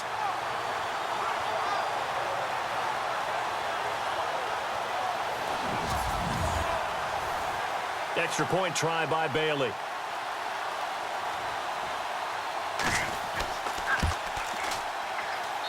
And we've got a good one brewing. We're all knotted up at 14. The drive there only spanning 3 plays. And it culminates in a touchdown run by Ezekiel Elliott.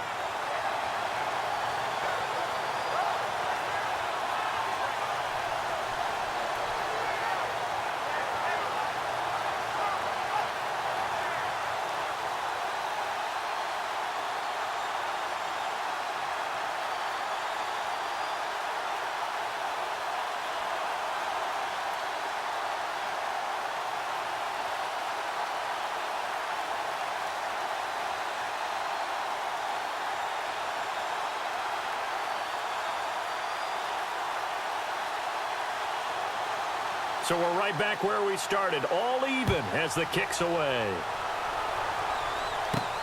This is taken at the 3. And it's a pretty good return here as he'll get it up to the 29-yard line.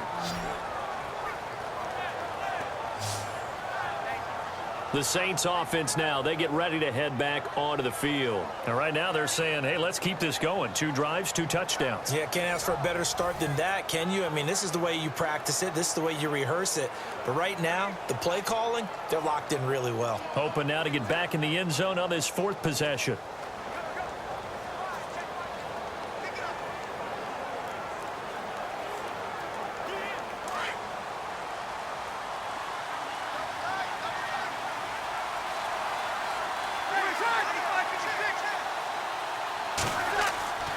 They'll fake to Peterson, and now Breeze. Under a heavy rush, and down he goes.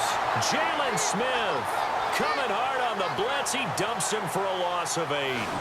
Well, that play was the very definition of fast, quick, and in a hurry. Suddenly, he was there. Yeah, blink of an eye. That happened fast, and a big sack.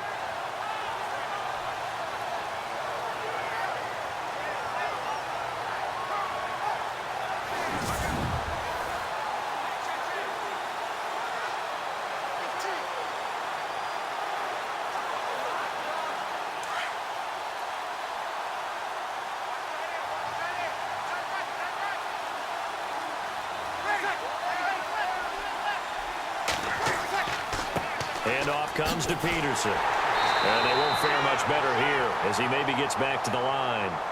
No gain on the play this time, and it'll be a 3rd and long situation coming up. And as a defensive end, getting off the ball quickly, swarming to the football, making a tackle, that's what we saw right there. Yeah, and that's what their job is. And really, a lot of the time, they have to throttle back a little bit in the run game because you know those defensive ends, they're like in a sprinter stance. They're just headed straight for the quarterback. That was good recognition on that play to hold them to no gain. The Saints on 3rd down. A perfect 3 for 3 as they look to keep that streak going. This will be a tough 3rd and 18. From the gun, it's Breeze. And that is incomplete. So many offenses want to include their running backs into their passing offense and be able to swing the ball out or check it down to them. But sometimes those guys are just not as comfortable catching the ball as they are running it.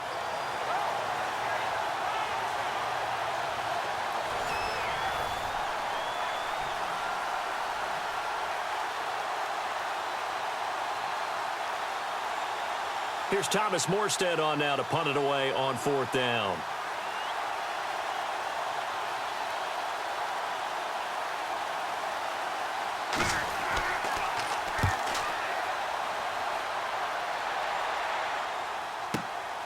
This is taken at the 18. A very good return that time. 18 yards. And the Cowboys will take over the football with a 1st and 10. And out now come the Cowboys. The last possession, these guys were able to tie the game with a touchdown, and now they'll have a chance to move out in front. Yeah, let's give a big assist to the defense who got the ball back. The special teams went out there, handled things. They've got it. They've got momentum. I know they're eager to get out there and put it on display.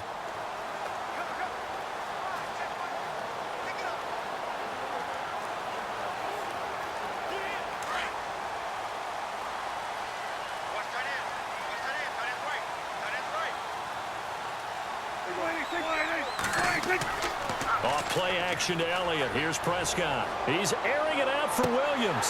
And that's caught inside the 30. That one goes for 36 yards.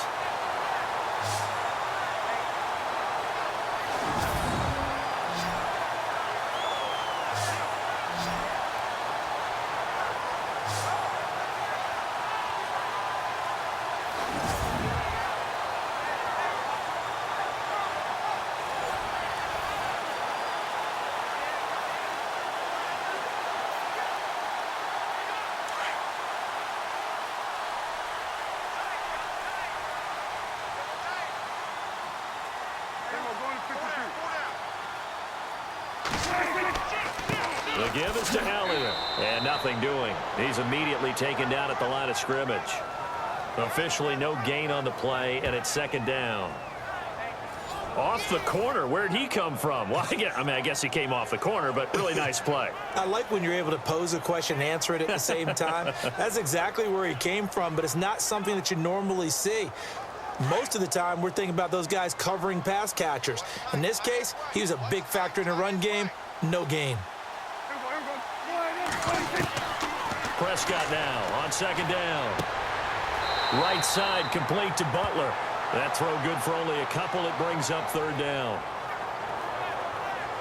Boy, the evolution of the game and how these guys on plays like that can get out of the pocket, keep plays alive, it just makes things so much harder for defenses. It really does, and we're talking about an era in the game where the quarterbacks are the most athletically gifted that we've seen in a bunch. I mean, when you talk about collectively, it's unbelievable. So their ability to move is practiced now. It's not necessarily, oh, he just took off and you guys figure it out. When he takes off, everyone knows where to go now. They know how to run routes, change things, make themselves presentable for the quarterback. It's a lot of time that they put in on it. It's not just your static 1, 2, 3. This is where the ball goes anymore. That's very well timed there defensively because it's not a bad throw, but the collision came at the exact time he was reaching to bring in the football. Really, really well done. Decent offense, just better defense. I think you're right.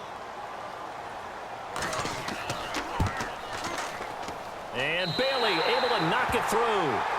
And they take a 17-14 lead. So a good snap, good hold, and that one's right down the middle. Never in doubt. Just the way you used to hit them, Brandon.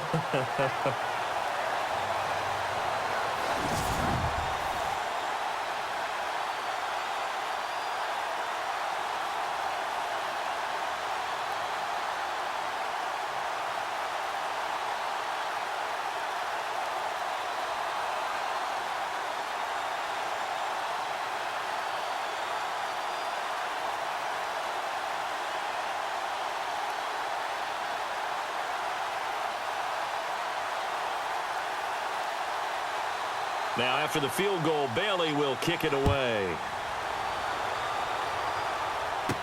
On the return, here's Marcus Murphy.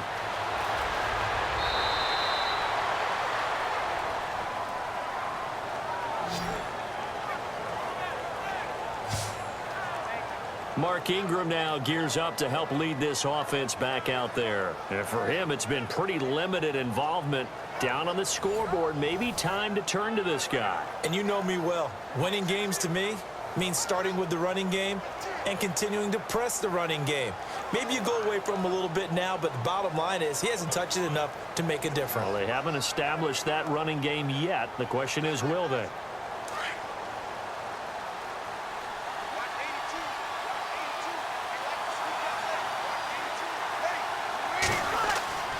On first down, Breeze. He throws and he hits the slant route to Thomas. And he gets this one just shy of the 40. They'll mark him down at the 39. A nice pickup there of 11 yards, and it'll move the sticks.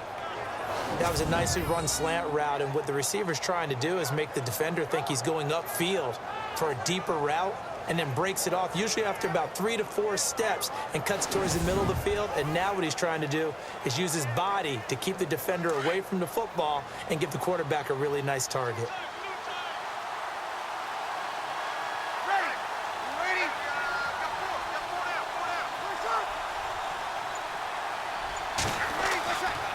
They give it to Peterson. And that play went nowhere. Losing yardage. It'll be back at the 36. That'll set them back with a loss of 3 on the play. And it'll bring up a 2nd and 13.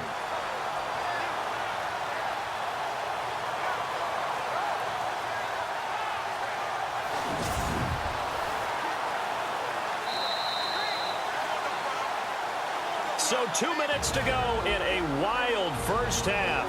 We're back to Arlington right after this timeout.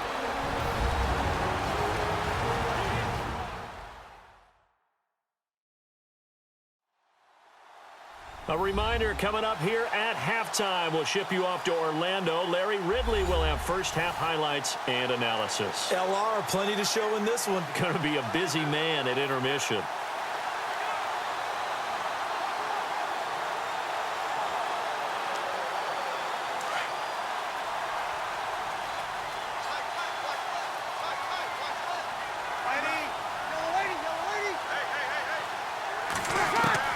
On second down, here's Breeze. Caught by Snead over the middle. Touchdown, New Orleans. Willie Snead.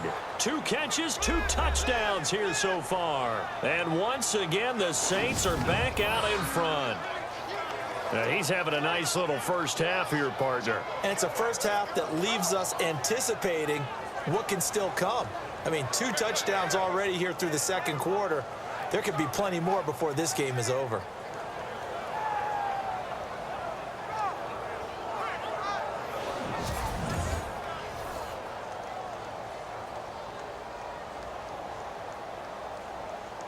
Lutz will look to add the extra point. It's up and good to make it 21-17.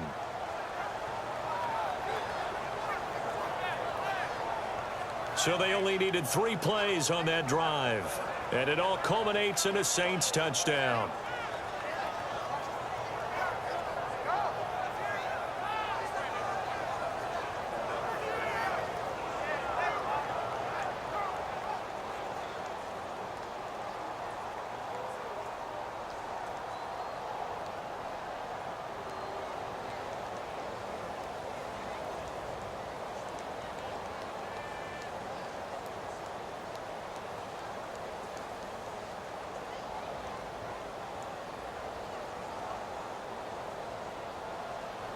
Morstead, the punter, out to kick it off. This is taken at the 3. And a good return as he'll be stopped just shy of the 30-yard line. Des Bryant now, he gears up to help lead this offense again. A chance maybe here for them to get him more involved. They're down here on the scoreboard, and he's been very quiet. And the silence has been deafening for his team. They don't need that at all. They need fireworks. They need explosive plays. They need him touching the football in any way possible. Maybe go to some jet sweeps. Anything to get him going. Yeah, something to get in the ball. We'll see if they can do it.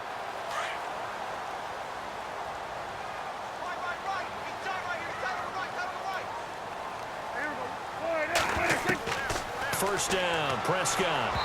Throwing middle, but it's incomplete.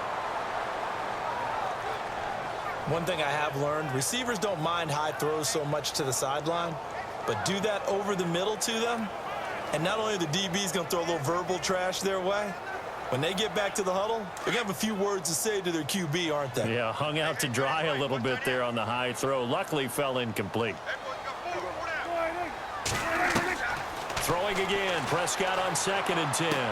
That's caught by Butler over the middle, and he'll be brought down right around the 37. 8 yards on the completion, but now they face 3rd down. Prescott on 3rd and 2.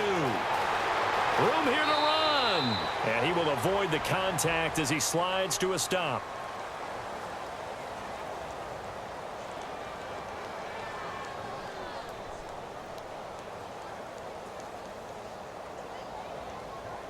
That hold coming from the left side of the line. Hands got caught in the cookie jar on that one, and the flag came out. Penalty against him.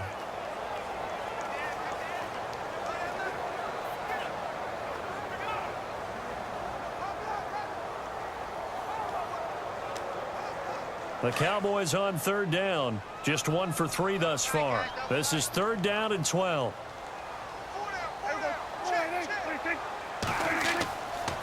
They'll give to McFadden. Not much room here as he only gets it to about the 30. And now the Saints are going to take a timeout on defense. It's just their first, so they'll have 2 remaining here before we get to halftime.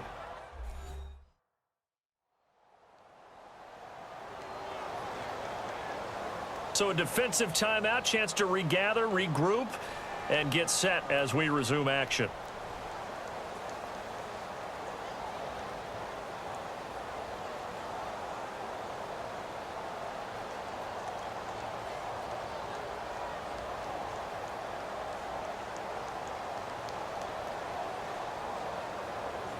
Out now comes the Cowboys punter as he'll kick it away for the 2nd time.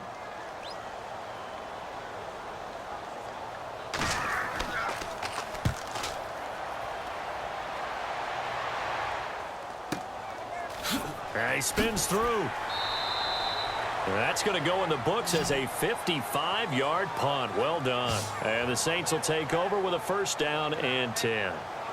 Drew Brees getting ready to go again on offense. And how about the start so far, Charles? 3 first-half touchdown passes. And that's how you generate excitement on a team. Keep your offense moving at a really high level. And it's also how you establish leadership, by playing that well. 3 touchdown passes, that's the way to lead. Now he's just hoping for number 4.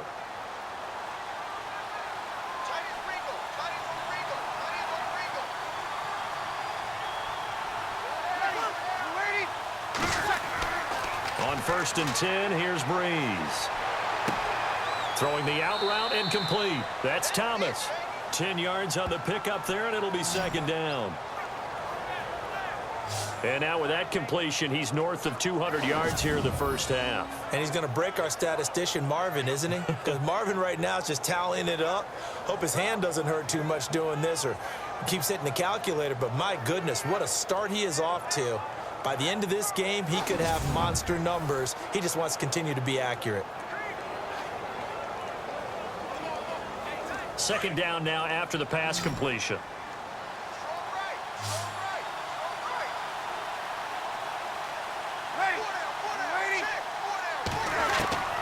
Working from the gun, it's Breeze. And he's got it over the middle, Flainer. And down he goes, but he takes it up to the 40. And now we won't see a play on 1st down. We're going to get a timeout instead, as they'll stop it with just over a minute to go before halftime.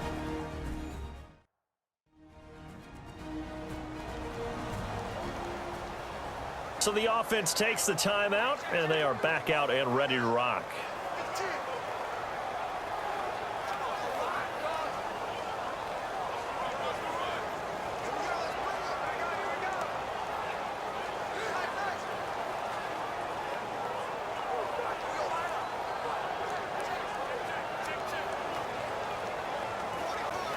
Offense comes to the line now, 1st and 10.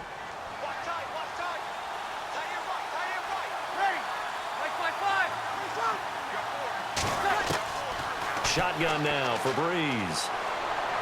Escapes the sack. He sets to fire deep. And this will be caught at the 30. And he'll be taken down, but not before getting this inside the 30. Give him 30 yards there. And the former first pick in the 2nd round of the 2001 draft doing his thing. And the beauty of watching him play is progressions. Yeah, he can throw it deep, but how about his ability to hit secondary targets, underneath targets, and hits them with accuracy?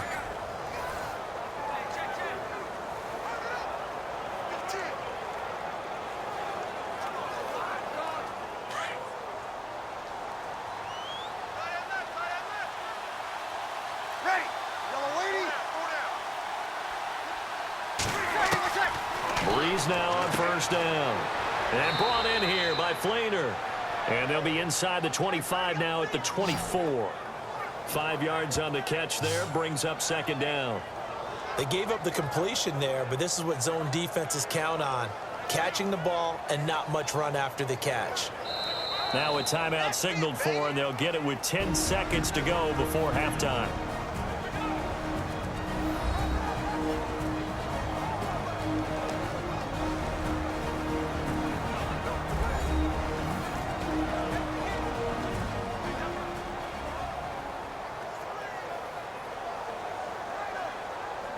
So the offensive unit called the TO, and now we are ready to resume play.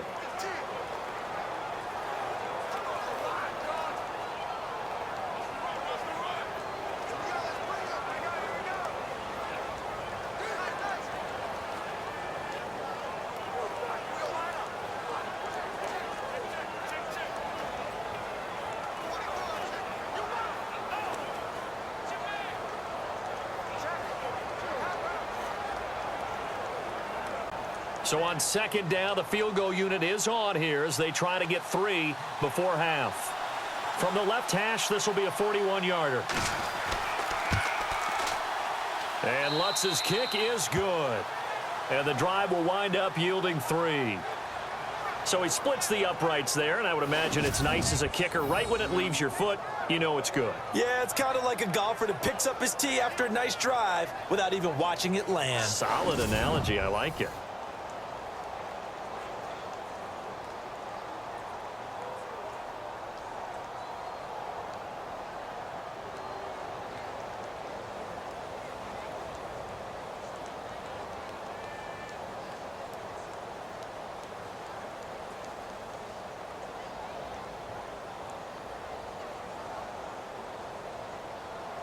Morstead, the punter, out to kick it off. This one taken just inside the 10. Now a hit and a loose football. And I think he was able to get back on it. He was. So they will get the ball after all, but that could have been a disaster. I didn't do this in college, but I did it in high school. When you return kicks and you lose it yourself, the panic that goes through you and the determination to get the ball back, I don't even know how to describe it. And I think we just saw an example there. Yeah, and the relief when you get it back like he did. Yeah, you go to the sidelines, you know you're going to get yelled at, but you can handle it because you got the ball back.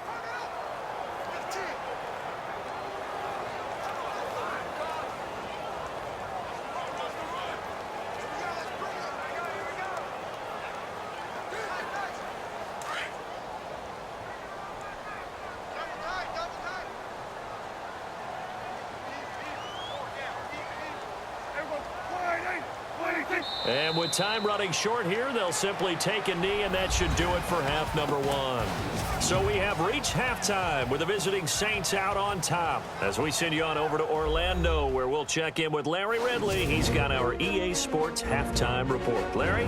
Thanks, Brandon. I'm Larry Ridley, and welcome to our EA halftime report. The Cowboys haven't played their best football and trail because of it. The Saints have looked good on the road and will just try to keep the ball rolling in the second half. So here we go. Let's take a look at some of the highlights from the first half. Saints come out on 3rd and 4. Snead's able to haul in the contested pass. And after the short pass, he'll score. 3rd down from inside the 20 as they take a 7-0 lead. Beasley's wide open, able to make the grab. And this play will go for 6. Cowboys tie it up at 7. Now 2nd and 8. Here the pass will be completed into coverage. And he'll win the sprint to the end zone. That puts them up by a touchdown. About halfway through the second, Elliott's going to take it off the right side, and this run goes for a touchdown. The Cowboys tied up at 14. Saints with the ball late in the half. The catch is made after a quick pass, and a quick 3-play drive ends with the score. They're now on top by 4. Thank you, LR. Appreciate it. A one-touchdown game here as we get set to resume play in the second half.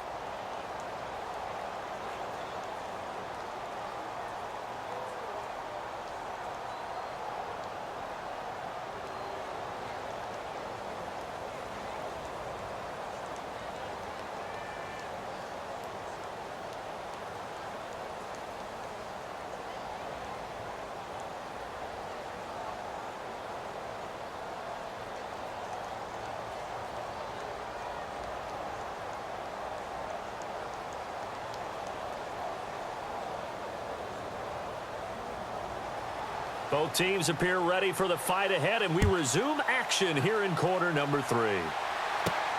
This is taken at his 4. Now a hit and a loose football. And it's picked up by the Cowboys. And he will score. Touchdown, Cowboys. A big play there. Taking it in. And the Cowboys are an extra point away from tying the football game.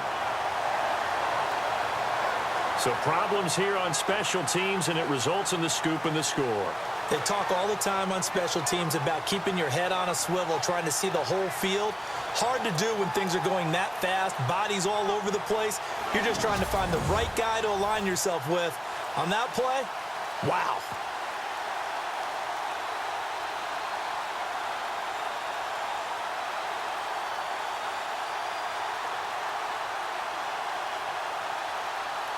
Bailey now for the extra point.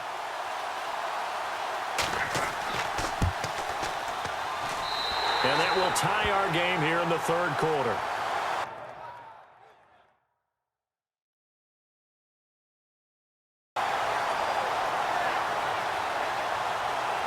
So not only the cough up, but then the pickup on the other side, the scoop, and the score the other way. The fumble return for a touchdown.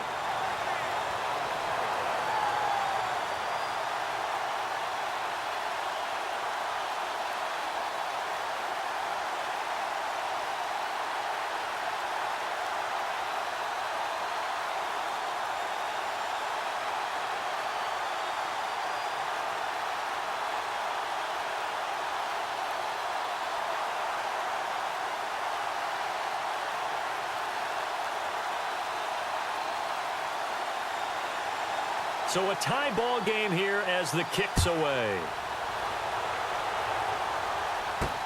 Fielded about a yard deep. And now running right through it.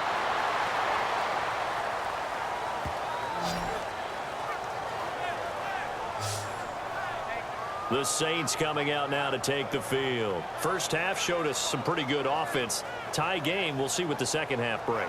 And it'll be interesting because I think both sides feel pretty good about what their offenses are doing.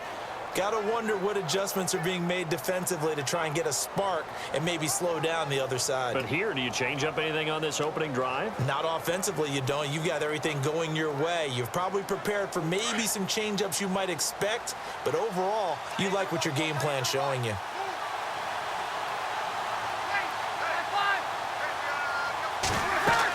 The third quarter starts with a run by Peterson. He'll get a nice chunk there on the first down run, and it's 2nd and 4. And there's a run to be happy with. Good, solid yardage. He'll take that anytime you hand the ball to a back.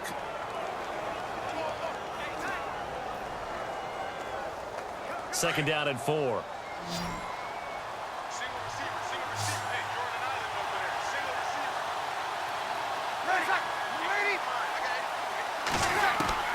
receiver. Now Breeze.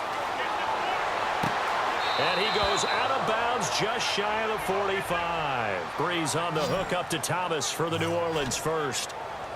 A little football 101 there. You just see the receiver try to run down the defender, meaning he goes right at him and really trying to move him a little bit towards the center of the field so he can put his foot in the ground and break to the out, to the sideline, and make a catch.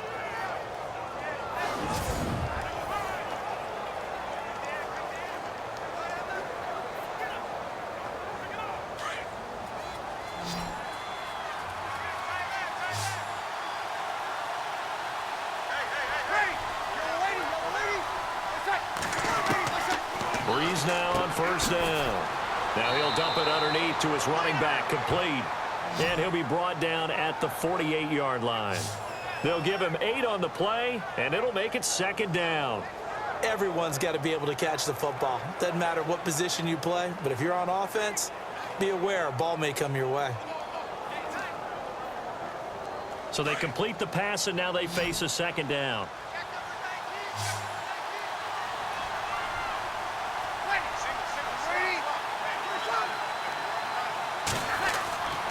To throw is Breeze. And no escaping this time as he'll go down. They got him for a sack. Sean Lee coming hard on the blitz. He dumps him for a loss of 8. Now, we talk about players blitzing all the time. I often laugh and sometimes call it just straight-ahead pursuit. What a running start right back to the backfield for him. Yeah, it really didn't give anybody a chance to get up there and stop him. No, I mean, that's really, really difficult. You're asking a whole lot anyway, but when he gets that kind of a start and comes through clean, oftentimes the advantage definitely goes to the defensive player.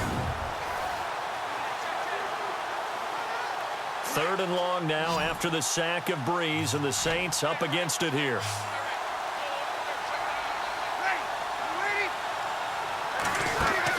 Off the play fake to Kamara, it's Breeze. And this is going to be incomplete. Partner, the way this offense has marched up and down the field during this game, it's almost a surprise to see an incomplete pass on 3rd down, isn't it? Yeah, they have had their foot on the gas all game long, but here finally stalling out. Here's Thomas Morstead now as he's on to punt for New Orleans.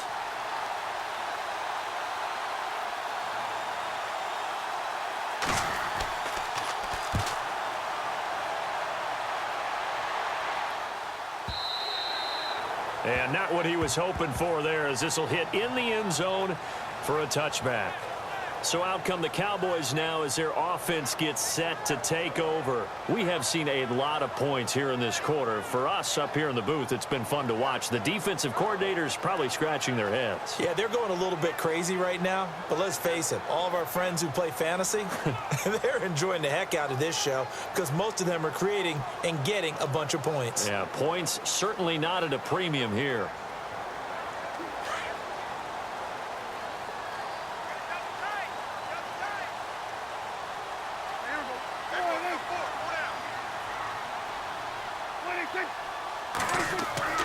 They play fake to Elliott. Now Prescott.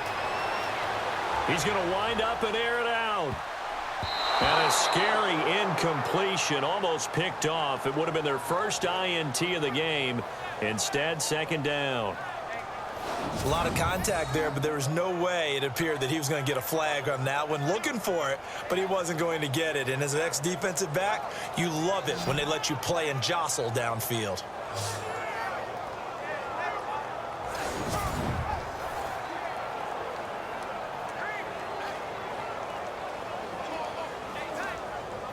Second down here after the incomplete pass.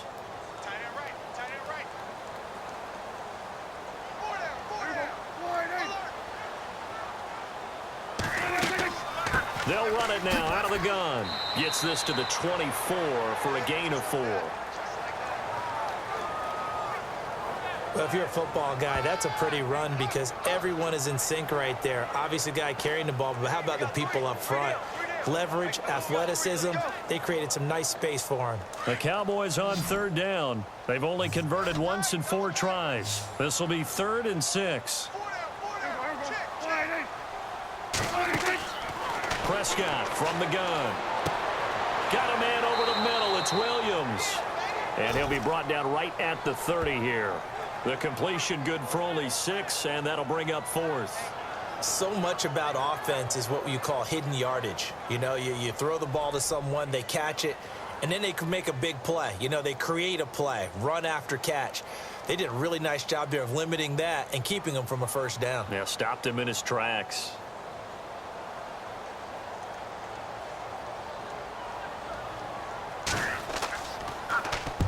On is the punt team now as this one's sent away.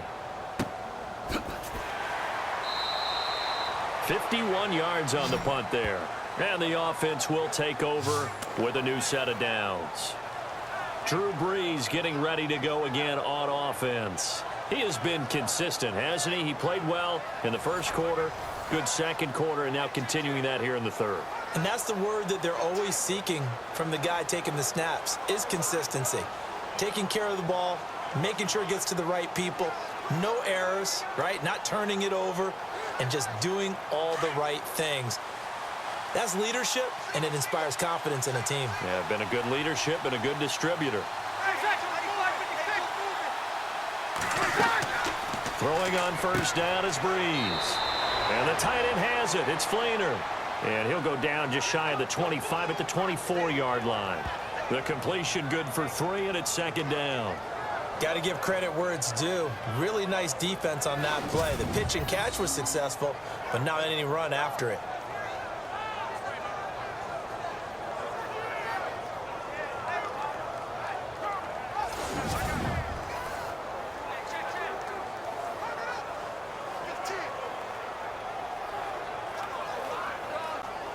So the offense now dealing with a 2nd and 7.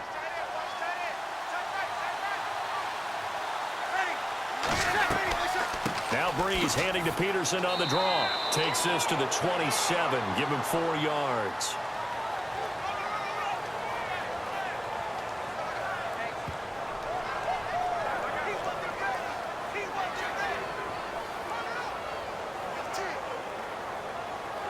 The Saints on third down. They've converted 3 out of 5 thus far. Here it's 3rd and 3.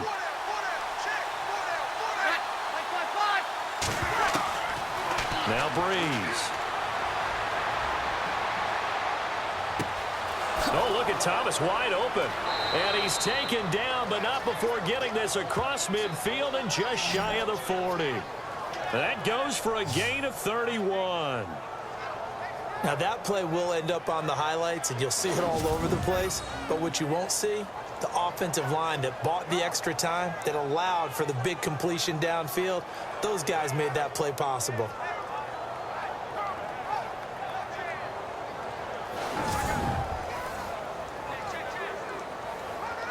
Now the offense lining up 1st and 10.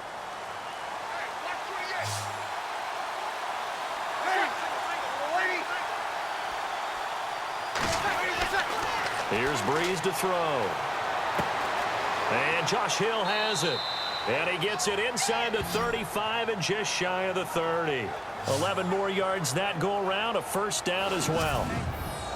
All the yards, completions, just another play that's a feather in the cap of the great career of Drew Brees. And wasn't he supposed to be too small to be an effective quarterback in the NFL? Yeah, how'd that work out? Yeah, well, his footwork, I think, really sets him apart.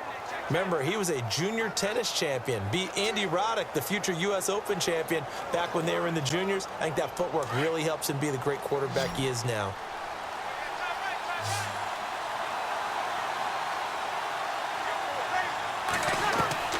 From the gun, it's Brees. He gets it to Thomas. Back-to-back nice gains. That one for 14 yards and another first. And with that last play, he's now up over that 300-yard mark. And in today's NFL, it almost feels routine. And I hate that when you talk about a 300-yard passing game. To me, 300 yards still signifies excellence, and he's achieved that in this performance. And now the offense operates in the red zone.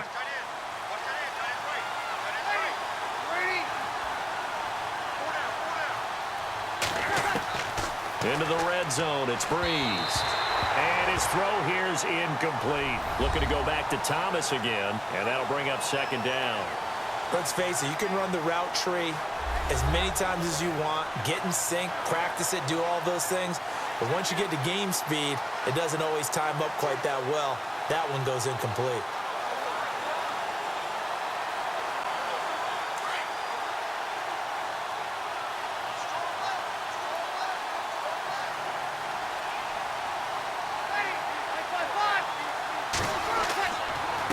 Now it's AP, Adrian Peterson.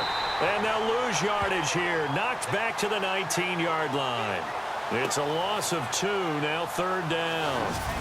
Count me as a little bit surprised by what we just saw there, because this has been a pretty long drive, and normally you think that wears down a defense. In this case, looked like the offensive line let them down a little bit. Yeah, allowed the penetration and the ability to stuff them for a loss.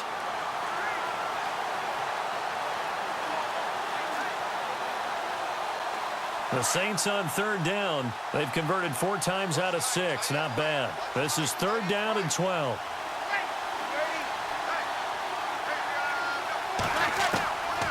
Brees now. And he'll avoid the tackle there with a slide. It's a 9-yard pickup on the play, and that's going to bring up a 4th down.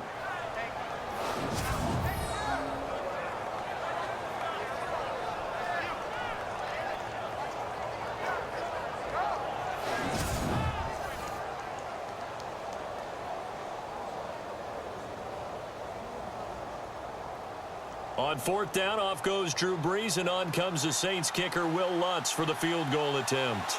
From the left hash, a chip shot here. And Lutz puts this one through. And they have regained the lead. So the drive takes them inside the 10, but it ends with just 3. And a nice job defensively to rise up and make sure they didn't get in.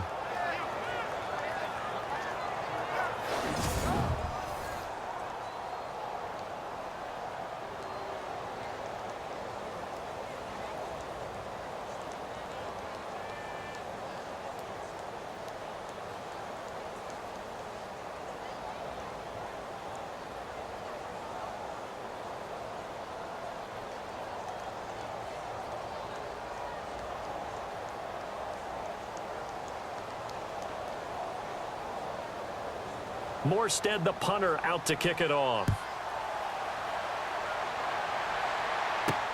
This fielded at the 2. And he'll take this across the 25. Couple extra yards up to the 27-yard line. Now the Cowboys offense heads back onto the field.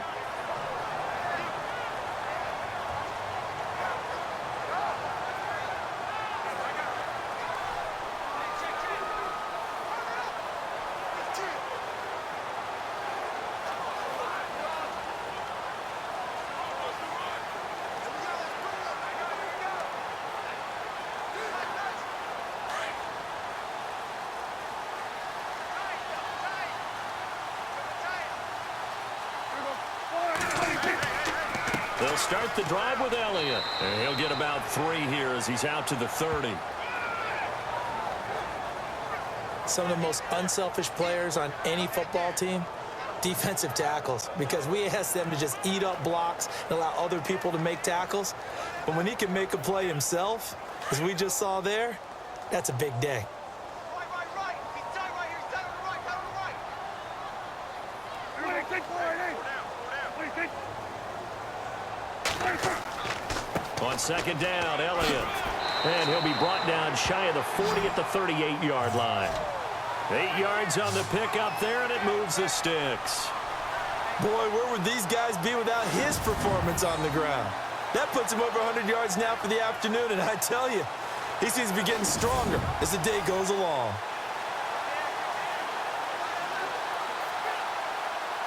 So here we go, 1st and 10 now.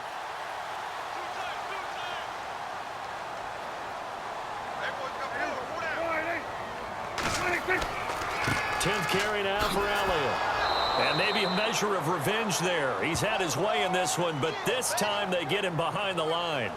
It's a loss of a yard there, and now 2nd down. Well, Brandon, he's had a great day, and sometimes that just happens. It is the NFL. They will make some plays against you.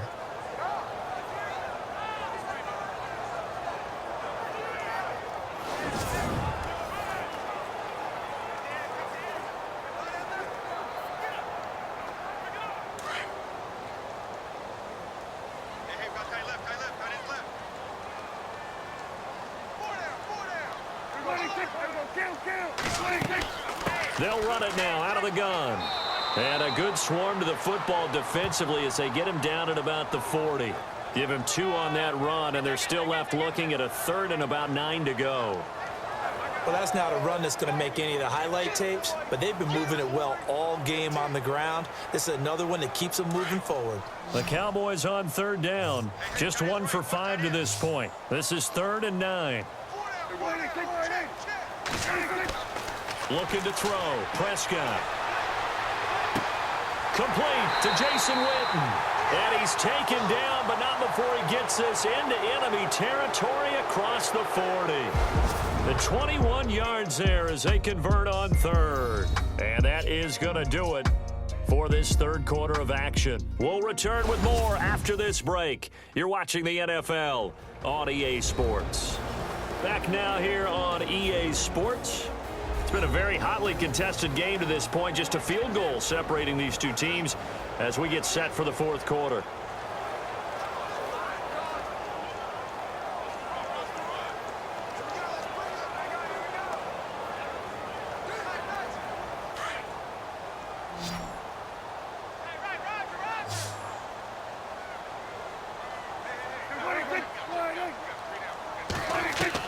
Prescott on 1st down. And no escaping this time as he'll go down. They got him for a sack. Alex Okafor in there to bring him down for a loss of 7. And no matter what the situation, the O-line just hates that because they feel like they didn't protect little brother back there, right? Man, that's just so difficult for them because just think about every single play. When you decide to throw the football, you're dealing with some of the best athletes on the planet. You talk about guys, if they weren't playing football, they'd be starring in the NBA at power forward. It's a really difficult task.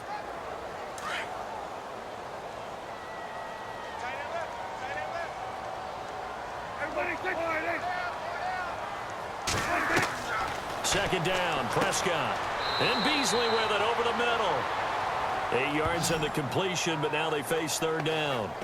Slant route's effective no matter who's running the route and catching the ball. But when you have a receiver of that stature, you have to be a little bit more precise throwing it. You don't have the same catch radius with the bigger targets.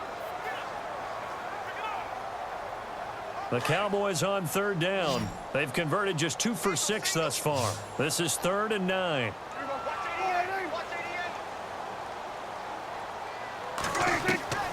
From the shotgun, it's Prescott. And no escaping this time as he'll go down. They got him for a sack. Cameron Jordan in there to drop him for a 6-yard loss, and that'll lead to a 4th down. Now, that was just absolute perfect man coverage. Nowhere for them to go with the football. Led to a sack. And that's really difficult to do in today's NFL with all these gazelles running around that you're trying to cover in the secondary.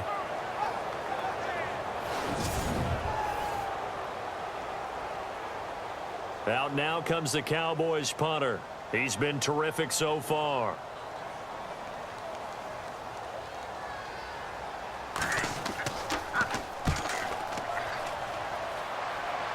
And it's out of bounds. Now we'll see what the side judge says. He says out at the 8-yard line.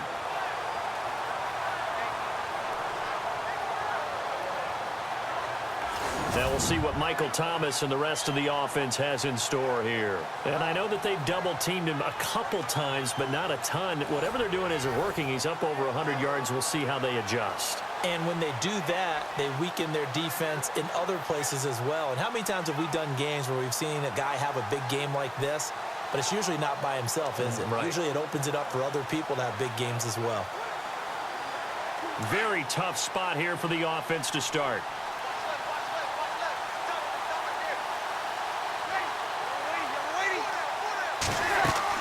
Here's Peterson as they begin on the ground. And he's going to be taken down here at about the 10. Give him a couple on the carry there. 2nd and 8.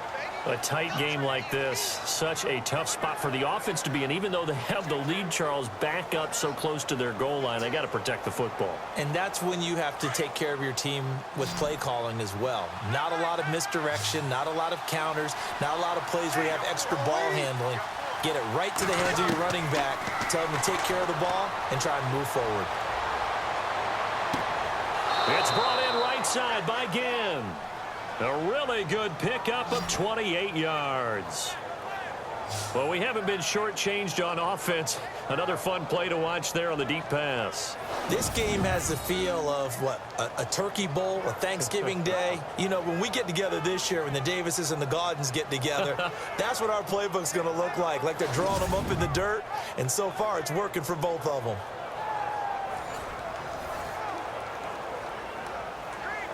Fresh set of downs here.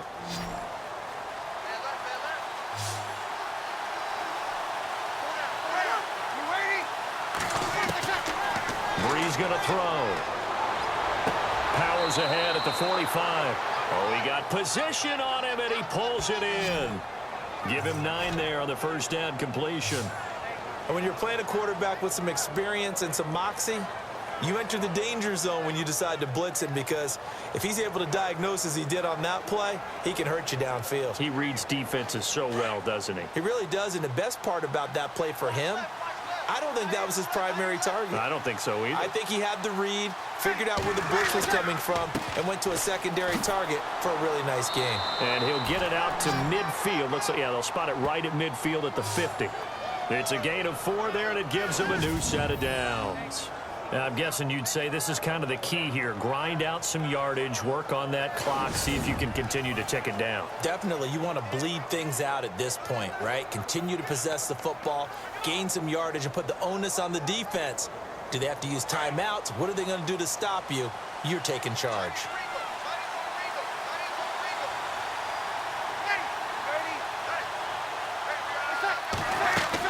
They run again on first down. Peterson. And he'll get this into enemy territory, but not by much, as he's down to the 48. 2 yards on the pickup there. It'll be 2nd and 8. Offensively with the lead, you want to run the ball, keep the clock going, but you also want to still kind of be in attack mode too, right? So how do you do that and not come back on your heels? Yeah, think about all the practices we've watched where they have that tempo period to go over things just like this, where they describe the scenario, tell you what they're looking for, and make sure that they're still attacking, yet at the same time not going so fast as to leave too much time on the clock. And he gets it inside the 35 and just shy of the 30. 17 yards on the pickup there, and the drive will continue. Well, if you do read man coverage, Brandon, the drag route's a pretty good one to run against it because you're running away from people on it.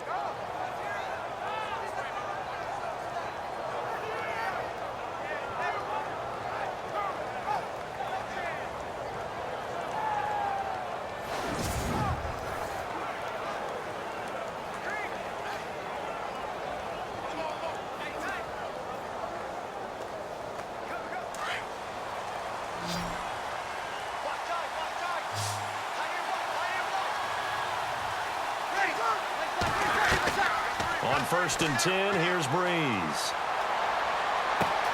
Throwing for his running back, and he's got him complete. And taking it to the 15-yard line before he's brought down. Back-to-back gains of 17, and they are really on the march now. It's a first down. So many times you hear today's NFL described as a space game. Get your best players into space with the football in their hands. That's why sometimes you just swing it out to your runner, get him out in the flat, and let him have a chance to make people miss an open field.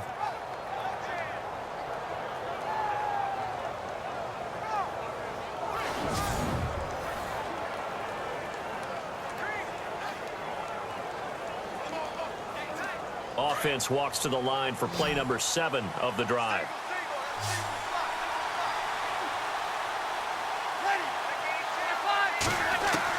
From the red zone now, they'll look to throw. Left side and caught by Flainer.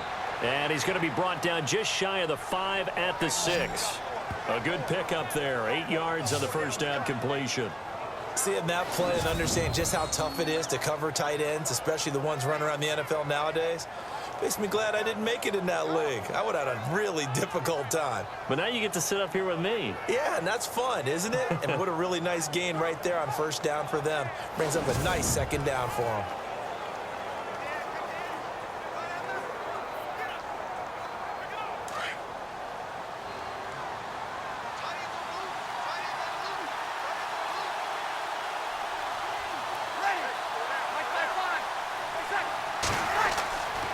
Again, they'll throw with Breeze. The quick slant caught. And he is into the end zone. Touchdown, New Orleans. Kobe Flainer, a beast in the red zone with his 2nd touchdown of the game. And the Saints now add 6 to their lead. In order to lead in a game, you're going to get plenty of contributors, but that's his 2nd touchdown catch of this game. He's one of the key guys in this one. And you better believe he'll be looking for the hat trick here as this one continues to go. Lutz to try to add the PAT.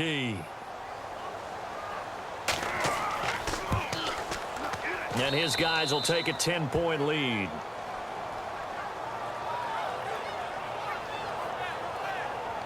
That time, a 9-play drive. And it ends with a touchdown for New Orleans.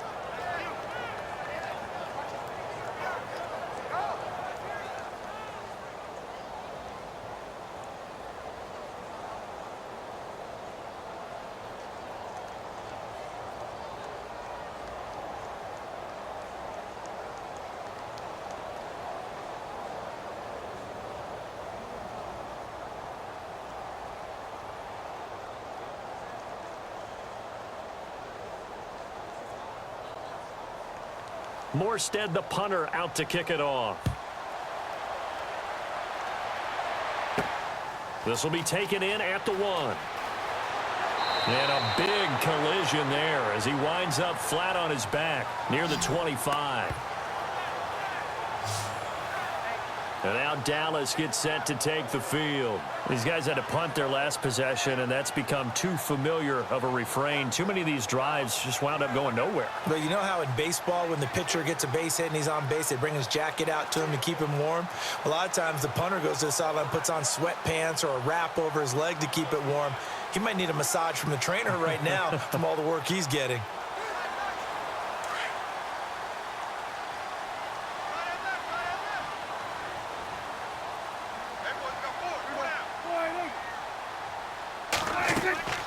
They start on the ground with Elliott. And he'll take this up near the 35, maybe the 34. A nice run there, 9 yards, and it'll be 2nd down. Oh, that's one to warm the hearts of all those old school football players, isn't it? Tough, hard, gritty run, got behind his pads, bowled over a few people. Look at that one, right up the gut. So up through 3 quarters, no reason to lighten up now.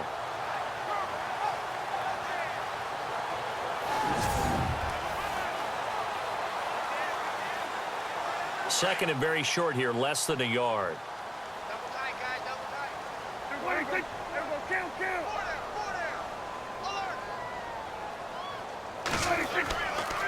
A give to Elliott running left. And maybe a measure of revenge there. He's had his way in this one, but this time they get him behind the line.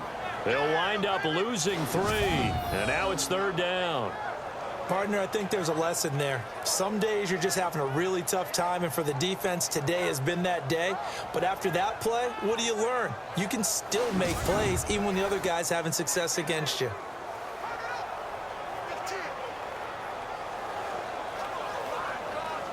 The Cowboys on 3rd down, lacking much success, just 2 for 7 to this point. This is 3rd and 4. Here's Prescott. Now they set up the screen. That's complete. Look at the spin. Balance. And he will have the 1st down as he's brought down up near midfield. He goes for 18 there as the drive will continue. You cannot write these guys off just yet, not with a quarterback like that under center. You mean it actually crossed your mind with him running the team that you could actually maybe write this game off? Not yet. Not a chance. Not with him. We've seen it too many times.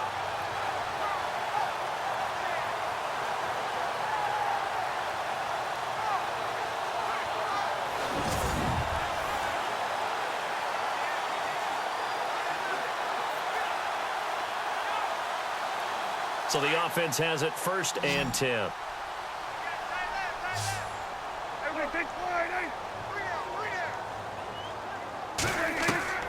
Out of the gun. Here's Prescott. He hits Beasley right side. And they'll get him to the ground, but he got all the way down to the 30-yard line.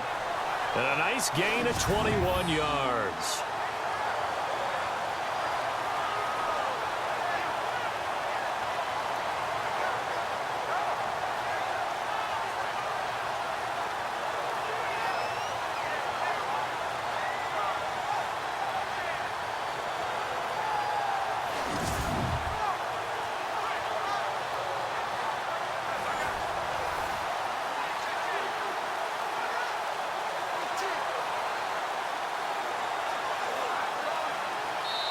Time for a break.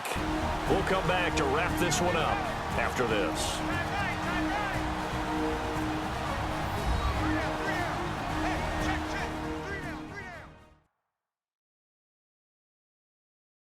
So the Cowboys in possession of the football here as we get you reset. They've got a 1st and 10 as they search for a late score.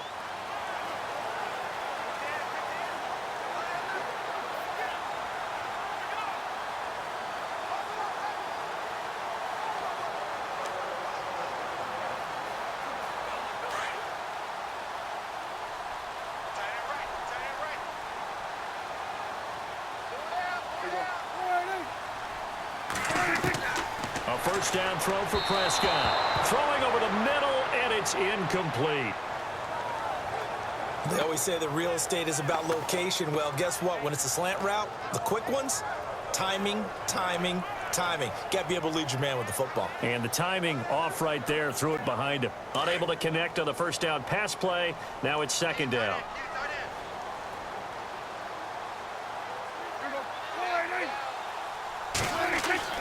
Prescott. His throw incomplete. That one didn't quite make it to the target, but that's not always a function of the strength of the arm of the quarterback, is it? Sometimes there's just too much pressure there. In any case, the ball doesn't arrive. This offense was on the move. Now 2 straight incompletions have them looking at 3rd and 10.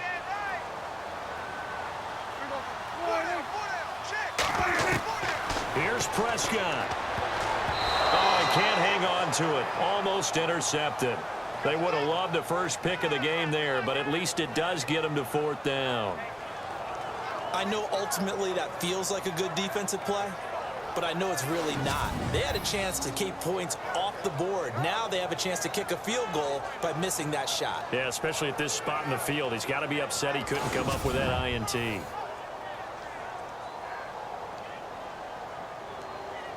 So on 4th down, out trots the kicker in a big spot here. He made his first, this from 47 yards out.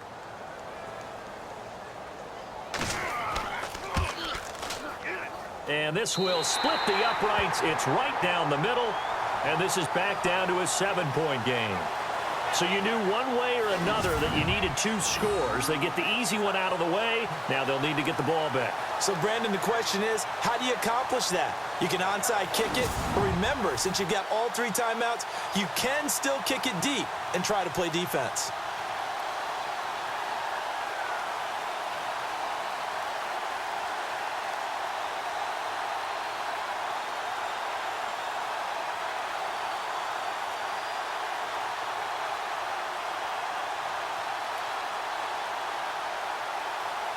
Now, after the field goal, Bailey will kick it away.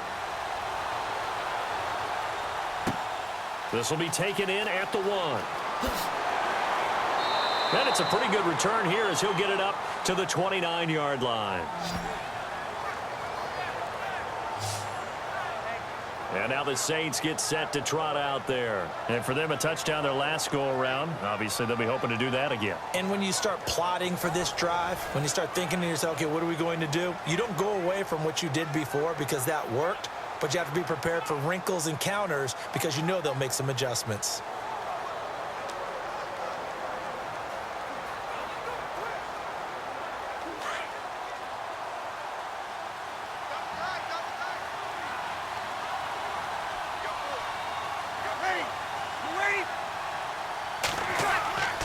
They start the drive with Peterson. And he'll be tackled at about the 35. And now a timeout called by the Cowboys defense. It's just their first. They've got 2 more to use here in the final stages.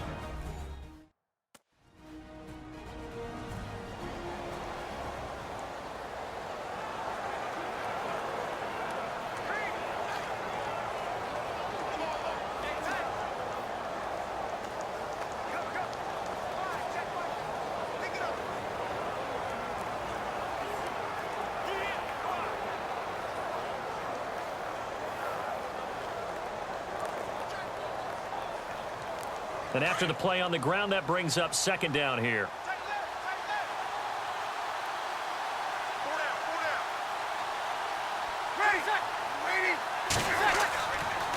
Another tote for the workhorse here this afternoon, Peterson. And Peterson, what happened? He lost the football. And now the Cowboys are going to call another timeout. That'll leave them with just 1 remaining in this 4th quarter of play.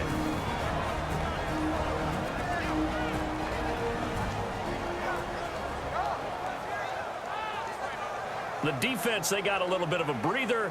Now they're back and set as we resume play.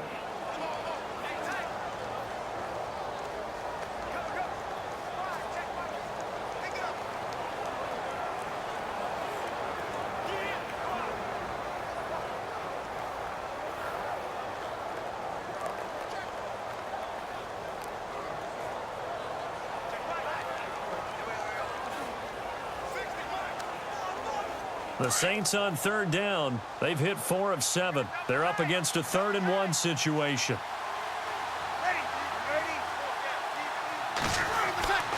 They'll run it. Here's Peterson. And he's got a 1st down as he's up to the 48. And play is stopped here. Timeout.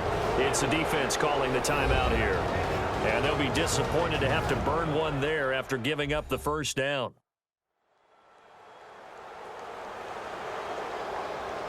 All right, so the timeout over and all 11 men back out onto the field for the defense.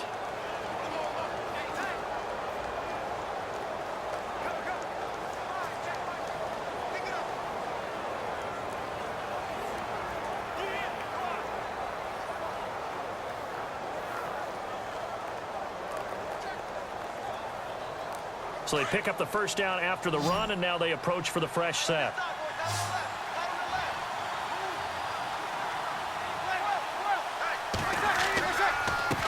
Now a run with Peterson.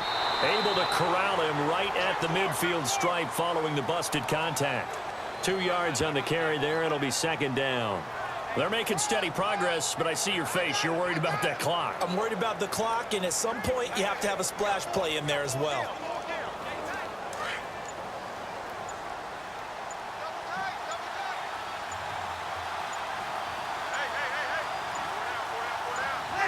The Saints in victory formation now as they'll take the knee.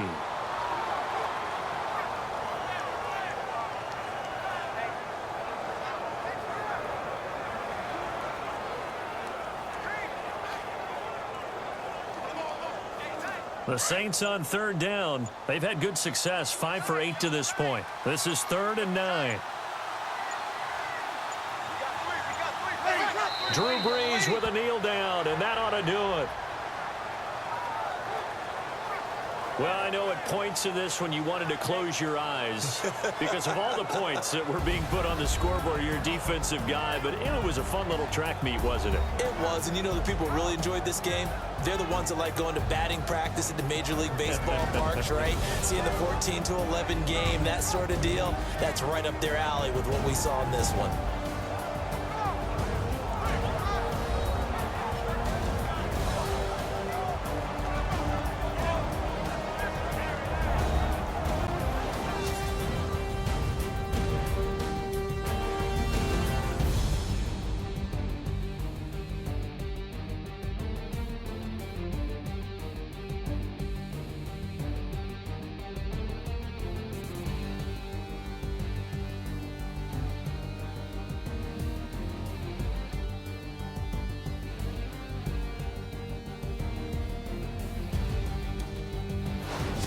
So that's a wrap for Charles Davis. I'm Brandon Gaudin, and this has been a presentation of the NFL on EA Sports. For more, check us out at easports.com. So long, everybody.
Hello, everyone. I'm Larry Ridley. Welcome to the NFL on EA Sports. The time for talk is over as we are just mere moments away from the Super Bowl. Two teams now have a chance to prove they are the best. It's the Falcons going up against the Patriots.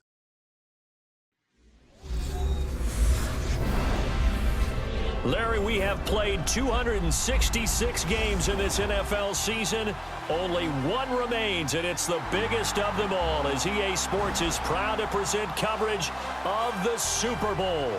Coming up, a rematch of Super Bowl 51, as it'll be the AFC champion New England Patriots taking on the champions from the NFC, the Atlanta Falcons. With Charles Davis, I'm Brandon Gaudin, and it is our extreme privilege to be on hand for the Super Bowl. And I can't help but look down on this field, partner, and think about the history of this game and all the great players, all the great teams that have stood on the field for this moment. So special. This game is so historic that while we call it the Super Bowl now, that wasn't even the name of the first couple. It's the AFL NFL World Championship game before the Super Bowl really took hold. And think about the Green Bay Packers winning the first two that got us kicked off and started towards where we are today. And with the whole world watching, at the end of this game, at the end of tonight, one of these two sides, they get to etch their name in NFL immortality. No doubt about it. They hold up the ultimate symbol of victory in this league, the Lombardi Trophy.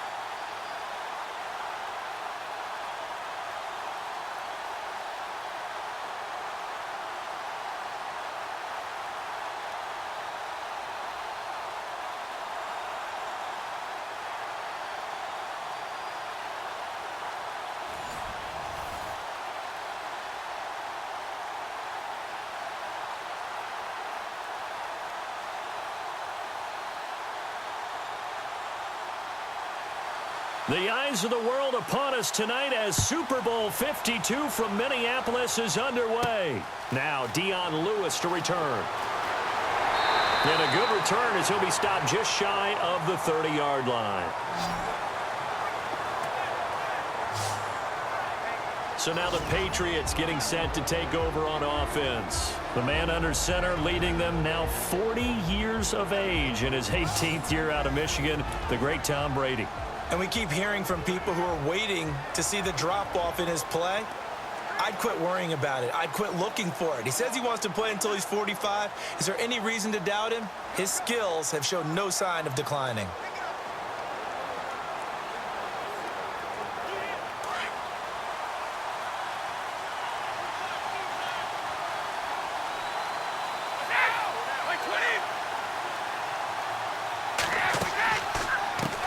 Now a carry for the shifty Dion Lewis.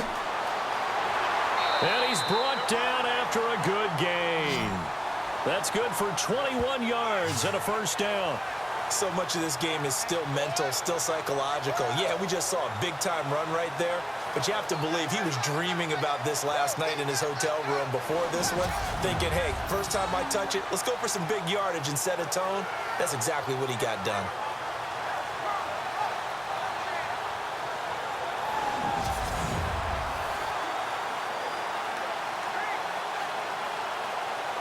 First down and 10 now for the offensive group.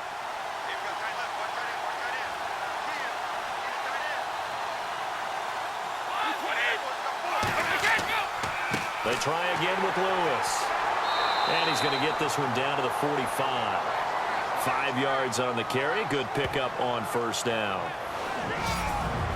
Now let's give you a look here at the New England offense. Well, we all know that Rob Gronkowski is one of the premier tight ends in the NFL, but what makes him that way is the size. We see that. The ability to run. He's faster than a lot of wide receivers. The agility. He's almost like a power forward in basketball. And the competitiveness. When that ball is released, he decides it's his and no one else's.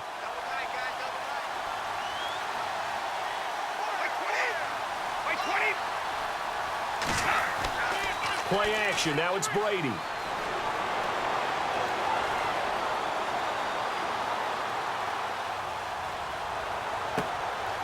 Throw complete right side to Cooks. And he's going to be taken down, but not before reaching the 15-yard line. Give him 30 yards there. I don't mean to jump in on you, partner, but they didn't waste any time getting downfield, did they? I mean, a nice big play there. 3 plays, 3 successful plays in plus territory. Now this defense on its heels a bit. It seems like they had something targeted there, doesn't it? It's like, okay, we've got a matchup we like coming right out of the gate. Let's go ahead and get right to it.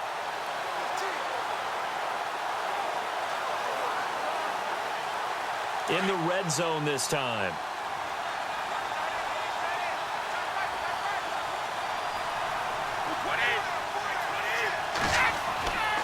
Brady gives this one to Lewis.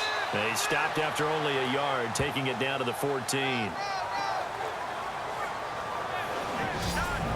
The starting defense for the Falcons. Deion Jones may be undersized at middle linebacker by traditional standards, but in today's game, he's exactly what you're looking for. His speed allows him to outrun many blocks, get underneath them, and make plays against ball carriers and quarterbacks. Also has the ability to drop into coverage. Had a 90-yard interception return for a touchdown in 2016. His speed has been a real key for Atlanta's renaissance on defense.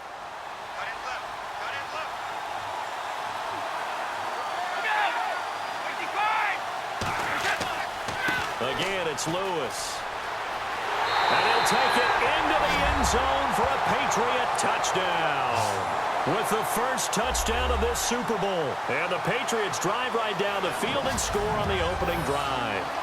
And I'm sure for these guys, the break from the conference championship to the Super Bowl seems so long. To get out here and score that first touchdown has to take some tension out of the game. Oh, I love the point you just made about the gap between. Think about the pressure that is built in the interim. To come out and get the first points in the Super Bowl, fantastic for the team. Now Steven Gostkowski on for the extra point. And he gets it to make it 7-0 Patriots.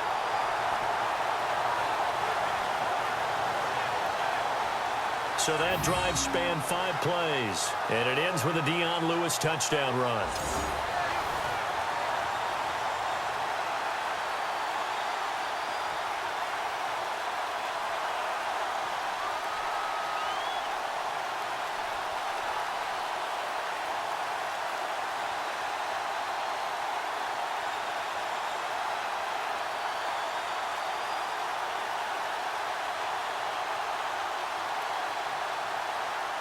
Gostkowski now out to kick it away.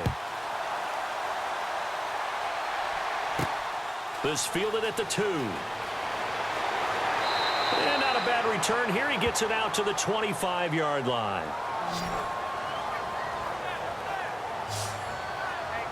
So here come the Falcons now to get the football for the first time. They'll be led out by a man looking to make amends for a tough loss in Super Bowl 51, making his second Super Bowl start, the 2016 NFL MVP, Matt Ryan.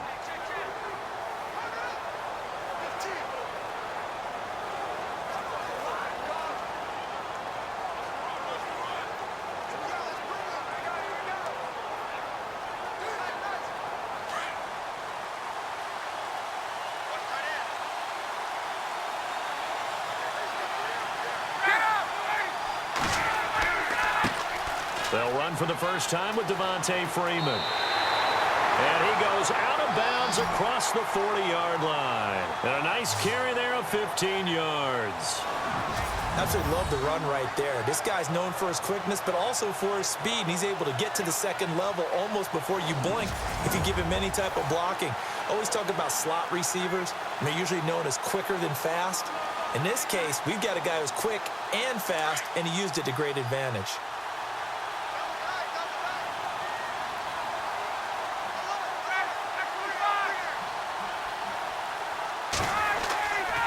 Freeman again, a first down carry. And he'll be taken down, but not before he gets into enemy territory. 12 yards there as they move the chains. That's another nice run, and I have to tell you, some of the coaches that I played for, their philosophies were always different when they see a guy running the ball well. Some of them wanted to immediately go to play action and throw it now because it's wide open. While other coaches said, you know something? Until they stop him, that big boy's going to keep getting the football. And that might be the direction that they're going to go right now.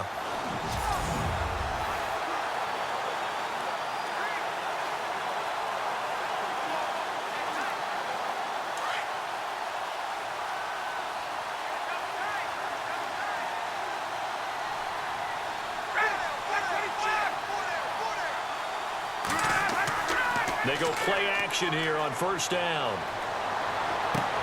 And this one complete to Levine Toilolo.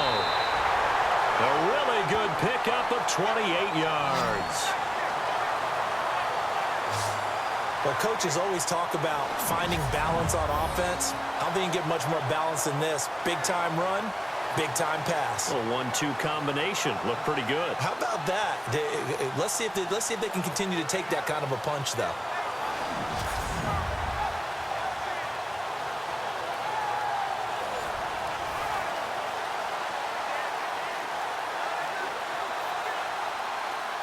Offense comes to the line now, 1st and 10.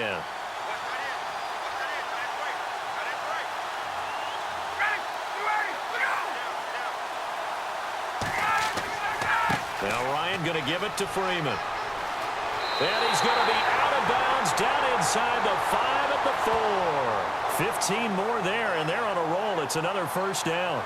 They're making it look easy out there. Another first down. So far on this drive, let me do this little bit of math here. 4 plays, 3 first downs. That's a pretty good recipe for success.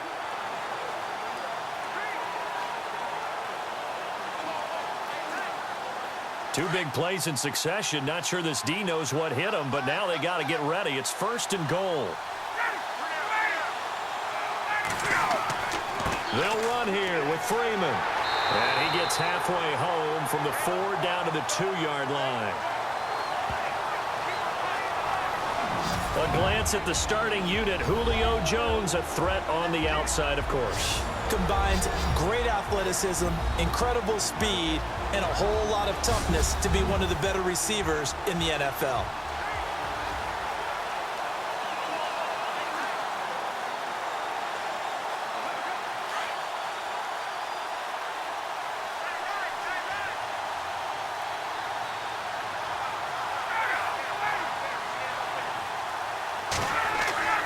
They'll look to run with Freeman.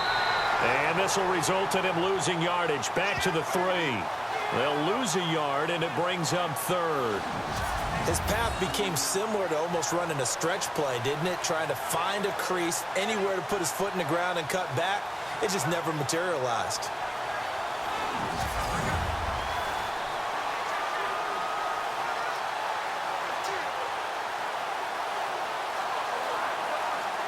From back at the 3 now. This is 3rd and goal.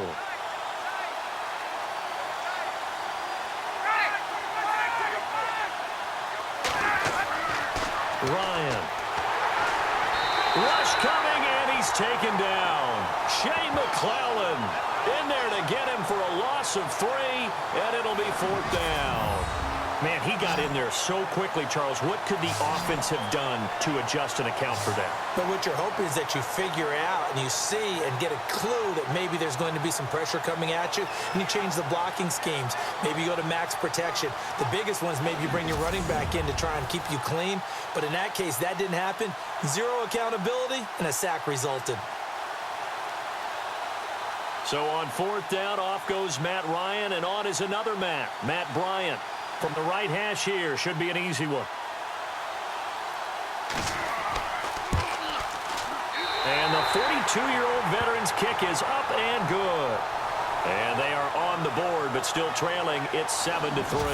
It's good to be the kicker for the top offense in the NFL, and Matt Bryant was that in 2016. Led the league in scoring with 158 points, but boy, does Atlanta find him valuable. So dependable and clutch. And he's been valuable in this league for a while. Hard to believe he's been around since 2002.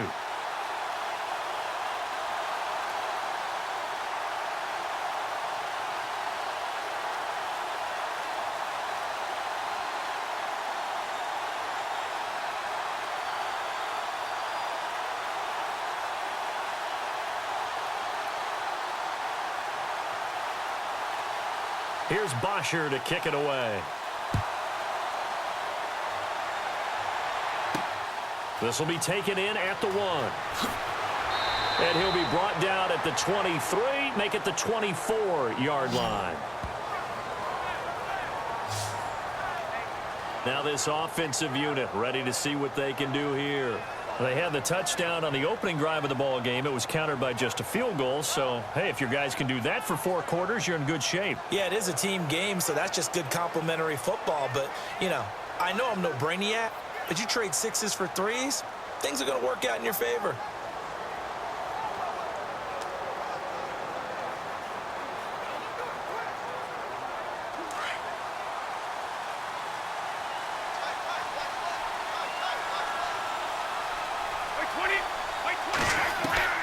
Brady now on 1st down. And they're able to get this one across the 35. That one good for 13 at a New England 1st down. The former 7th-round pick, Julian Edelman, just continues to have such a productive career. And has made himself into a receiver. Remember, he was a college quarterback, and not just a productive one, a very good one. At Kent State, right? Yes, a great leader, a guy who could make plays with his feet and his arm.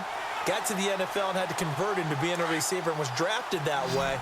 And that conversion, oh boy, it's been good.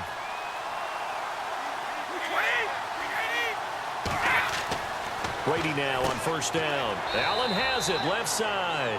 5 yards on the catch there, brings up 2nd down.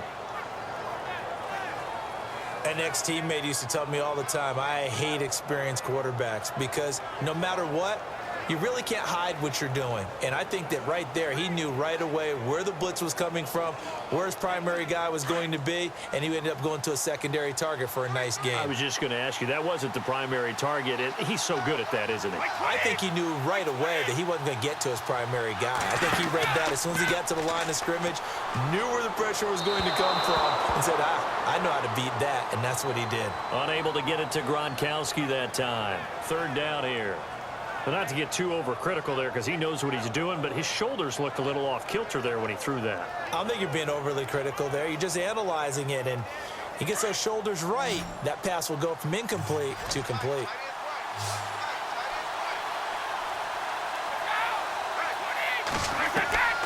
Again, it's Brady. And he'll have his man. That's Edelman.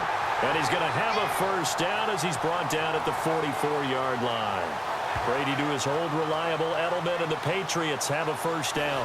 And defensively, they were in zone coverage there. Do you have to be a little careful? You're losing playing against a good quarterback like he is to not play too much zone? Yeah, you have to be careful about how much time you're giving up. I think it's a good point you just brought up. So maybe if you still want to play zone, you go to a zone blitz scheme. And you can drop anyone out of your defensive front. Defensive end, defensive tackle. It doesn't matter. You just exchange someone to bring more pressure towards the quarterback and still try and cover downfield. On 1st and 10, here's Brady. And he is out of bounds inside the 30. Another big hitter there. This one good for 18. Well, there it is, partner. Brady to Gronk, their first connection of the game. You think those two often in sync? I don't think there's any question about it. And look, we know Gronk has a whole lot of fun, but he's deadly serious about his football, as is Tom Brady. Two great competitors, two fantastic players. Well, the offense lining up 1st and 10.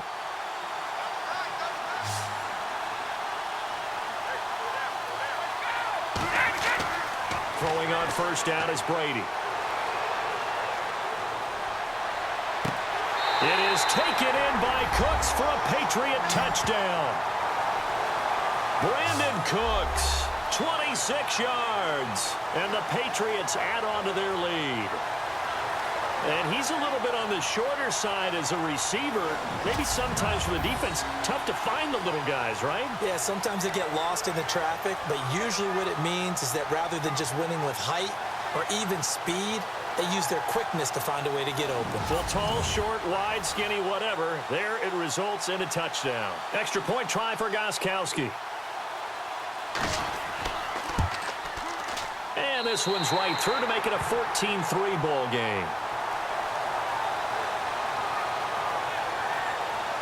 That time a 6-play drive, and it's finished off by a Pats touchdown.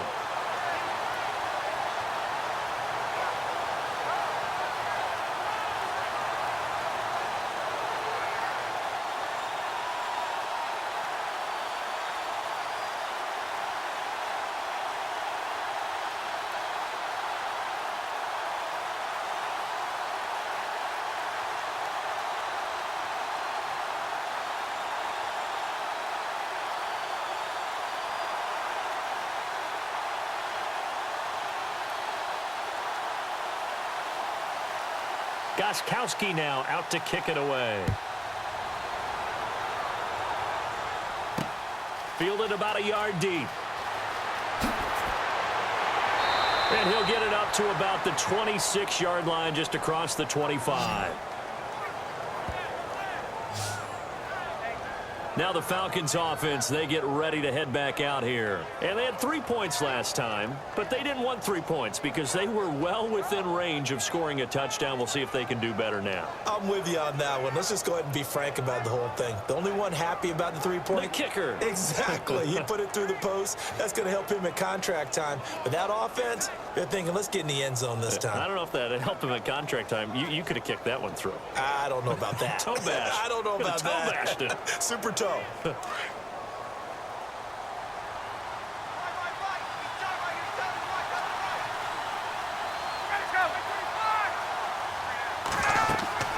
drive will start with a carry by Devontae Freeman. And he powers his way up past the 30.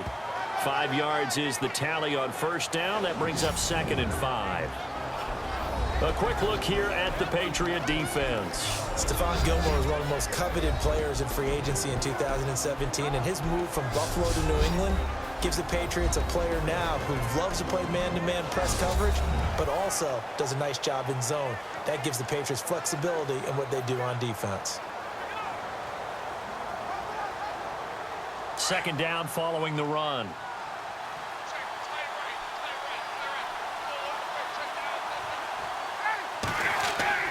Now Ryan. Incomplete. And there was a good opportunity to just went awry there. A drop pass. I guess that's why they call them running backs and not catching backs.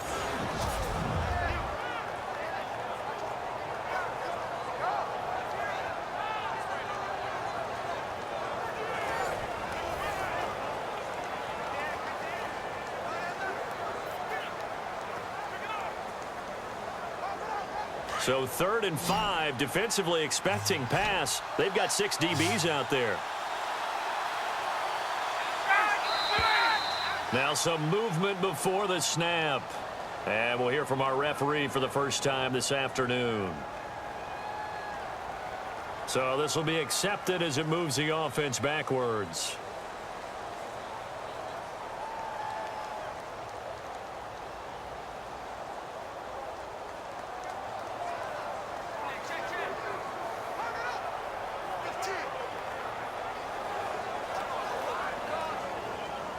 An extra corner on the field for New England here on 3rd down. Yeah, another DB.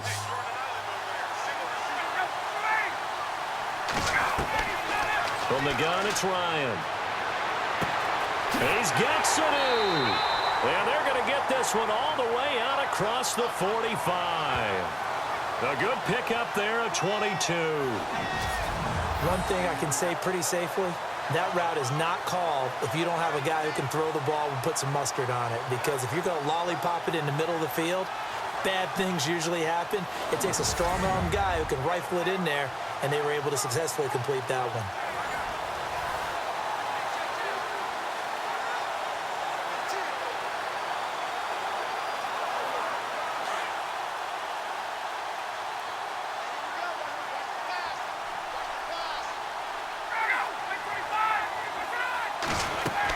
This is Freeman on 1st and 10. And he'll lose yardage here. Back at the 47. That's going to go as a loss of a yard, and it'll be 2nd down. Well, forget about finding a lane there. He barely had time to look up before he was planted in the backfield. Probably fortunate he was able to hold on to the football.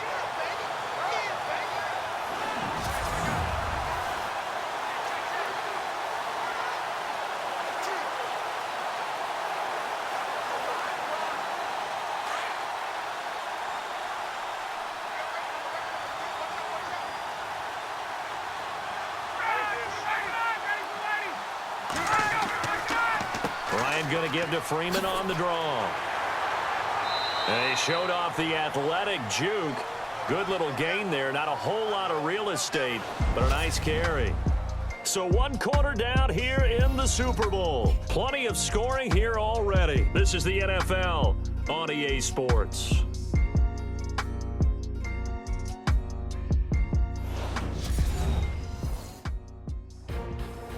Alongside Charles Davis, Brandon Gaudin, it's the Falcons in possession to begin quarter number 2. And they're driving, but they come up on a 3rd and short here.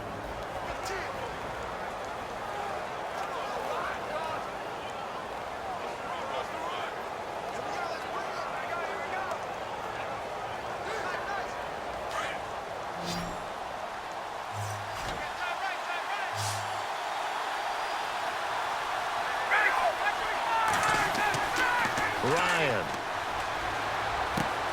swings it out to the flat for Freeman.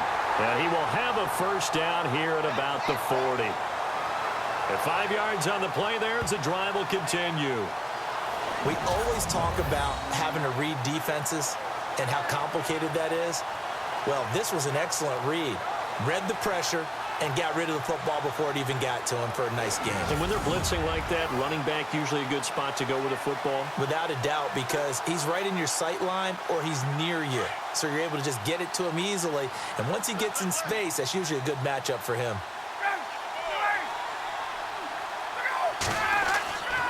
Ryan on the handoff. It's Freeman. And he'll take this one down to the 36.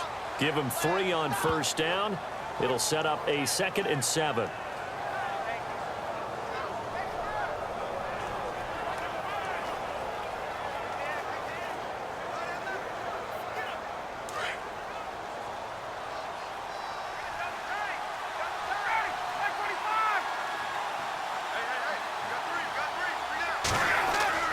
Off the play fake to Freeman. It's Ryan. Caught on the right side by Jones. A really good pickup of 28 yards. And that's the connection, Ryan to Jones, that this defense obviously has to key in on. Certainly feels like they got the party started with that one, doesn't it? And when those two get in sync, it just scares the heck out of defenses because he can hit Julio Jones in a short zone, and he can take it the whole way.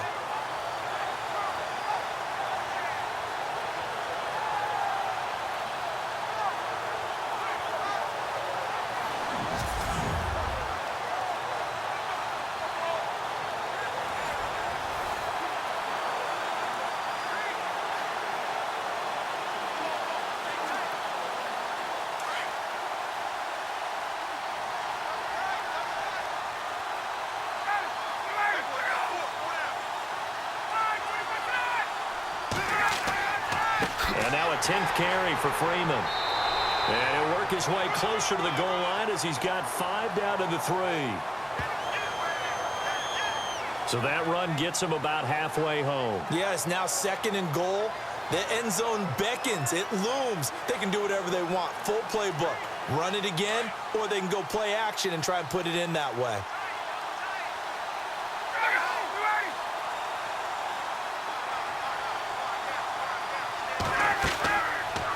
Again, it'll be Freeman. And after the good game last play, this time they say, as he's going to be stopped behind the line of scrimmage. And they'll lose a yard that time, and that's going to lead to a 3rd down. 2 straight shots on the ground. Now on 3rd, do you go to the air?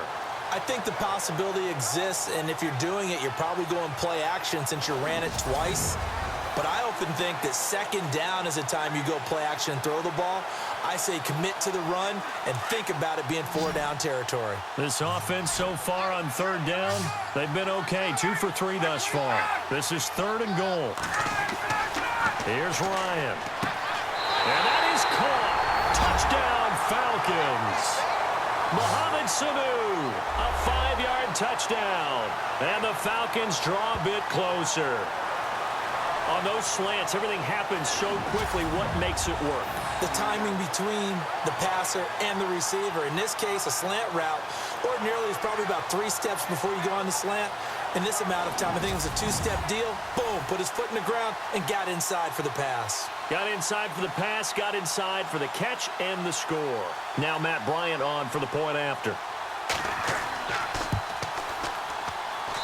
And he's got it. That cuts the lead. It's now 14-10. A pretty long drive that time. 11 plays all told. And the end result, an Atlanta touchdown.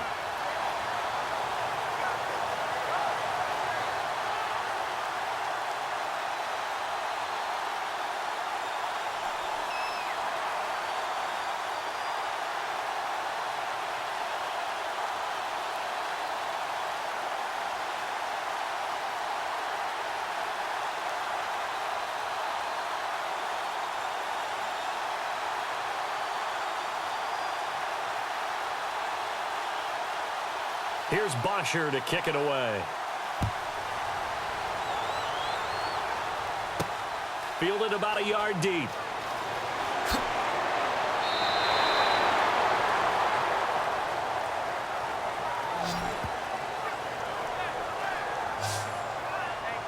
All right, let's discuss Dion Lewis as he gets set to go again. He's over 40 yards here in the 2nd quarter. Been nice and effective for them, hasn't he?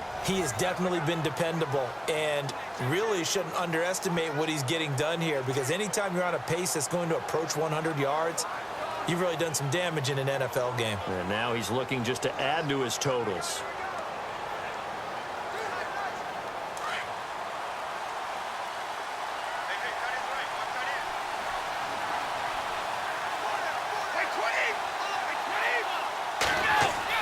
They'll start things on 1st down with Dion Lewis.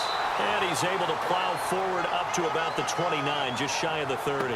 Give him 5 on the carry there, and it'll be 2nd down. Partner, I think from our experience together, we have learned that most offensive coordinators are going to tell you, if I'm going to run the football on 1st down, I've got to get at least 4 yards. They got 5 here. They've got to feel pretty good about that one.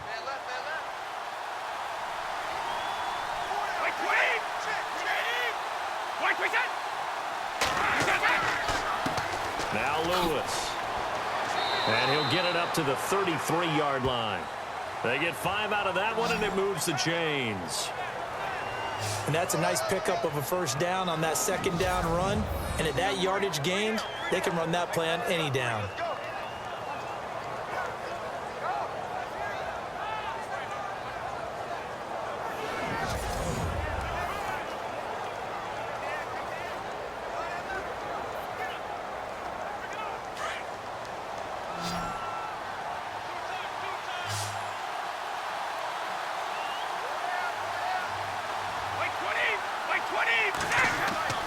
Now a play fake here on 1st down. Gronkowski's got it on the crossing route. And he's going to get this all the way down inside the 35. A very nice pickup of 33 yards. Yes, Brady to Gronk. You think these two are in sync? Without a doubt. And look, they both understand what they can do for each other. Gronk knows if he gets open, the ball's going to be there. And Tom Brady knows what a great security blanket Gronk is. When all else fails, you find big 87.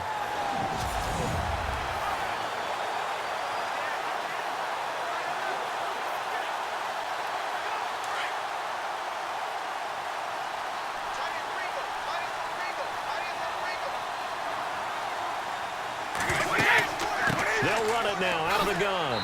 Works his way inside the 30 on a pickup of 4. Not a run that you're going to write home about, but still a good first down run. That's what an offense calls staying on schedule. 3 to 4 yards on first down, you're set up very well for the rest of the drive.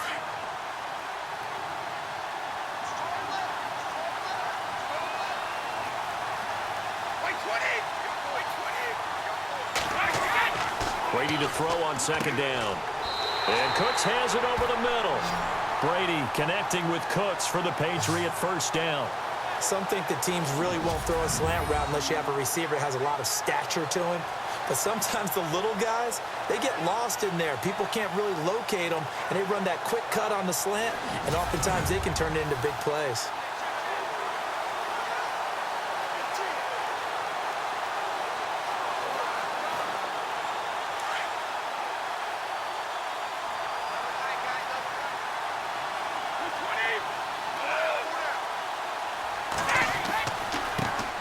This is Lewis. And down inside the 15, shy of the 10. A 10-yard pickup, and it's enough for a Patriot first down. Now, this is an example of breaking down a defense, because on a lot of these runs, he's getting past the point of attack, and guess what he's doing? Forcing the secondary guys to have to make a lot of tackles.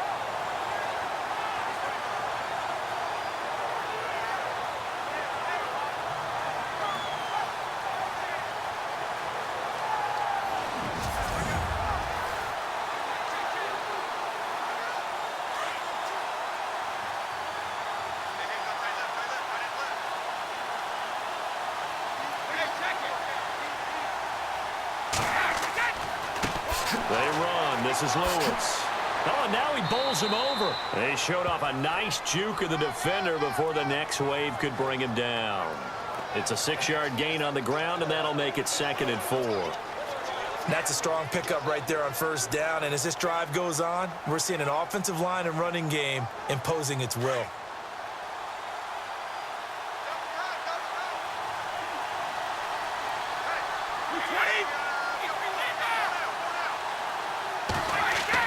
Now Brady throwing on second down. And he's going to get into the end zone. So cue up the Gronk spike. It's a Patriot touchdown. Rob Gronkowski, a 5-yard touchdown. And the Patriots add 6 to their lead. A good tight end is a heck of a weapon for any quarterback, especially when you're able to create some mismatches. Sometimes they work against a linebacker. Sometimes they work against a smaller defensive back. But when they find it, they go to it, and it often results in touchdowns. It's good, and it's 21-10.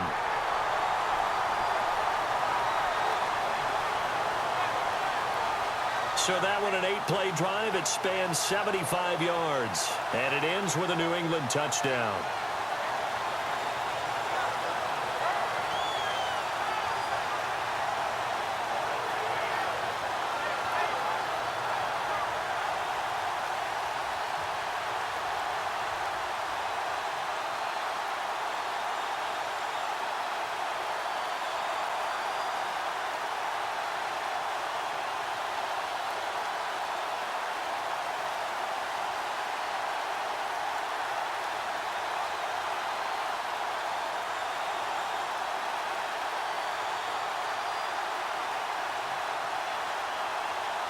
Gostkowski now out to kick it away. On the return, here's Justin Hardy.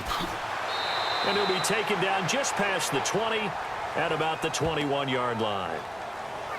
It's player spotlight time, and we focus that spotlight on the quarterback, Matt Ryan. And I don't know what more they need to see of him than what we're going to see in this player montage. He's been great. Why aren't they winning this game, I guess, is the question. It is a good question, isn't it? Remember the time we spent with them in practice beforehand and had that little twinkle in his eye where he thought, hey, we can get some bombs in this game. We can get deep, and that's exactly what's going on.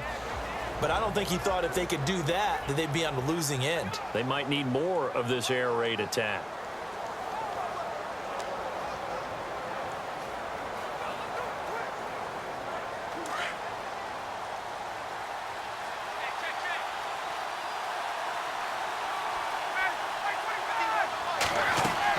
They'll run with Freeman here to begin the drive.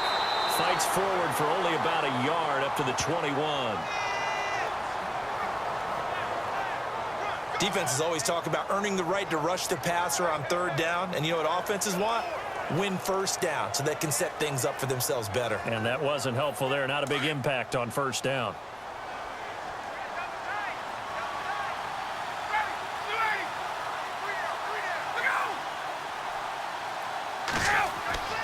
On second down, Freeman. And he is met at the line of scrimmage, and he goes down right there. No gain on the play there, so that doesn't help. Now they're looking up at a 3rd and 9 situation.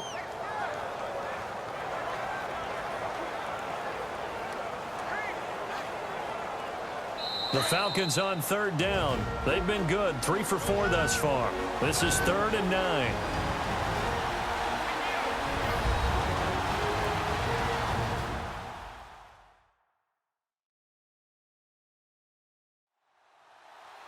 A reminder, coming up at the intermission, we'll get highlights of this Super Bowl from Larry Ridley and the crew in Orlando with our EA Sports Halftime Report.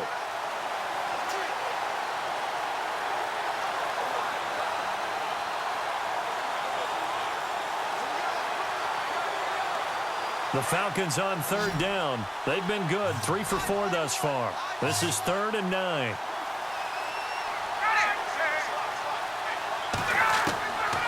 Out of the gun, it's Ryan. Connects with Sanu right side. And he gets it to the 34. Good enough for the first. Ryan to Sanu, good for an Atlanta first down. Now Ryan on first down. Drops it off for Coleman. And getting this just shy of midfield, they'll spot it at the 49. 15 more there, and they're on a roll. It's another first down. They run the play fake to Coleman. Now Ryan. And he is out of bounds, just a yard or two shy of the 30. Chewing up big yardage. Another nice gain there. This one goes for 20. Let's make this one simple. What a catch, especially the finishing part of getting his feet in bounds, toe tapping, and, of course, foot dragging. A little tapestry, if you will. Oh, I like it. So a challenge coming down from the booth, and that's where these challenges come from, of course, in the final 2 minutes of the half. Yeah, now we're going to New York, right? That's command central for the officials. They'll talk, they'll take a look at it, communicate with the referee at the game site, and issue a final decision because they do have the final call now.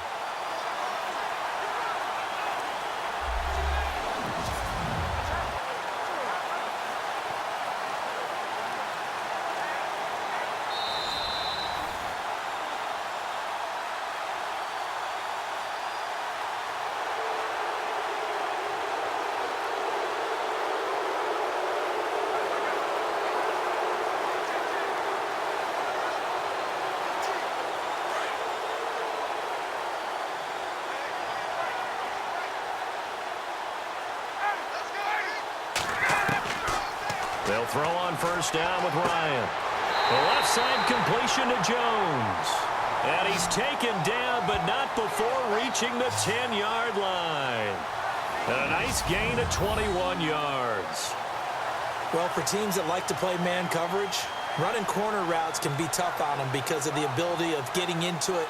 Sometimes you're squaring it off. Sometimes you're just rounding it. Sometimes there's a fake. Sometimes there's not. That makes it very, very difficult for a DB to stay with it.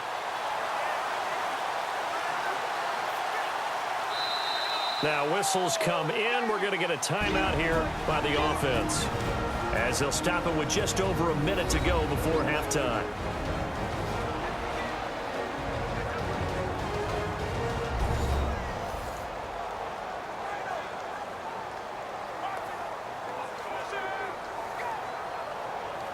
And welcome back, the offensive unit. They took the timeout, and now they get set to line up as we resume action.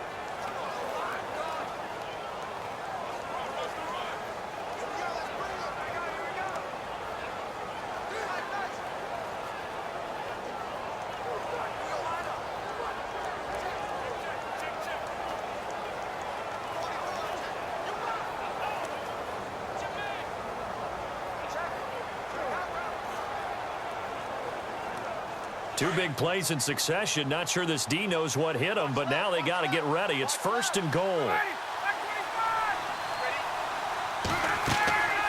Ryan leads with Freeman on the draw.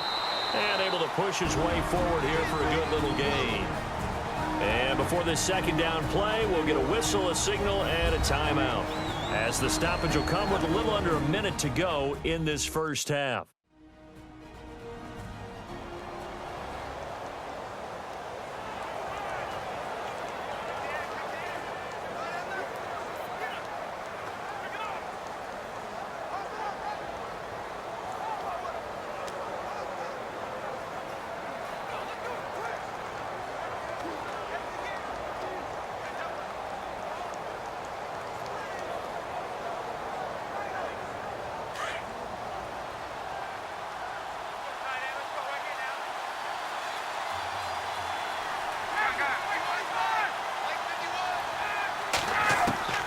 On second down, here's Ryan. And he just chucked that one out of bounds, out of everyone's reach. Maybe a wise call not to take a sack in this part of the field. It brings up 3rd down. Those throwing windows get a lot tighter near the end zone, don't they? And here's the thing. You already probably have 3 points in your hip pocket. You force a throw here and give up an interception, you come away with nothing. Especially tough in the middle third of the field where he threw that one.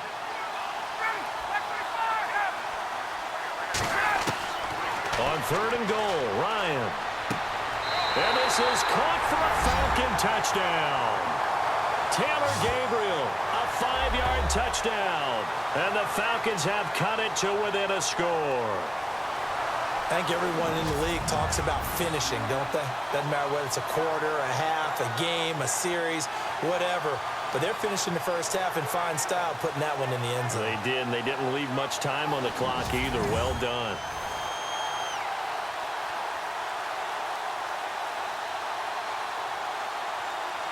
Here's Bryant for the extra point.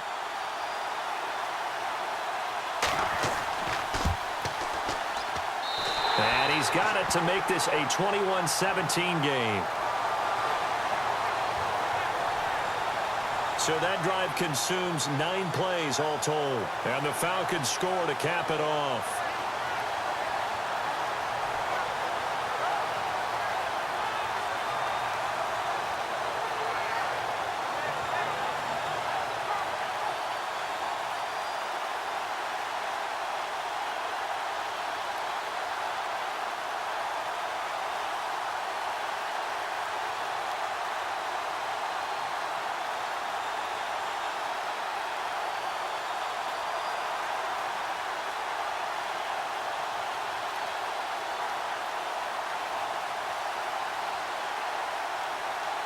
Here's Bosher to kick it away. Danny Amendola on the return. And good starting field position. He'll get this one all the way up to about the 35-yard line.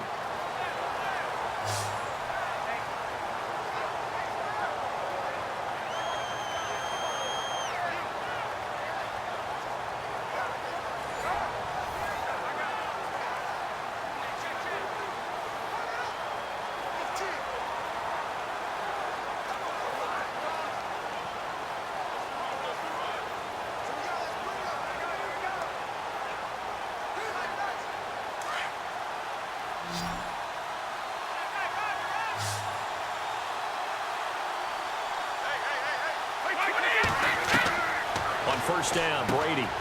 And that's complete to Cooks. And he'll be brought down right at the 45-yard line. Now, before this second down play, we'll get whistles and a timeout as they stop it here with just under 40 ticks to go in this first half.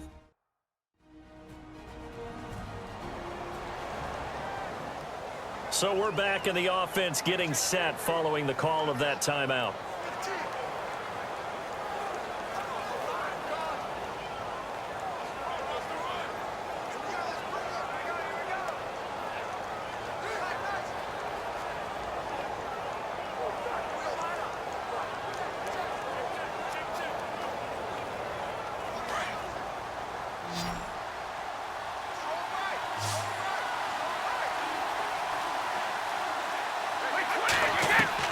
On second down, here's Brady. Over the middle, Julian Edelman. It's complete. And now before this first down play, we're going to get a timeout here, as the clock will stop with 33 seconds to go in the first half.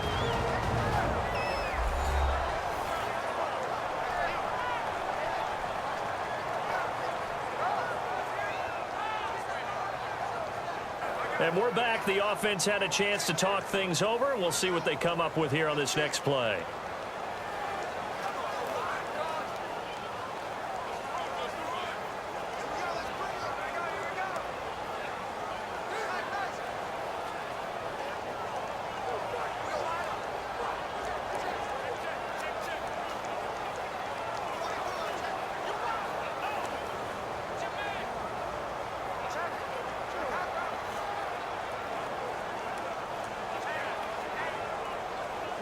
So here we go, 1st and 10 now.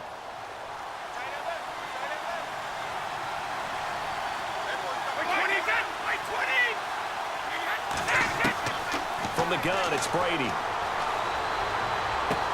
And he'll maybe get back to the line of scrimmage, but no more than that. No gain on the play there. It'll be 2nd down. And that's when it's fun to play defense. When you're able to diagnose a play right from the beginning, get all your guys to the football and spill the play, that's when you have a lot of fun playing on that side of the ball.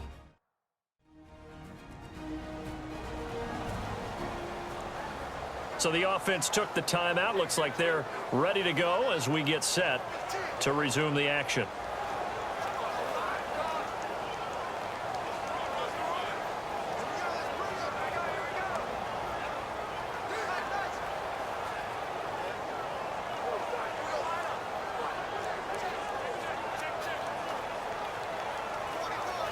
So 2nd and 10 here. Easy. Again, they'll throw with Brady. Dumps it off to Lewis. And this time he's able to take it down to the 42. It's a gain of 7, and just like that, it's 3rd down.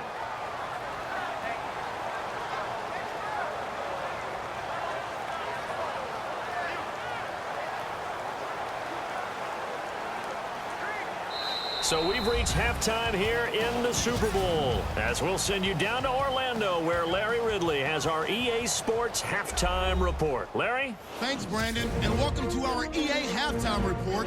I'm Larry Ridley. On the biggest stage, both offenses have been able to avoid turnovers. In a close game, though, if there is a turnover in the second half, it may be the thing that's remembered forever.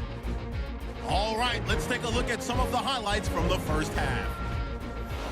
Patriots have it on 2nd and 5. Quick pass and completion to Brandon Cooks. And he'll end up at the 15-yard line before being tackled. Same drive. Lewis has got it off the left side here. And this 5-play drive goes for a touchdown as they get out to a 7-0 lead. 1st and 10. It's Brady with the completion over the middle. And this play will go for 6. Patriots push their lead to 11. Falcons on 2nd and 7. Pass will be completed to the sideline. And he ends up at the 9-yard line before he stopped on the play. Falcons now later on the drive. The pass will be completed into coverage, and it will be caught for the score, closing that gap to 4. Patriots now late in the second quarter. Gronkowski is able to get open here, and he capped off the long drive with the TD. Pats push their lead to 11. Still late stages of the second. Quick pass and completion is made here, and he'll end up at the 10-yard line before being tackled. Staying late in the half. Ryan's got the completion from the gun. It ends up working for a touchdown. The Falcons cut the deficit to 4. And with that, it's time to head back to field level as we're just one half away from deciding a Super Bowl champion.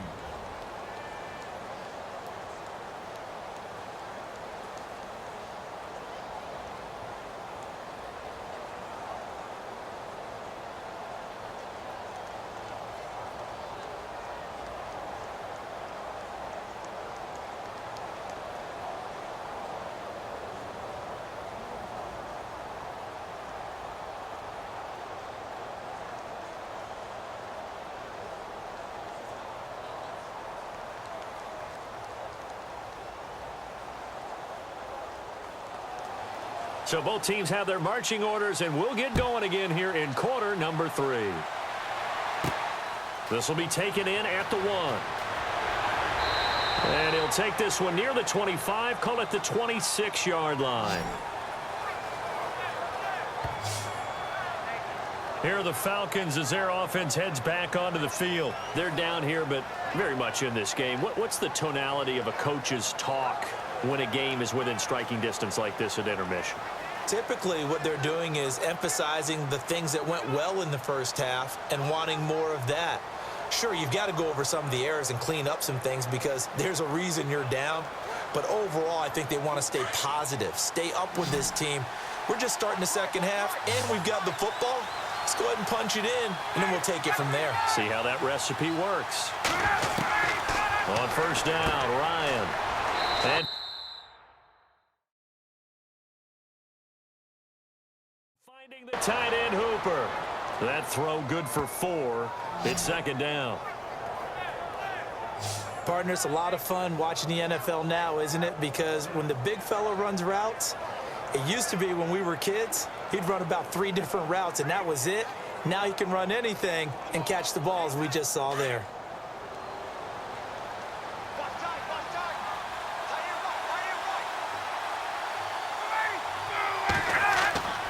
Running right, this is Freeman.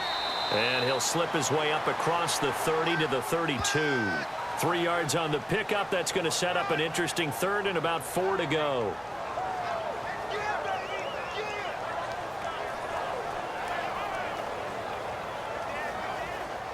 The Falcons on third down. They have been superb. 5 for 6 to this point. This is 3rd and 4.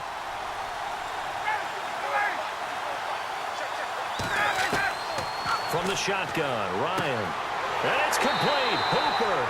And he's taken down at the 43, but not before picking up the first.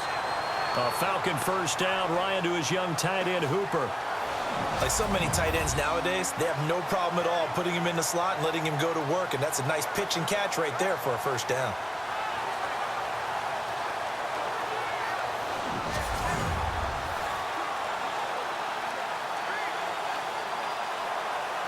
Fresh set of downs here.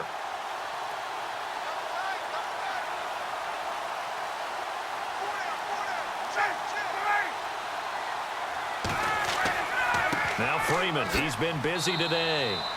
And he'll push his way up to about the 44 here. Credit him with a 1-yard gain there to make it 2nd and 9.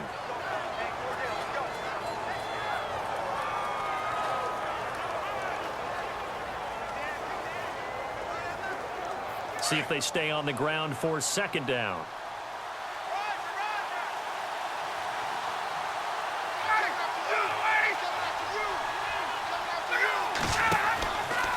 Freeman again. And no room that time, getting it to about the 46. He'll pick up only a yard there, and it'll leave him with a 3rd and 7. But now they're in a spot that every team tells us when we have our production meetings they don't want to be in, 3rd and long. And that's because those back-to-back running plays just didn't accomplish a whole lot. The Falcons on 3rd down. They've been excellent, 6 for 7. This is 3rd and 7. From the gun, it's Ryan. And it's a short one here, complete to the tight end. And he's going to have a first down as he's brought down at the 44-yard line. A nice pick up there, 10 yards, and it'll move the sticks. When this offense can get their tight ends involved, they can move the football. Here, a nice route, able to look it in, and picks up the first down.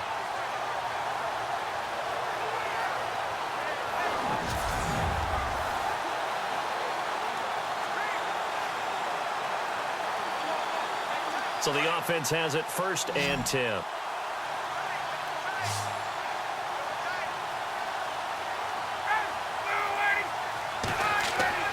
Here's Ryan to throw. He hits his target. It's the tight end, Toilolo. And he gets this inside the 35-yard line. 11 more on that one and another first down. It is hard in zone coverage to stop a curl route because when they see it, they just try and find the open spot and sit down. Yeah, we always talk about finding the soft spot in the zone. What's the key to doing that? How do you do it? You have to read what the coverage is. Is it 2 deep? Is it 3 deep? Because then you know where the linebackers are going to drop, what spots on the field they naturally get to, and you find that open space, and then you're in sync with your quarterback. He should be reading the exact same thing, and they put the ball right on you. Back to the running game. It's Freeman. Had a nice move, but can't break away. Down just inside the 30. Call it a gain of 4 on first, and that'll make it 2nd down. So where'd all that running room that he had in the first half go? Because it looks like it's drying up a little bit here. Someone made some adjustments, it appears, at least on this drive. And after the play on the ground, that brings up 2nd down here.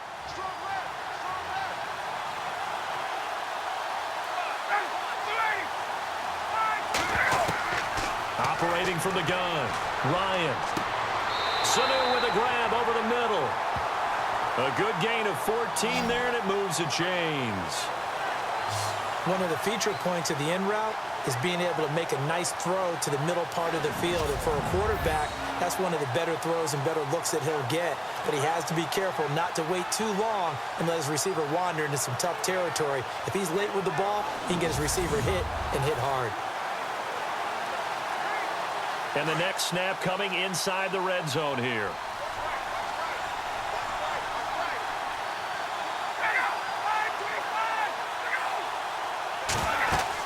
They'll run it now out of the gun. And effective running here. He'll take it down inside the 10. 7 yards on the pickup there, and it'll leave him with a 2nd and 3. This drive is turning into an extended one, and the guy carrying the ball, he's becoming more like a body blows guy. Every carry is putting some damage on the defense. So after a while, I'm not too sure how many guys are going to want to run up and tackle him. And this seemingly endless drive continues.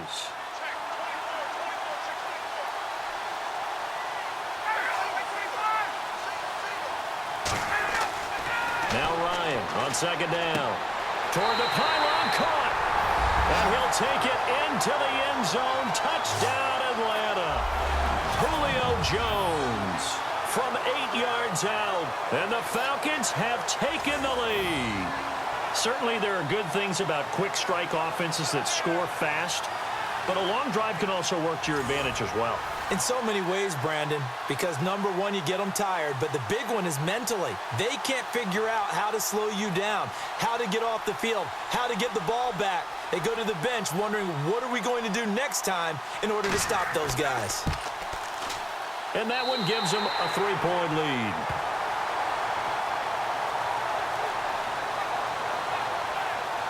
So that one a long 11-play drive. And the end result, an Atlanta touchdown.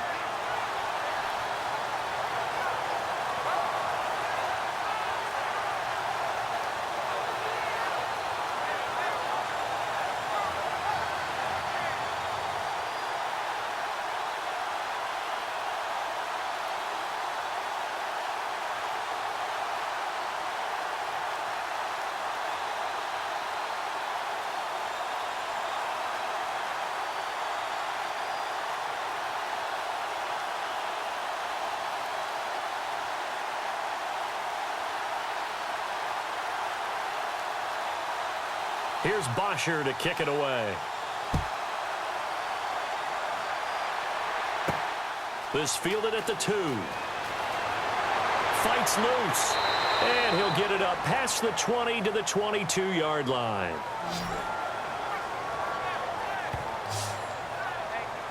So here are the Patriots now. They get ready for their first possession of half number 2. They trail offense, first time to touch the ball in quarter 3, and we'll see what they can do. And I can't wait to see what they have planned, because some teams script to start a half. Other teams just go, okay, these are the sequence of plays we want to run. These things worked well for us. And sometimes they throw in that big chunk play right away. Shocker. Try and get after them early and try and create a big play to give themselves some momentum. See what they have up their sleeve.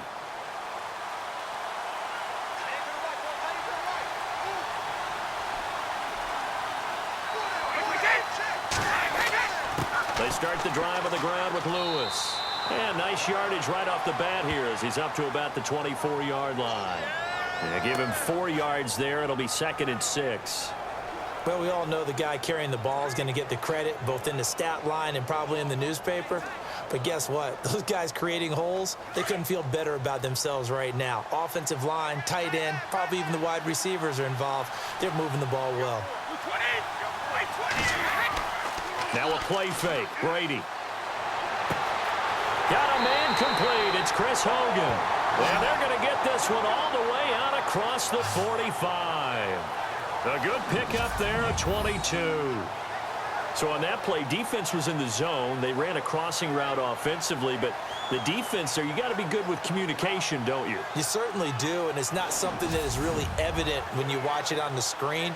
But everyone's talking, communicating, pointing, and it keeps you from chasing receivers because you have a specific zone you have to cover. When a receiver's in your zone and he crosses to another one, you got to let your guy know. They got a completion there, but I like the discipline they showed to stay in their proper areas and then make the tackle. Brady now on first down.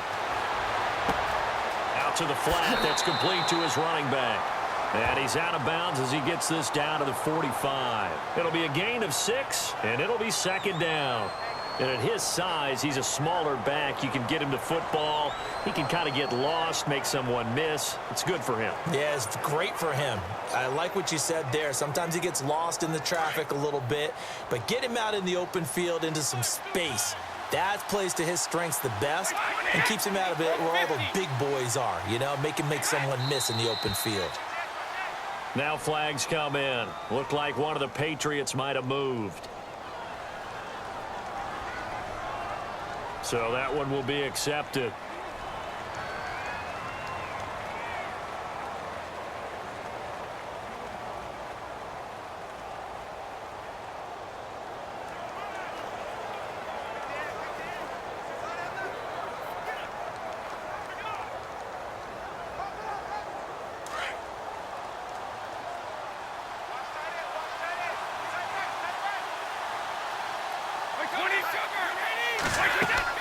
From midfield, here's Brady.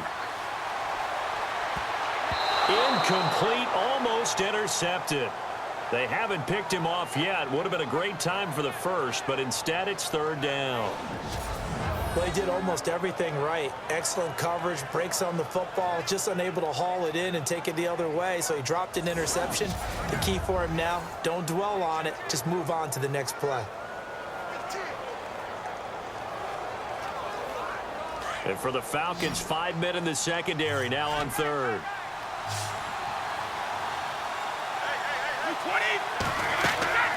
Throwing is Brady on 3rd down.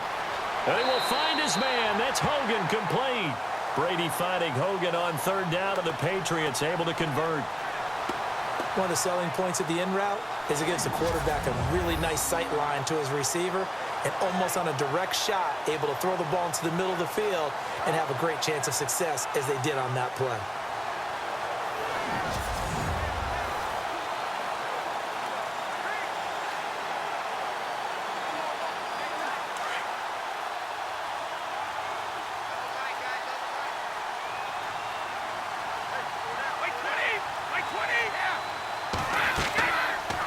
They'll run it now out of the gun. And tough sledding. He'll get maybe a yard. Stop short of the 35.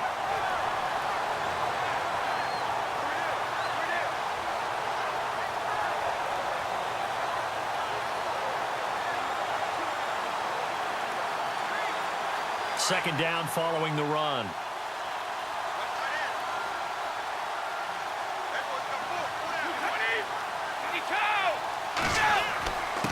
Now they'll run with Lewis. Trying to run inside, but nothing there. Back-to-back stops make it 3rd and 10.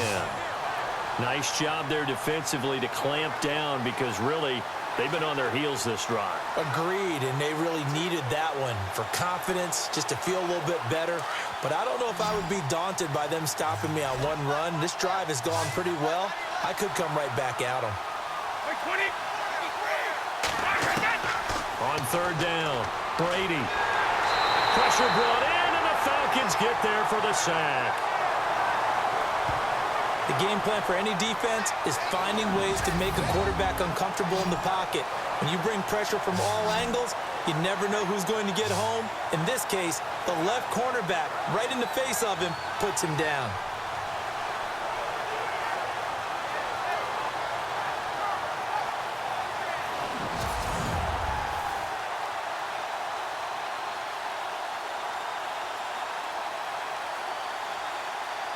Here's Ryan Allen now as he's on to punt for the first time this afternoon.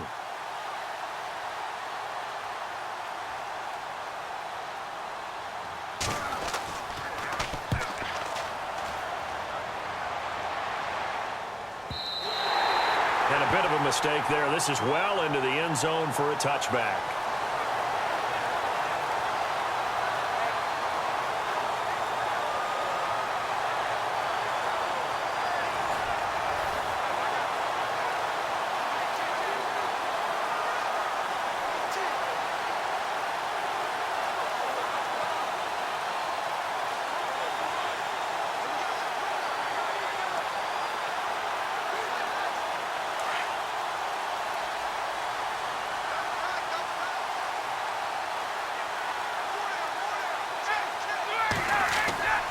A 20th carry now for Devontae Freeman. Pretty nice move, but not a ton of space there. They stop him shy of the 25. 3 yards on the pickup there, and it'll be 2nd down. An opportunity to get a drive started here at the end of the 3rd quarter. What you're trying to do is break the game down a little bit. Don't let your guys see too deep into the game, into the future, and say, oh, we got to get here. No, right here, right in front of them, melt the clock down, get to the 4th quarter, try and keep going. And try to keep that lead. Exactly.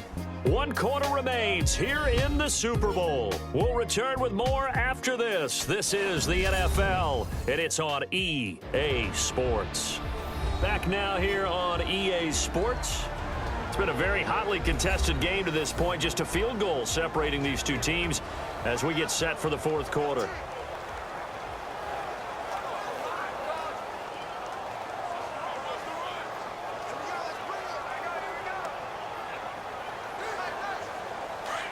Looks like the defense in press coverage here.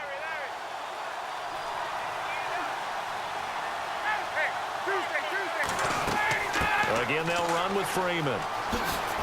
And they're able to get this one across the 35. They give him 14 yards that time and a fresh set of downs.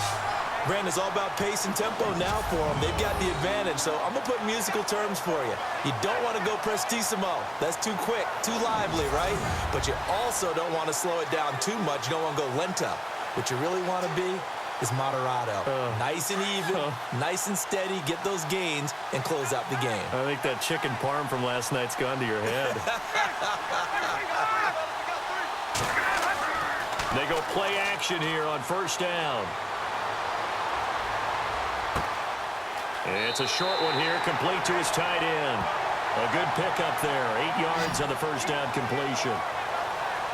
Well, a clear running situation. Try to take time off the clock. He ran the previous play, set that play action up nicely. Boy, did they ever, because they had shown the ability to run the football. So now you lose your keys as a defense. You dive for the running play, and they hit them over the top. Completed pass play. Now let's see if they go back to the air or to the ground.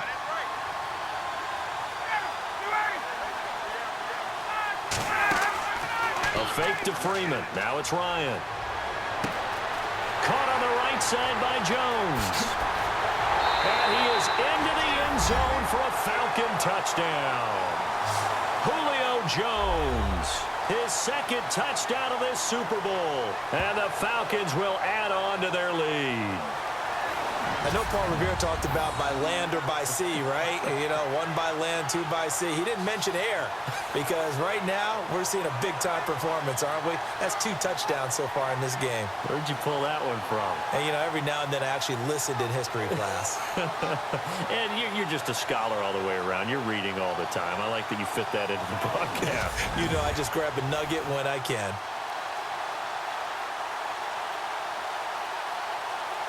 Bryant now to tack on the extra point.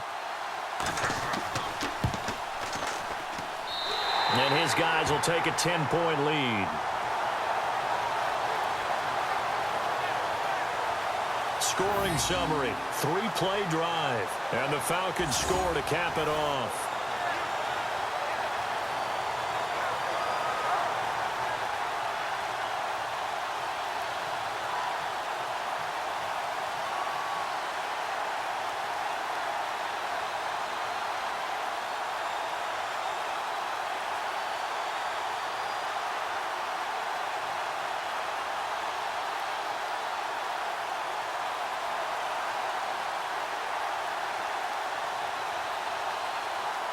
Here's Bosher to kick it away.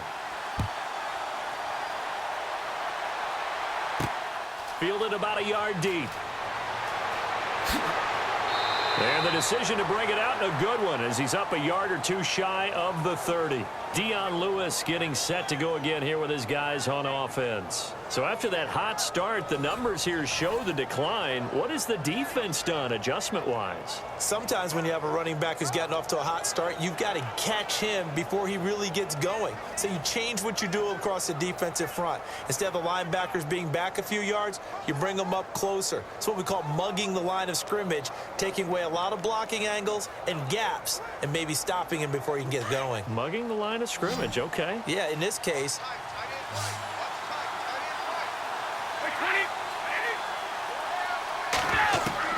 On 1st and 10, here's Brady. Throw complete right side to Cooks. And he is knocked down from the side at the 44-yard line. It'll be a Patriot first down on a pickup of 16.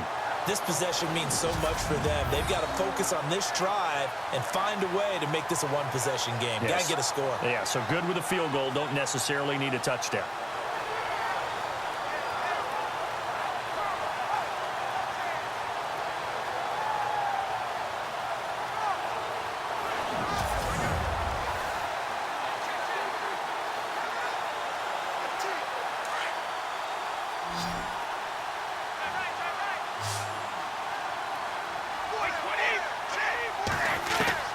Brady now on 1st down.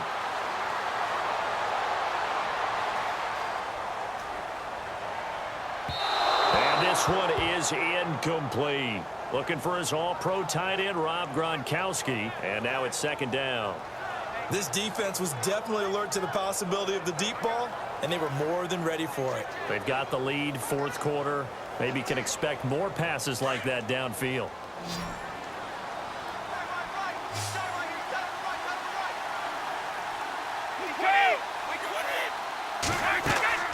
They fake the handoff. Now Brady. And he fires to Edelman, complete on the comebacker. And he's brought down. The Patriot passing game is rolling. They've got another 1st down. Partner, this is one of the best routes anyone can have in their offensive playbook. Tough to defend because you think it's a go route, and then he breaks it back on the comeback. There's one other thing you need as well. A well-thrown ball. Exactly right. You have a guy who has some precision in throwing the football because of the timing of the route. 1st down and 10 now for the offensive group.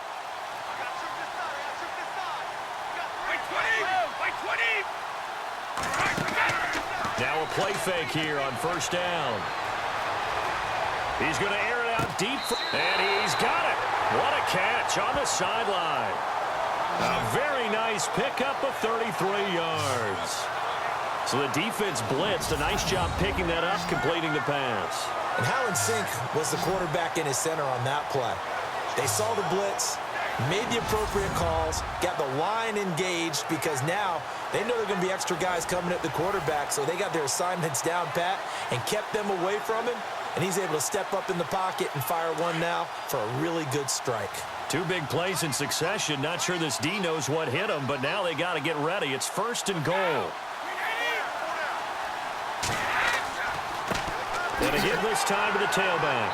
And they'll get him down here at about the 5-yard line. It's a gain of a yard, and it'll set up 2nd and goal.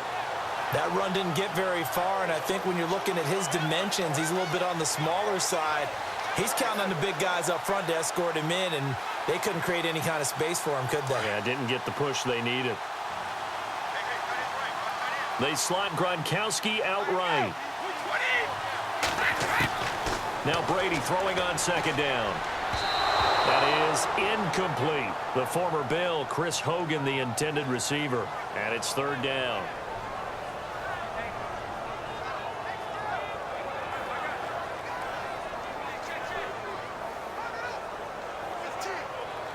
They gotta have 6 here. It's 3rd and goal.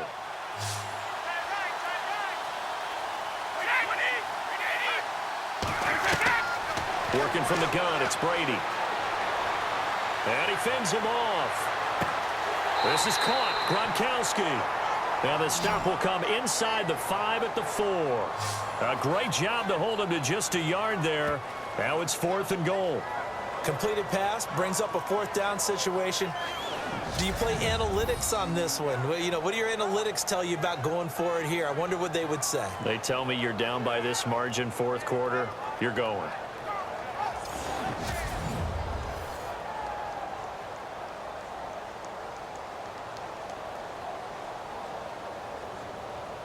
So on 4th down, out trots the kicker in a big spot here.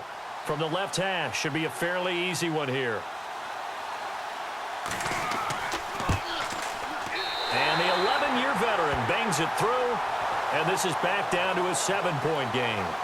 All right, so you needed 2 scores to get back in the game. The field goal then maybe not exactly what they wanted, but it's a necessary first step. Still plenty of time remaining, but you could really use a stop defensively after the kickoff, preferably a 3 and out.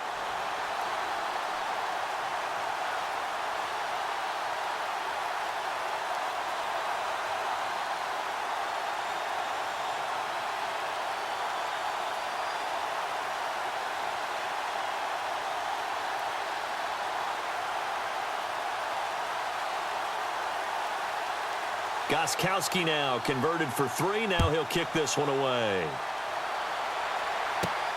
This is taken at the 3.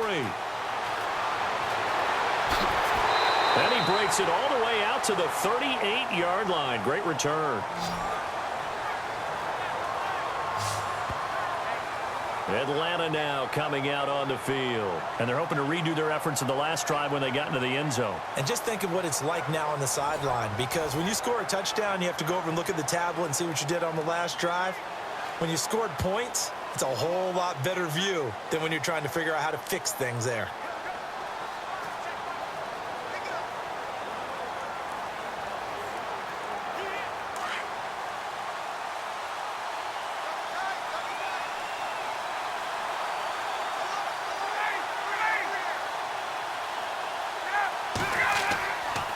Now a handoff. It's Freeman. And he takes this up right near the 45-yard line. A good run there on 1st down, and it'll leave him with a 2nd and 2. Well, Brandon, pace comes into play now because they've got the advantage. They've got the football, but they've got to be very careful about what speed they're going to play. You know, my music teacher back in New Paltz, Mrs. Bythema Bagley, used to say, don't go prestissimo when you really want to go largo. And what she meant by that is don't go too fast when you really want to go at a nice, slow, deliberate pace. I am speechless. I am without speech. It's a give to Freeman running right.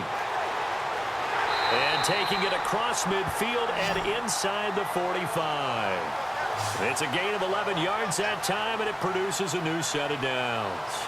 Well, it is our business to analyze what we saw out there, and on that play, I saw a defense staying in base, not taking a chance, not blitzing, in a situation where they absolutely need the football back.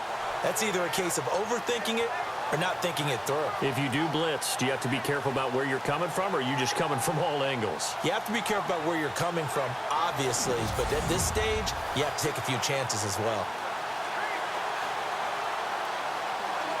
So the run gets them the first, and now they operate with a fresh set of downs.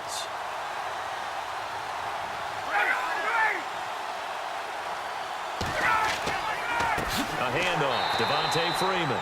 And maybe a measure of revenge there. He's had his way in this one, but this time they get him behind the line.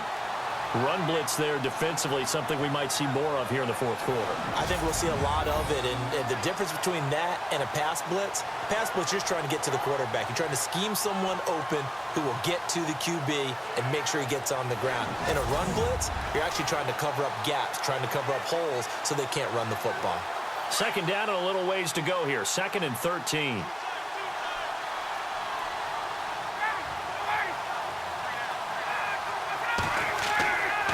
Coming left, it's Freeman.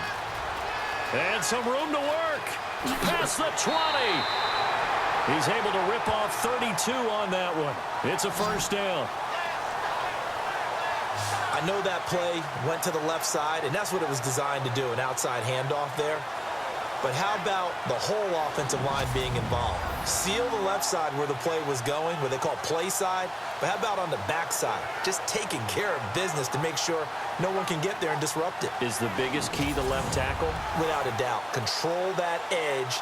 Get out there. You want that left tackle. If you bring your tight end over there, either way, control the edge of the line of scrimmage, you got a chance to rumble.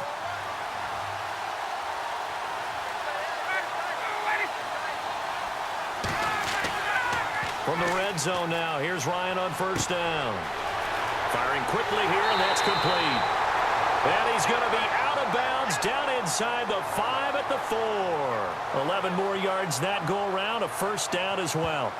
Another nice pickup through the air, and I think a lot of people might expect them to run the ball in this situation, Brandon, but with this lead, they're electing to throw the football. Swings, slants, quick outs, things that they consider safe.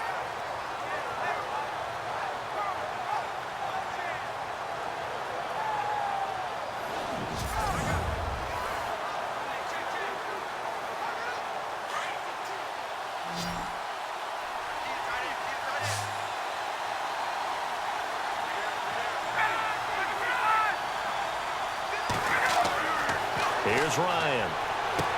And he's got his star receiver. It's Jones for the Falcon touchdown.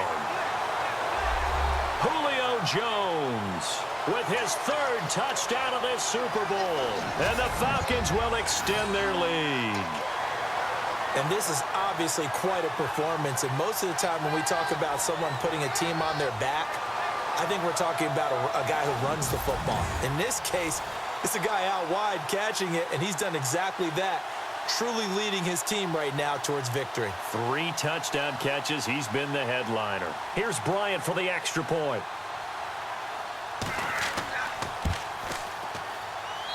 And he's been a busy man, 5 for 5 now as he knocks another one through to extend the lead. So the drive there took 6 plays, and the end result, an Atlanta touchdown.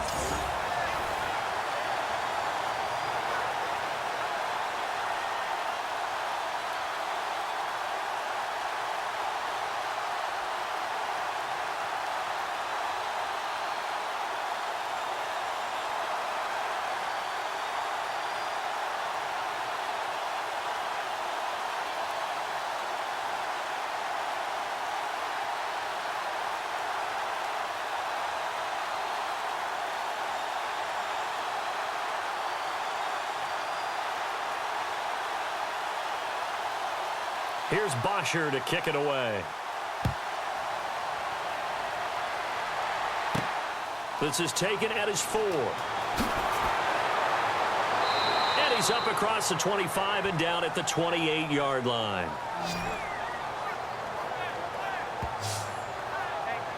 Now the Patriots offense, they worked their way back out onto the field. And last time they got 3 points, but it was a chip shot field goal. And when you go to the sideline after a chip shot field goal, maybe the offense not too happy. It's a balancing act, isn't it? Because you're exactly right. They're none too pleased that they didn't punch it in for 6 points. But they also have to remember they did put points on the board. 3 points is 3 points. And in this league, you take points when you can get them. Not easily done. And on the outside, they're playing press coverage.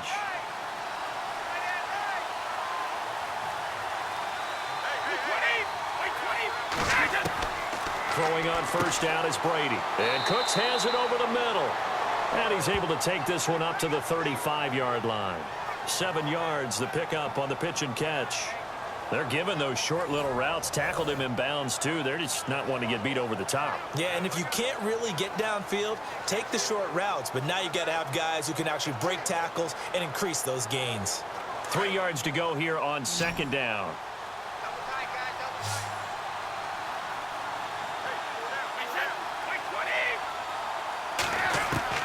Brady to throw on second down.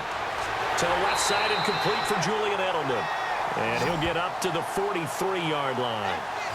It goes as a gain of 8, and it moves the chains. Now, correct me if I'm wrong. Yeah, you're down 2 scores. I don't think you need to rush just yet, but you can't take your time either. Yeah, even if you don't want to commit to full 2-minute offense, you have to up the tempo, up the urgency. Maybe you're starting to call 2 plays in a huddle each time you snap the ball.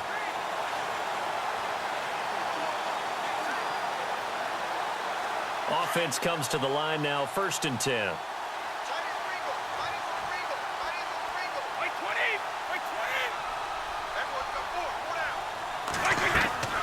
Shotgun now for Brady. And the tip there altered the ball flight, and it falls incomplete. It'll be second down. Well, we're not playing 3 yards in a cloud of dust football anymore. I kind of get why those old school coaches sometimes didn't want to throw the football. Because if it's popped up in the air, it almost turns into slow motion, and both sides trying to get to the football, and you're holding your breath wondering whether it's going to go good or bad for your team.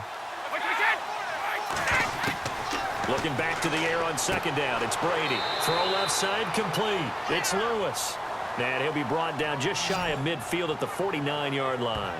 It's a gain of 5, and that'll bring up a 3rd down.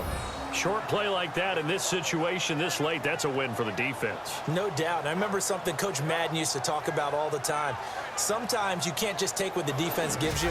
You have to take what you need. And in this case, the offense is taking what the defense is giving them, not what they need. New England on 3rd down. They've hit 2 for 4 thus far. This will be 3rd and 5. Brady to throw again. And he's got an open man. It's Gronkowski. Brady to Gronkowski for the Patriot 1st down. Time for a break. We're back to crown a champion after this.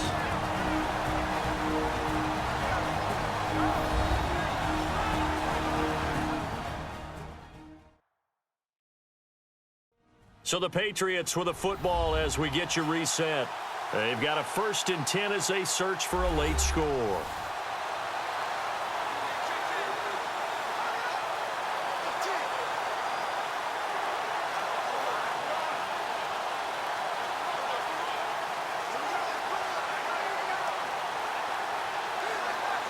Now the offense lining up 1st and 10.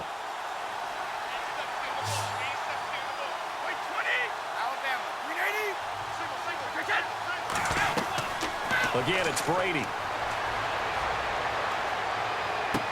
Going underneath for Lewis.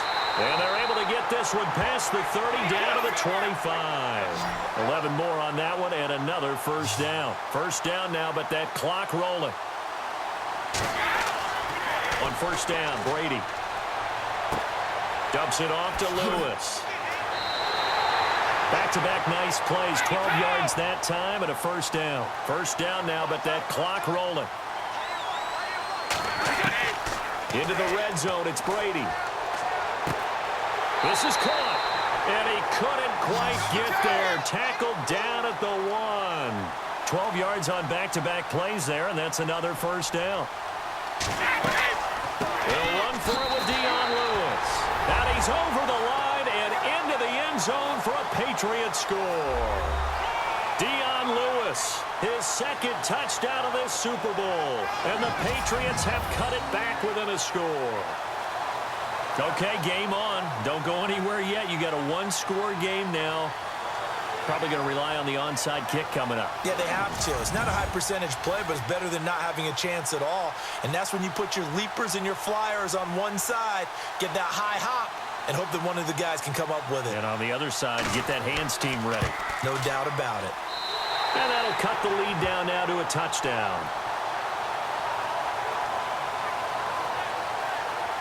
A good drive that time as they go 9 plays in all. And it ends with a Dion Lewis touchdown run.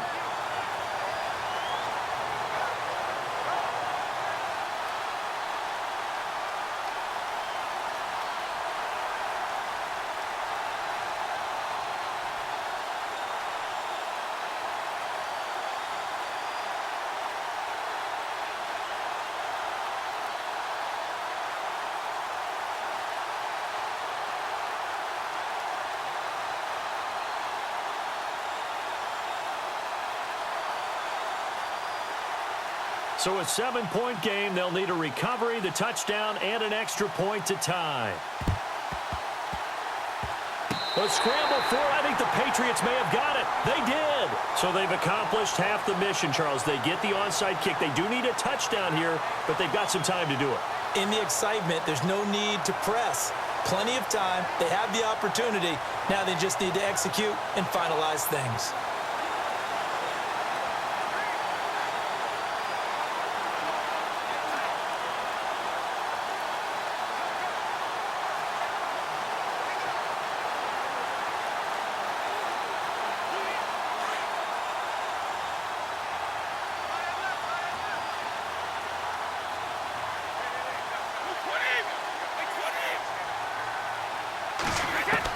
Back to throw.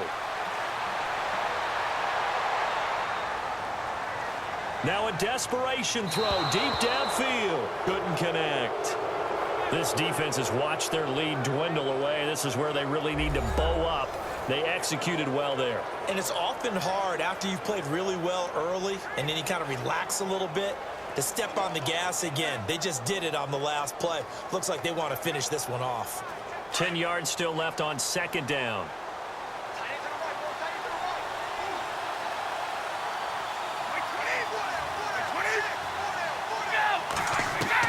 They'll look to throw. And he's out of bounds just before the midfield stripe at the 49. 6 yards is the pickup, and that'll lead to a third down. If you're running out route, it's likely you're going to end up near the sideline. And what did we just see there?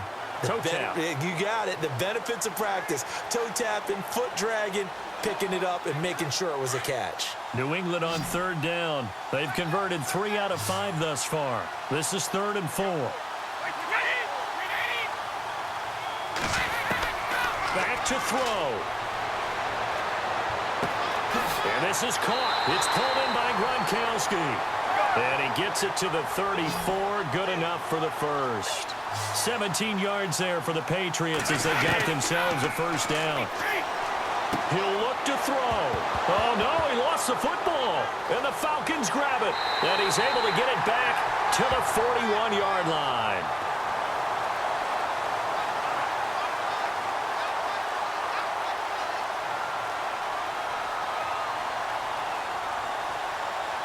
Well, their passing attack's been really good. Maybe that's one way to slow them down. Just hold them. And I think you might be right. Maybe the only way is to do it illegally, except they got detected on that play.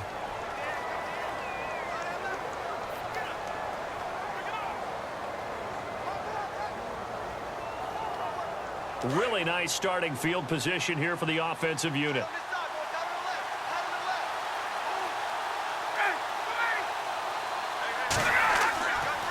They run, Devontae Freeman.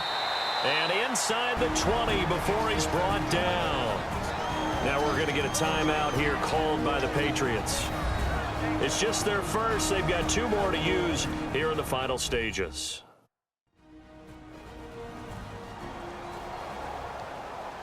So the defense had a chance to catch their breath, and now they're back out and ready.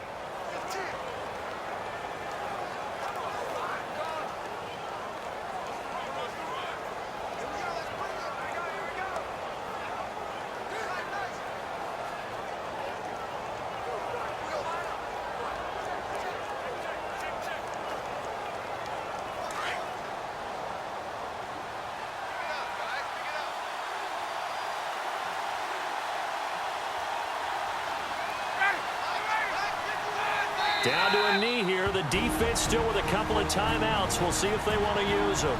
Now whistles blow and the Patriots are going to take another timeout. That'll be their second, so one more chance to stop the clock here, and we'll be back. And now following that timeout, the defense back out onto the field.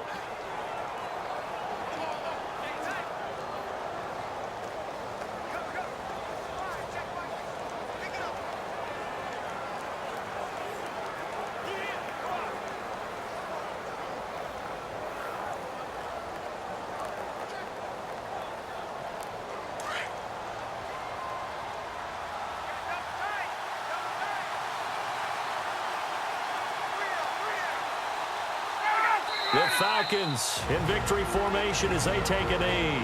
And now we're going to get a timeout here called by the defense.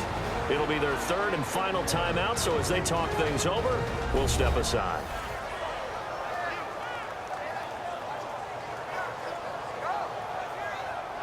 So a defensive timeout, chance to regather, regroup, and get set as we resume action.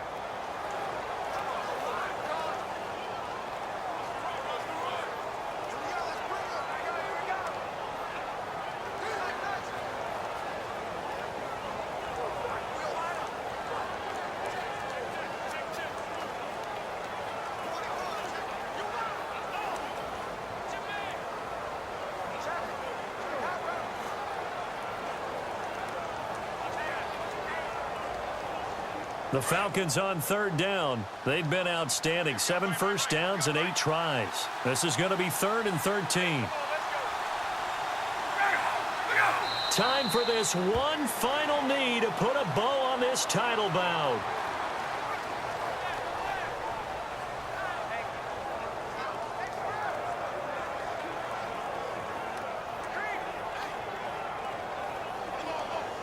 So on 4th down, out trots the kicker in a big spot here.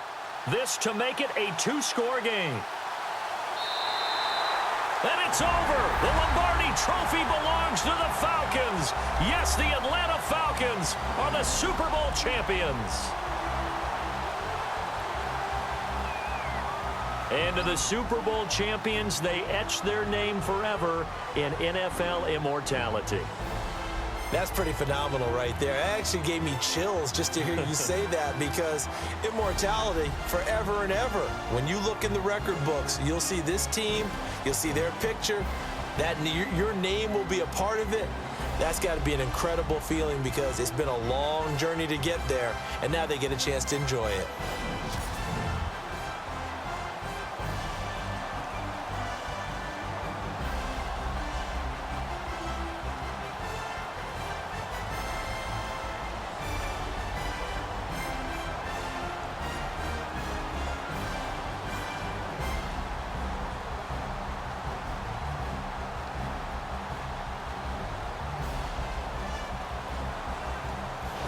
And they are the Super Bowl champs. The Lombardi Trophy is theirs, and so are bragging rights for an entire season. And what a season it has been. Feels like we have been there every step of the way. Our entire crew doing a wonderful job. Thanks to my broadcast partner, Charles Davis. For all those guys, I'm Brandon Gaudin signing off. We'll talk to you next season right here on EA Sports.